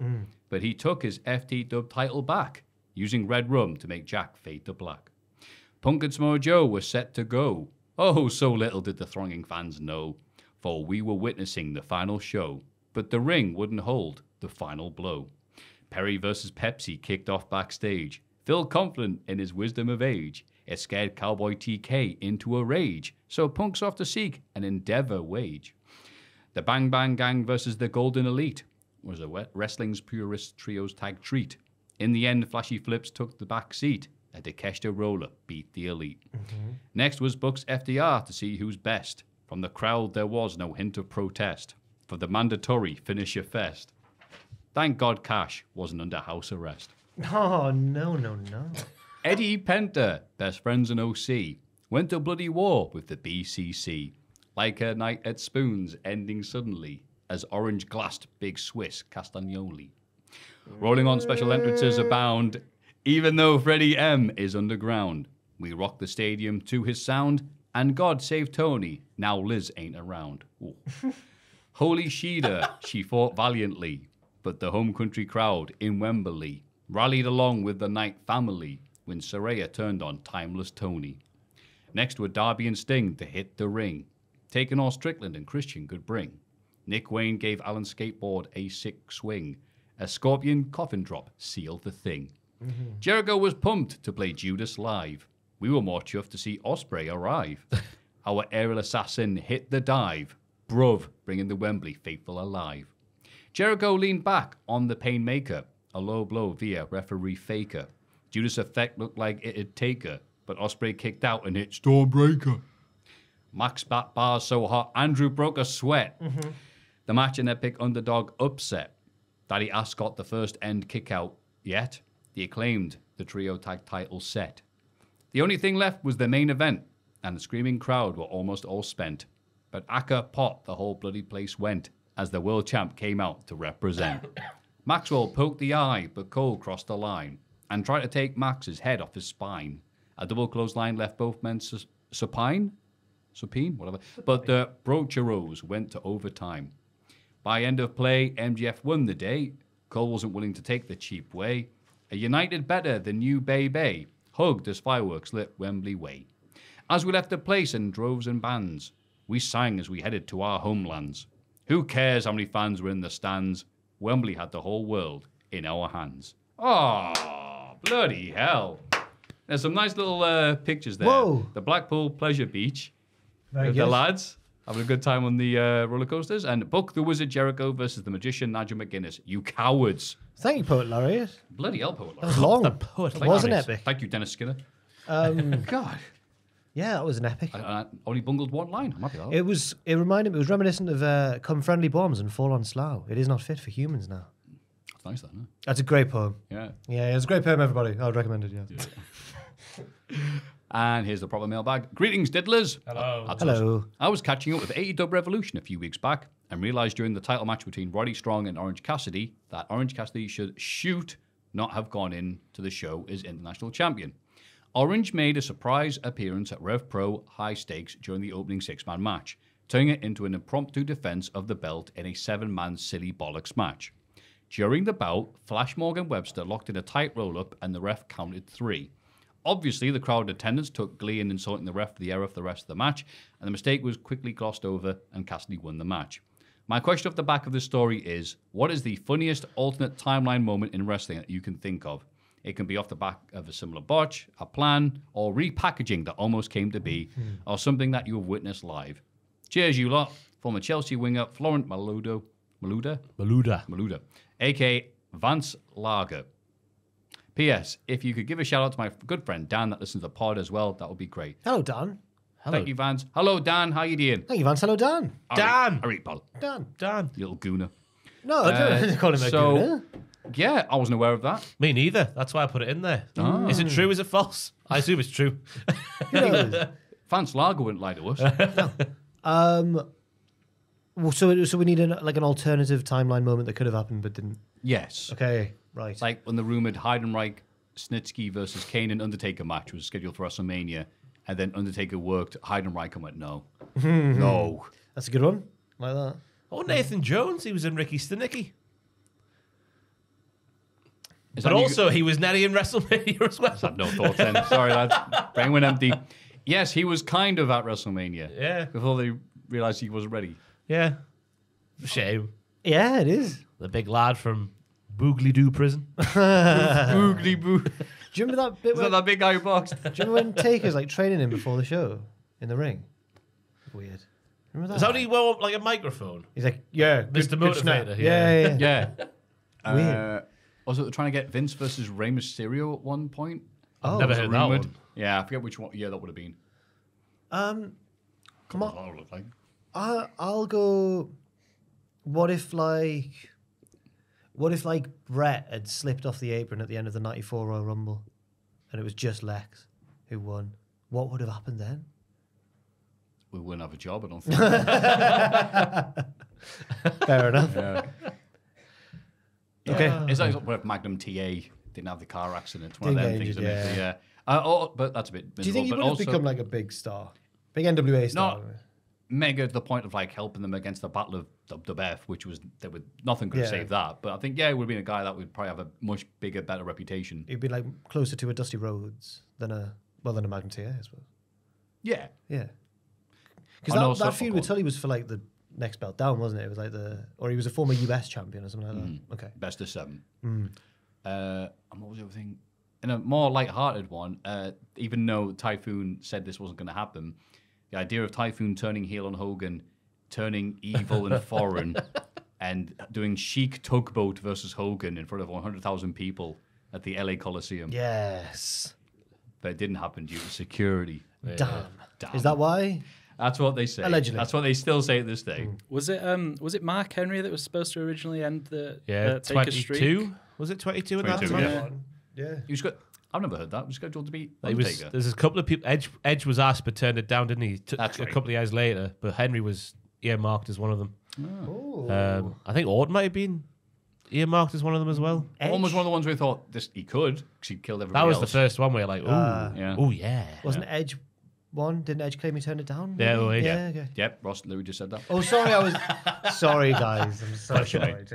I thought you were saying Orton. Did you say Edge and Orton? Edge and Orton. Oh, damn it. I get on the Undertaker. What would happen if Michaels didn't play ball in WrestleMania Oh, that's a funny thing. There, yeah. 14 against Austin?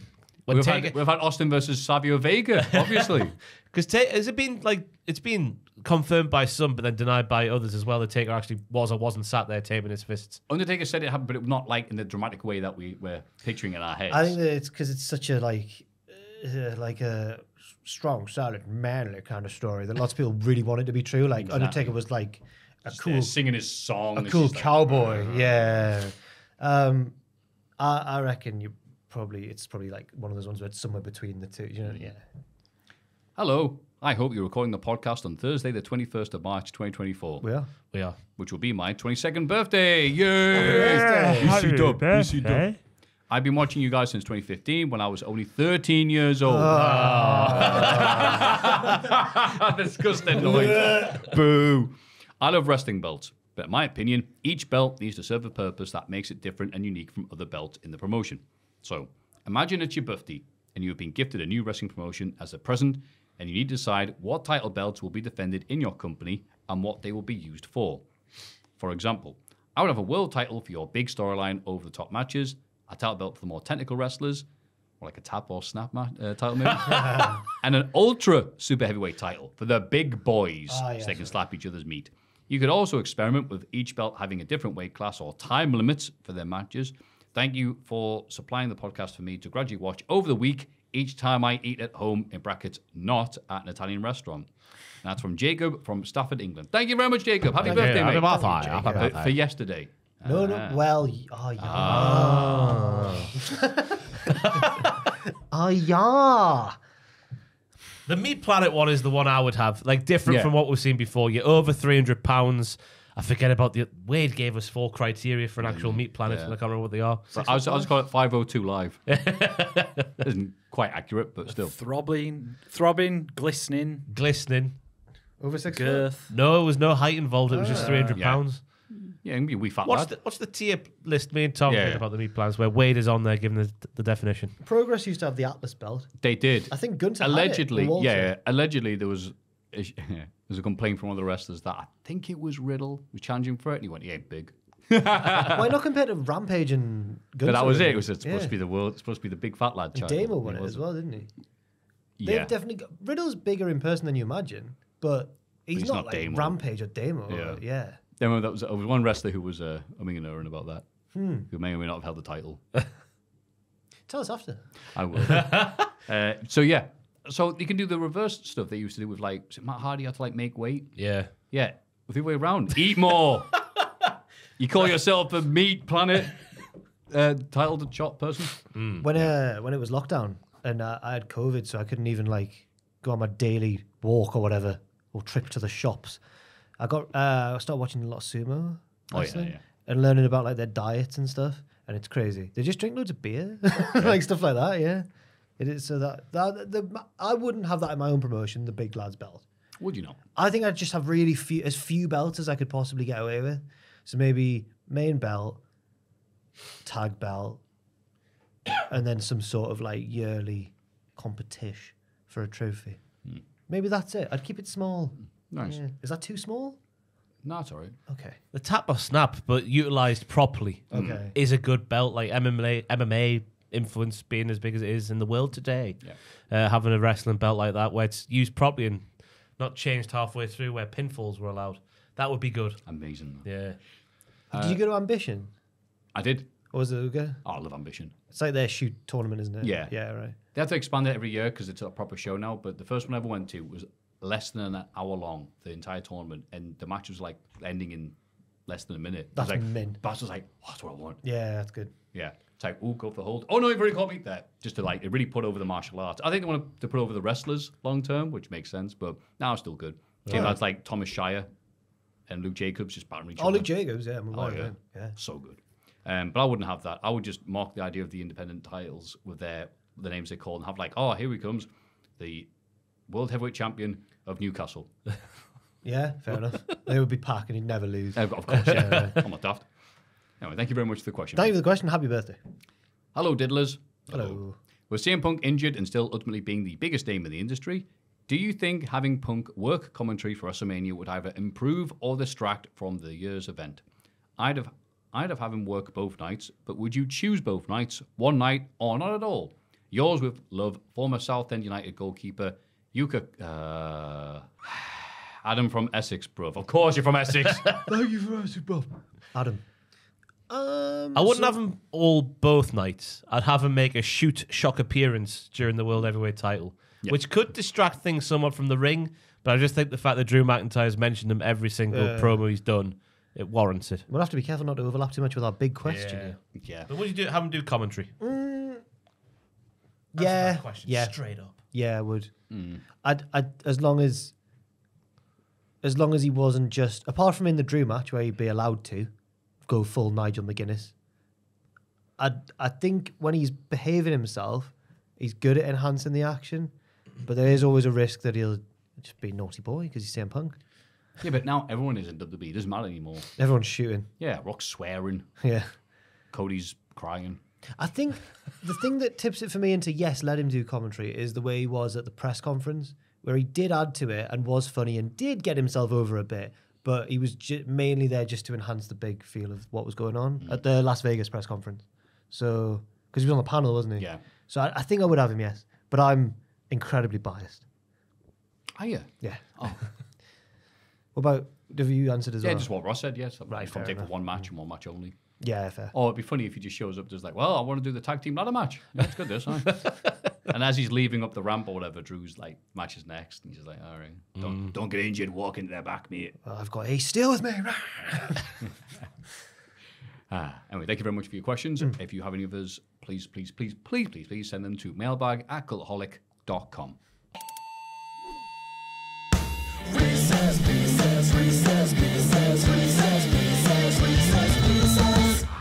Wrist piss.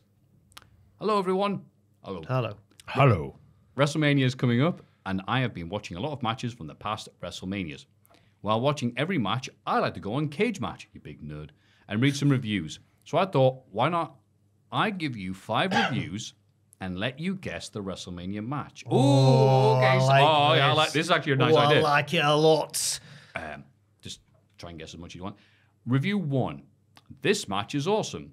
Perfect for manly men that love to chop logs in the forest with their big droopy balls. I think I know. Is it last year's IC? Yeah, And Danganronpa shirts and all that. What? That's what it says. That's a game, isn't it? I think it is.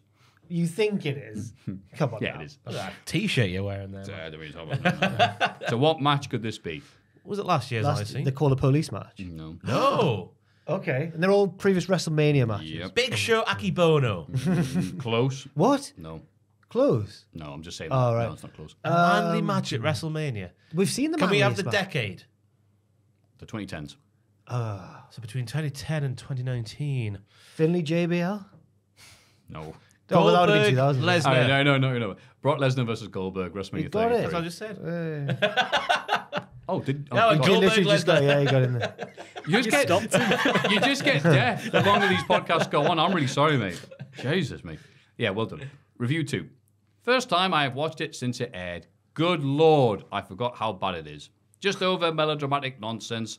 To its credit, it did feel like a big-time match and had a sense of occasion thanks to its setting. Put this in the bum F nowhere, and I would be happy to hear arguments on it being the worst match of all time. Vince Brett. Not you again. Don't make us stand The up. Iron Man. No. That's a good one, though. The Undertaker versus Triple H, WrestleMania 28. Oh. Not 27, 28. In a vacuum, yeah, but you've got to take But the that context into kick-out, account. though. Yeah, come on. Yeah. Come on. I don't think Review it'll- 2 does not agree. I don't think it'll age well, no. Review 3. What a slog to get through. Oh, no, this is the Cult The Holic Iron podcast Man. review. These two are clearly both washed and are being carried by nostalgia.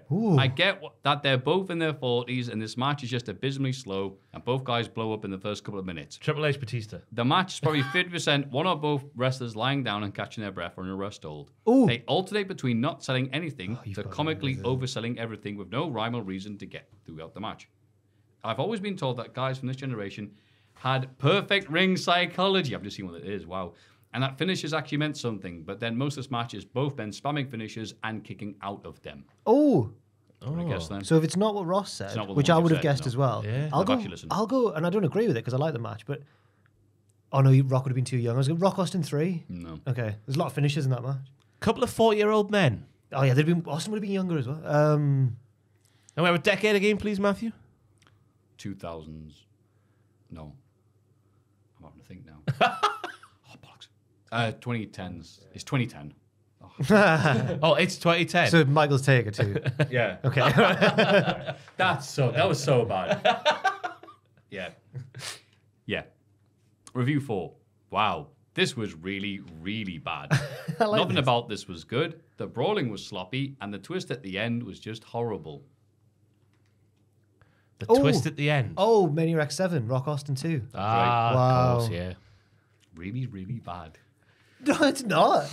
You can have opinions on the twist, Well, of course, no. but you can't have opinions It's on cage that. match. You're not allowed You- opinions. You can't win. No. Review 5. This is the final one. I really like this match.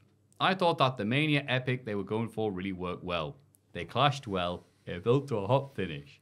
Yes, the crowd were particularly toxic, but I think it worked. Oh my god, I know what it is. Go on.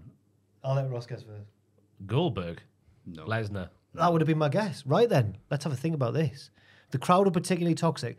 The one we went, Mania 32, Roman Triple Oh, H. Roman Triple Yeah. H, yeah. Well The crowd, done. we were very toxic. It was a very toxic Good. crowd. People were singing Sami Zayn's theme tune and stuff.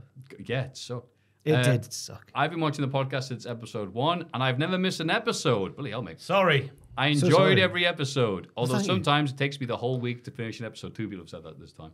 Anyway, thanks for everything you do. That's from Saleh from Saudi Arabia. Thank you very much. Thank you very much, mate. And I think people are going to steal your idea for Reese Pieces because that was really good. I like that one. Yeah, I like that as well. We'll do good that as a idea. standalone video. I Oh, think. yes. Yeah.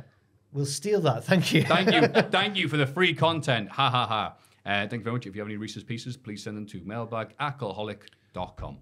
It's Cultaholics.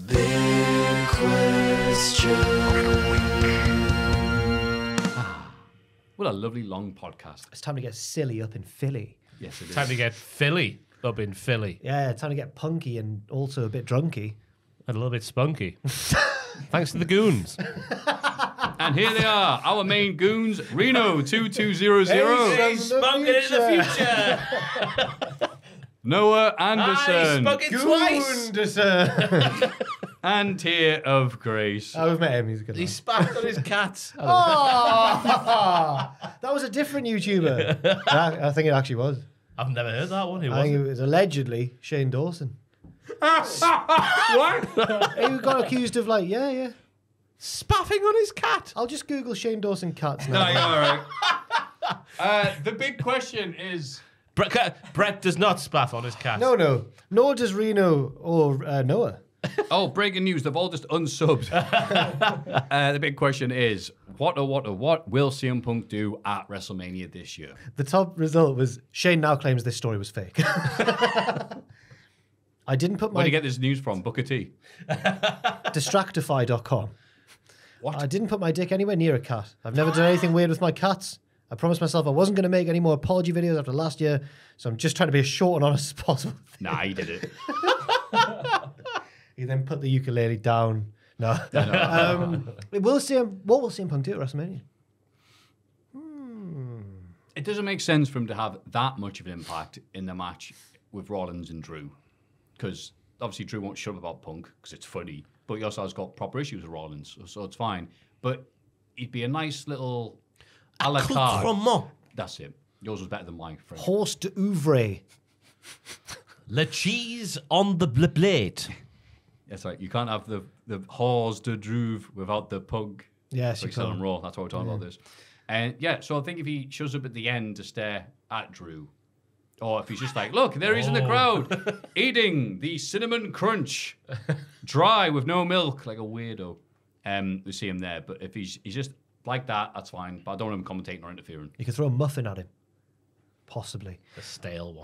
That'll hurt.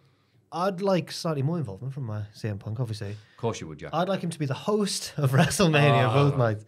No, maybe a bit of commentary, maybe some sort of backstage skit where he's giving the rub to some younger wrestlers, maybe, like by association. Not literally giving, not in a dirty way, not in a gooning way. No one was thinking that. Well, I saw your eyes moving. You were like, "What can I?" No, I was thinking like, who could CM Punk give the rub to?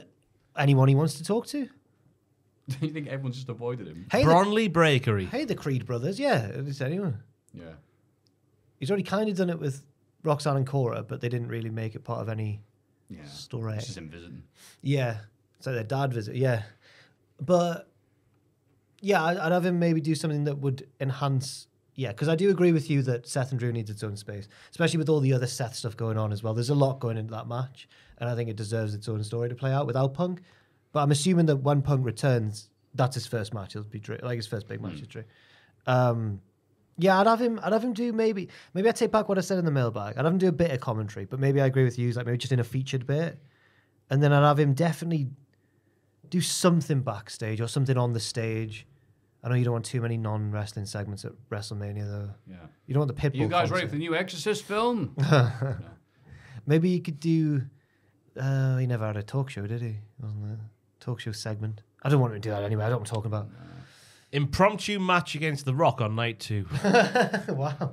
Like the Big Show's main event at WrestleMania 36. Oh, God. So CM Punk can finally say his main event at Yes. WrestleMania. We're going to do Rocky when your arms are just too short. And Rock just goes, shut up, bitch. Oh, you hate CM Punk, you. I- He's already I been don't. buried by The Rock once before. What I think it'll be close to what Matthew said there, with like a stare down with Drew after the match is over. But I would like the commentary thing. I think it would be the right kind of distraction without being too distracting from the match itself. It would add to the story of the match. Yeah. Because obviously Rollins is coming in knackered. Drew's the heavy favourite then because he's not wrestled on night 1. He's got then Punk at ringside, so that levels the playing field a little bit. Do you Absolutely. remember when Cena was waiting for The Undertaker at like 34, 35, so he sat in the front row So weird. and he's like watching like the 205 Live Cruiserweight final and he's going, wow, look guys, Cedric Alexander. Nom nom. And he's just stealing all the spotlight. No one's made any attention to the match. It was like the most Hogan thing. I saw a really funny tweet as well. It was because everyone was like, how's Taker going to show up? When's he going to cut? He hasn't even accepted the match. And Cena sat next to a pregnant woman and someone was like, this is going to be the maddest Taker entrance I've ever seen. Remember that? Oh, God. I want Punk to do that. I want him to be birthed in the Pop out crowd. pregnant. Drew's like, I'll just celebrate my new title win with this pregnant woman. Oh no! Like Ace Ventura 2. I've never seen one. Oh, he pops out the rhino. There you go. There you are. The arse end of the rhino. I've just got like the Caesarean Society in the head. Oh no! I'm so glad. I'm so relieved that You can't have a cesarean without C. that like I'm not biologically equipped to give birth, and I'm happy that I'll never have to think about that. It's just terrifying, isn't it? It just sounds so scary. I mean, you are right. It's Women, just a you're- funny thing to women say are at the end of a men, like aren't they? 9-hour podcast. Can't believe they do that. Them with bloody women. What are they like? They're men. No, in a good way. In a good way. No. Oh no. Oh no. Let's end the podcast now. I don't know what I've done. No, what is it that you don't like about it? No, I do like it. You got throwing them No, I softballs. like it. It's like the question of Michael Jackson. So are you attracted? Oh, was it R. Kelly? I can't remember. Oh, yeah, was yeah, Michael yeah, Jackson? yeah. Are you attracted to children? I love children, but no. It's like, why would you say it like that? Just say no. God, everyone's mint in the world, apart from the evil people. PR disaster going on here. I'm looking forward to Mania. I can't wait. Aye. Oh, someone else help. Help me. Nah, Help me. Nah. You're your own. Who are the evil people? yeah, name one of them. Oh, the House of Torture in New Japan. Oh, that's fair enough. Yeah. I was going to disagree with that. So, Jack, apart from burying yourself a big old hole, what have you got for us until next week? I'll be climbing out of it slowly. And also, there is a weirdest episodes in the works for WrestleMania. It's all shot now. There are a couple of tech issues and had to be reshoots, but it's all in the can. Luke's editing it now, and there'll be a matches of the month soon for March once March is over. But I don't think I've got anything particularly immediate. We've got a few weeks to plug the Mania stuff, which isn't yet. Yeah, there we go. No, yeah. Nice. Ross, what have you Yeah, got? I'm just stockpiling stuff for the Mania schedule. There's tier lists, there's discussions, there's dancing and cartwheels. You sound knackered. There's everything. I do sound. I'm a bit tired. I can't lie. Bless you, mate. And you'd be really excited for this content, At aren't least you? I'm getting the cold out before WrestleMania. exactly. Good. Yeah. And then apologies if you. I thought I was on the arse end. I've had it since Monday, so I was thinking Thursday, but it's come back the longer the podcast has gone on. And Once I don't know you've had a about sleepy, I don't know about the pink eye either. So that's just don't scratch your asses, kids. If you I'm do, assuming and if that's you what's do, you wash your hands afterwards. Anyway, so Ross is the walking wounded. I am doing nothing because my mama's up. So I'll be showing her around the lovely sights of Newcastle. The Jericho Triangle. The Jericho Triangle, that's right. That's it, really. Isn't Go it? for some nice food and stuff. Oh yeah, I might eat stuff. Yeah, because I What's, want to. I want to out me flat, so I'll just be like, yeah, I'll give her some. I'll give her some money and point her towards Chi Road. It goes there. You want her out your flat.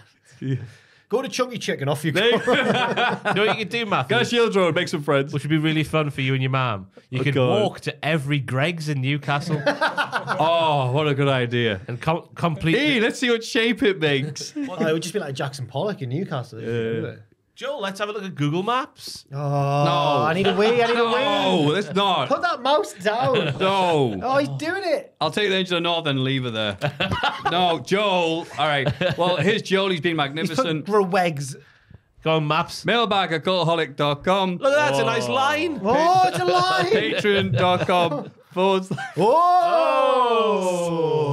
Oh, the Hang on. more you zoom in, the less liony he gets. Yeah. probably the same as like any landmark, really, isn't it? Look at them rings. Whoa, though. they're What a so lie. close together. It's a conspiracy. Hey, lads, we'll have fun, don't we? What shape is that? Oh, it's It's like a candle. I can see a candle. It's like a therapy session. I can see. What Queen do you Elizabeth's see in the face picture? in the Greg. Jack sees a woman giving birth. On the count of 3, we're going to say the Greg's line is real, and then we're going to leave it. 1, 2, 3. Sylvester Chris. Bye, Gooners.